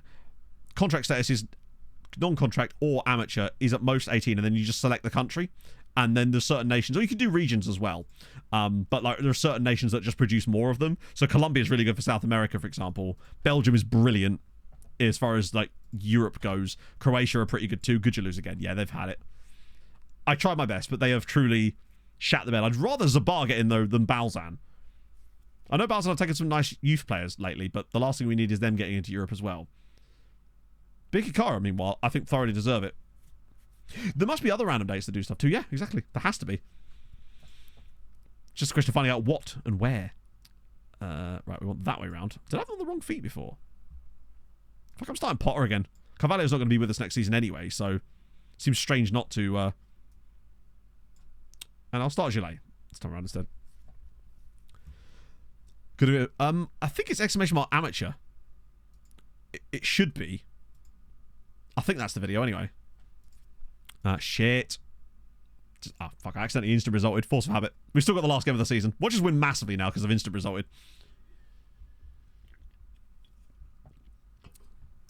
But the same concepts apply. But I think I elaborated on it a bit more in my newer scouting. 7-0, okay. Right. So it do be good. Little 7-0 against Floriana, who admittedly are really bad. But 4 goals for Reynoso is delightful. Pebbles with 2 assists from Zaguna Volante. Gert Gillet with a 9.8 as well. Yeah, Reynoso's great in this tactic. He's really, really good. Also, we must be getting pretty close to 100 and... Oh. Our record, I believe, is 112. Just not show up to the matches would be much easier, wouldn't it? I don't know if we're going to quite get 10-0 on the final day against Tarsheen, but there's a chance. I think that also means more... That might be a record goal-scoring season for Reynoso. For us, and for him personally. Yeah, he's on to 32 this year. 32 goals, 9 assists. Let me just get rid of the not clubs. And Padilla with 15 before the injury. Not bad. Perez still underperformed a little bit, but that's what we're looking for out of Reynoso. He's great. Krastev's got 11 assists now. Lacrimi with 9. Fair play. Palacio's got 8. Lahovi with 8. And they've kind of shared the role, whereas Krastev's got it all to himself, so that's good news. Yeah, 32 and 32 is pretty solid. For a second season as well. Like, I hope that he can sort of match the levels of last year, and he's kind of done that. Last year he got 43 goal contributions. This year he's got 41 currently. So pretty much exactly what I expected of him. And I think now that I feel like we're going to flourish a bit more, I'm excited to see what he can come up with. Link with Manchester City? No, he's not. He'll be fine.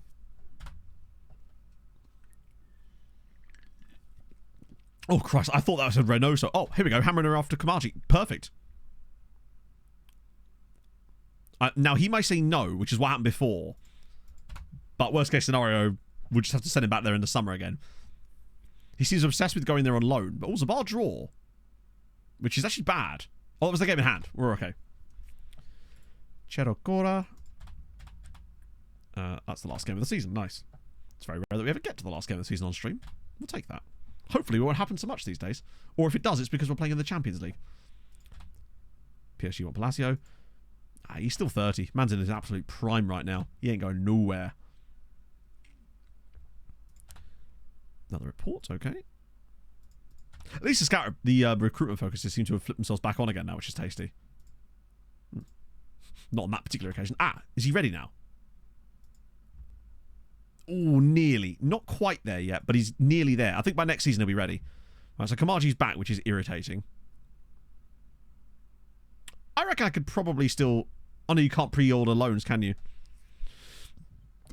Basically, us... Oh, there we go. I figured that would happen. Basically, us going out of Europe in a ball of flames, but then feeling pretty good about things since then. Vida, I think he's 32. It always says unknown. I don't think I can pre-order a loan on him. Deluxe edition loan. Yeah. I want the loan that comes with a canvas bag that isn't made of canvas. See Fallout 76.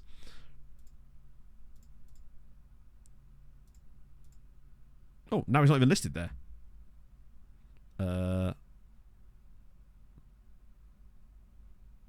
Wait, where is he?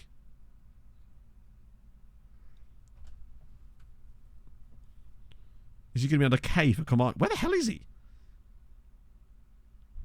Oh, is he no longer loan listed or something? I've no idea what squad he's even in. Under 23? Nope. Maybe he's not returned, but... Oh yeah, he's still... I hate when the game... This is one thing that I would really love for them to fix on the next FM.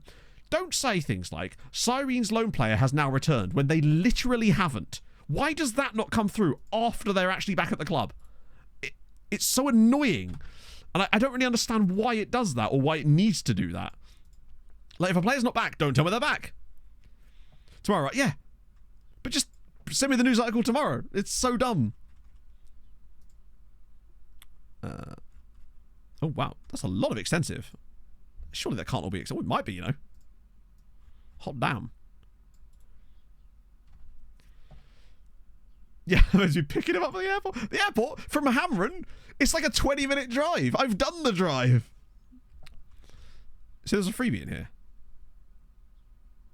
Or is that not the guy? That guy's already joining us. Did I accidentally delete the guy? Wow. You're already joining us, so I'll remove you from the shortlist. It gets rid of you. You're Quasi, so you're definitely staying there. You're overpriced. You are... Oh, my life. Fielro.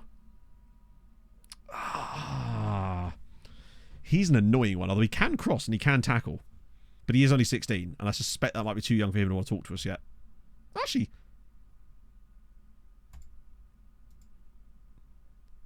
Yeah, like, crossing and tackling, nice. Pace is okay. Agility's okay. He's still only 16, though, so maybe he's one we just shortlist for the time being. Keep an eye on him. Like, but he is certainly looking like a really good player. Mateus, I mean, this guy here is extremely good. In fact, it's a good to Volante. If he just... No, I don't think he's got the stamina for it. Hell of a player. Very expensive. He's a great loanee. Yeah, but the thing is, he'd cost like 5 or 6 million, I would have thought. Record departure. Record departure was 126 million, which was Kwasi Awuah last summer. Oh no, he's gone now. The guy that's at Man City that was just there. And then the record in, I believe, is still Gert Gillet for 15 million. I don't believe we've touched that just since then. Hello, Icarus. Things are going okay. We're recovering. Cortez. Oh, this was the... Yeah, I like this guy, but I'm not like... I don't like him 7 million. Particularly when he's already on 20 grand a week. Did Bizarma game PA? Ooh, that would be good. I didn't see that. I must have just clicked after him because he was already joining us. But if he did, then that's dope. Chris Rice, who just so happens to be the team principal at Colleague Racing as well, but he also plays for Newcastle United. Lucas. How the money? Yeah, but you could apply that to any player then. Why not sign a guy for £10 million because we have the money? Because we don't need to spend it. There's no point in signing every player because you have the money. If I don't think the player is worth the money, then they're not worth the money. Yeah, what's he doing? He's got things to do. Like, we don't have to sign every player just because they can be afforded. If they're still not good value, which I don't believe he would have been, because he would have probably been about £5 million at 16. It's a lot of money to spend on a player that's never going to play for us, and I'd rather just let him develop for a little bit, because the fact is, he's probably going to be about the same kind of price in a year or two when we've had a little bit of a chance to see where he's developing. Like, if it was like 2 million, I'd be tempted. But at 5, that's a lot. Orlando Peggle. Oh, Pengle. Great name. But again, like, to me, you'd have to be insanely good for me to want to spend that kind of money. Now, he's actually not that bad. You bit of Peggle. Andy, oh, you're a Villa. Right, yeah, no chance. You are fairly cheap, but also 16. Although Willie would talk to us. Very aggressive. But he is quite conny. And not Huck. Jonas Zacharia. It's very thin on the ground here. No, he's 17, admittedly. It's not even born yet. Is this just sort of the wrong way here? For that price? Yeah, I mean, he might be, but like, it's like, if we do that with every player that's £5 million, we'll have no money for actual signings at some point. And I just feel like there's just better value out there. Like, not every player is going to be, not every player is going to turn into something good. And I'd rather spend less money unless I'm absolutely certain that they're going to be good. Like, if he had better starting attributes, like higher CA in terms of actually how he looked already, I think I'd be more interested. But then again, he's only 16. And besides, I'm not saying I won't sign him. I'm just saying I won't sign him right now. Because we don't need to. He's intriguing. 6 foot. With 13 passing, 12 vision. He's alright, actually. But this is wild. It's like, he could be anything in terms of his price. But wage is good. Versatile. If he's like under 750k or maybe at most 1 million, I'd be tempted. But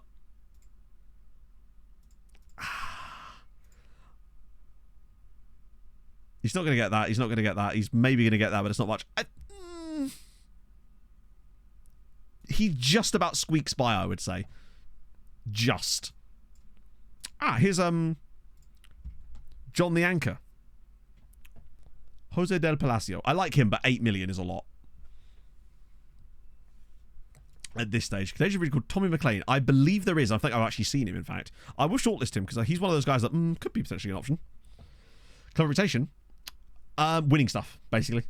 If you succeed on a European level and get into like group stages and stuff and get good results, progress in Europe, that's how you get reputation. Better than that is winning an international tournament. Sorry, like a European tournament. That's what it is. And also, bear in mind, if you're starting in like a Welsh side, they're going to have insanely low reputation. Probably even lower than mine was to be starting with this, which is saying something, because it was very low. Tommy McLean. This guy, Alger. Yes, I remember this guy, because I nearly signed him. But, actually, no, maybe I didn't. I recognise the name. He's definitely come through a scout report of mine before, for sure. I think we did get a nice little bump from being in the Club World Cup and actually getting to the Club World Cup final, too. That certainly helped. Win everything. Yeah, no, winning everything in Wales is irrelevant. It's what you do on an international level. You have to like get into Champions Leagues, and Valorant, I don't think it's even as high as that, but it's about what you do on the European level that really matters. You're all a bit overpriced. You're insanely overpriced. In fact, I might even just get rid of you from here because you're so pricey. You're all a bit expensive and very mid. Eventually I will get rid of you, but not now. Some more options in there. Honestly, I'll save that stuff for the time. Oh, there's Crumb. He's way worse than I thought he was going to be, which is a real shame because I thought Crumb was going to be good. I am disappointed. Now, he might still be good. The game just could be lying to us again, like it does a lot today, apparently. 1 year contract. You're probably not going to do 1 year, Bruno. That seems like a bad deal for everyone concerned. Oh, there we go. Nice. Didn't have to do any silly bollocks either. I want to just quickly look at Crumb.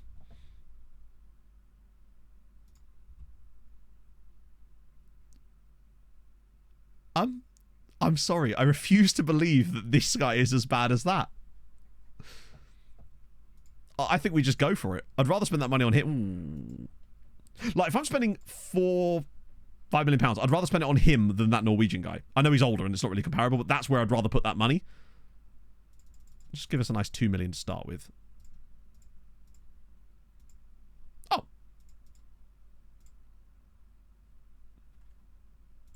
2.6 is actually okay. Yeah, the wage is a little high. But I might be able to get it down by Fringe player, Christ. 7. I think I can bring that down.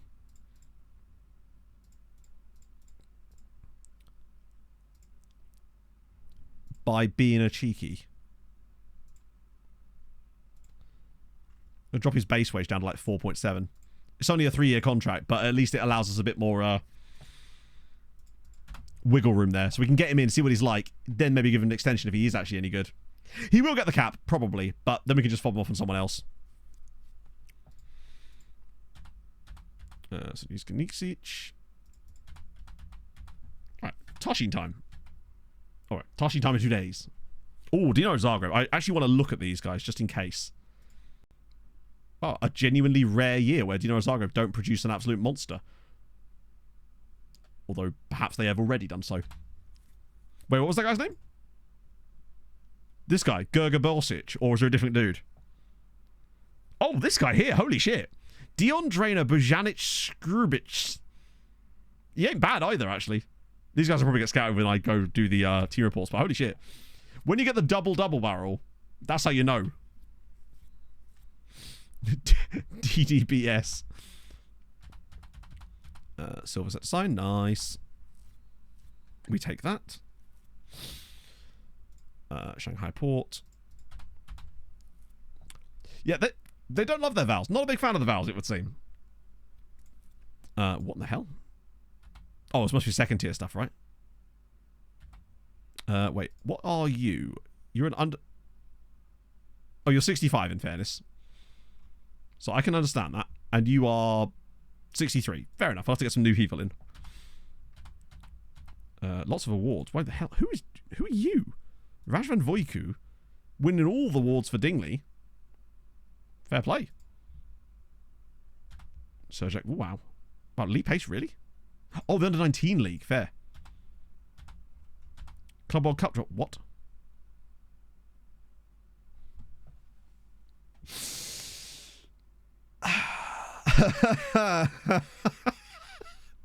Chat, we're in the World Cup. We're in the Club World Cup again. I think this time we might be in there by virtue of getting to the final. Oh my god, another one? Good loan manager. I can't remember what his name was. I wonder who their new manager is, actually. Oh, yeah, it's the other loan manager guy, isn't it? So their ex-manager is this guy, Juan Jose Cordoba, who is just hovering about in Malta at the moment. Right. Okay. Oh, why am I watching the draw? Fuck it. There you go.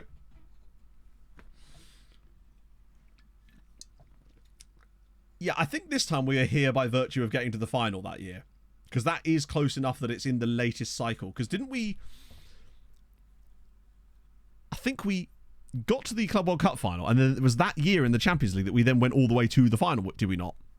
What are these pots? Oh my life, yeah, you're right. Just a random pot with just River Plate in it. Also, which pot are we in?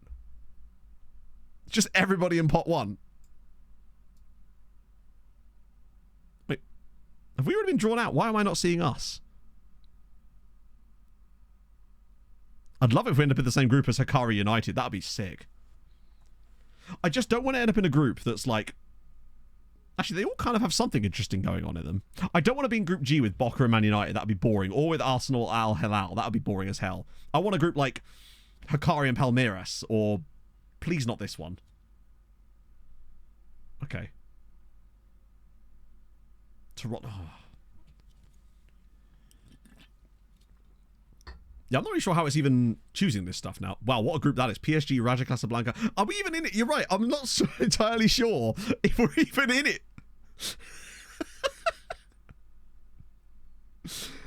Watch it draw out every team and we're just not there. Please not C. I beg of you. Okay, no C. Group D's fun with Ulsan Hyundai and Toronto FC.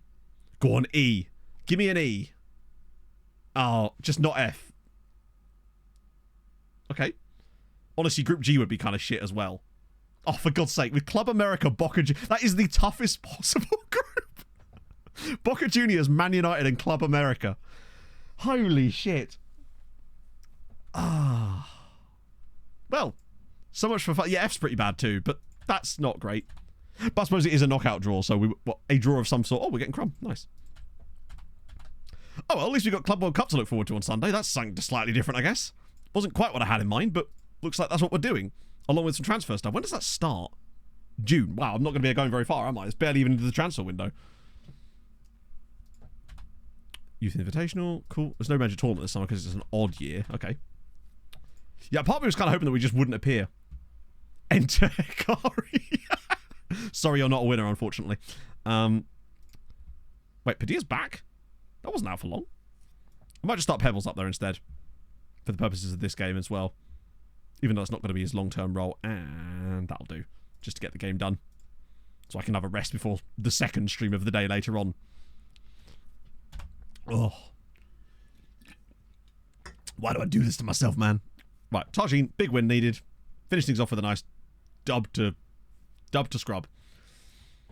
I reckon 5-1. I reckon he'll grab one in this game. Alright, 3-0. Maybe not. Oh, Perez has hurt himself. Pebbles did get a brace. And a penalty there too. Which is good, but I'm a little bit concerned about that injury. Twisted knee. Problem solved. No big deal. And I will save that there. Lovely old job. So we're going to finish... Well, it's only like 4 minutes early today, but I'll be back this evening at 6 p.m. for as yet untitled stream project, but you'll see plenty of stuff about that for the coming few hours, I suspect. I can't really tell you anything more than that, but it'll be fun later on, so I'm going to go lay down for a couple of hours and then firstly find someone to stream. To raid. Liam, thank you very much for the follow. Right, what are we saying? Let's raid... Well... Let's raid... Is that Holbrook? Oh, Holbrook's live. Who's in Europe? What do you mean, who's in Europe? Oh, sorry, in the... As a bar, I don't actually know, but I'm not going to go off of it right now. I'll put it in the Discord. It probably is the bar, though, I suspect. Yeah, we're Red Holbrook. Oh, dear. Oh. I'm knackered, you know. Genuinely, I'm a little bit knackered. So I will see you guys in literally a few hours' time. So, yeah, have a lovely rest of your day, and I will catch you up in a few hours' time. So join you in a moment. Yeah, we'll go over to see Holbrook, and I'll be back in a moment. Carlisle, honey, and other such words. Bye-bye, chatto.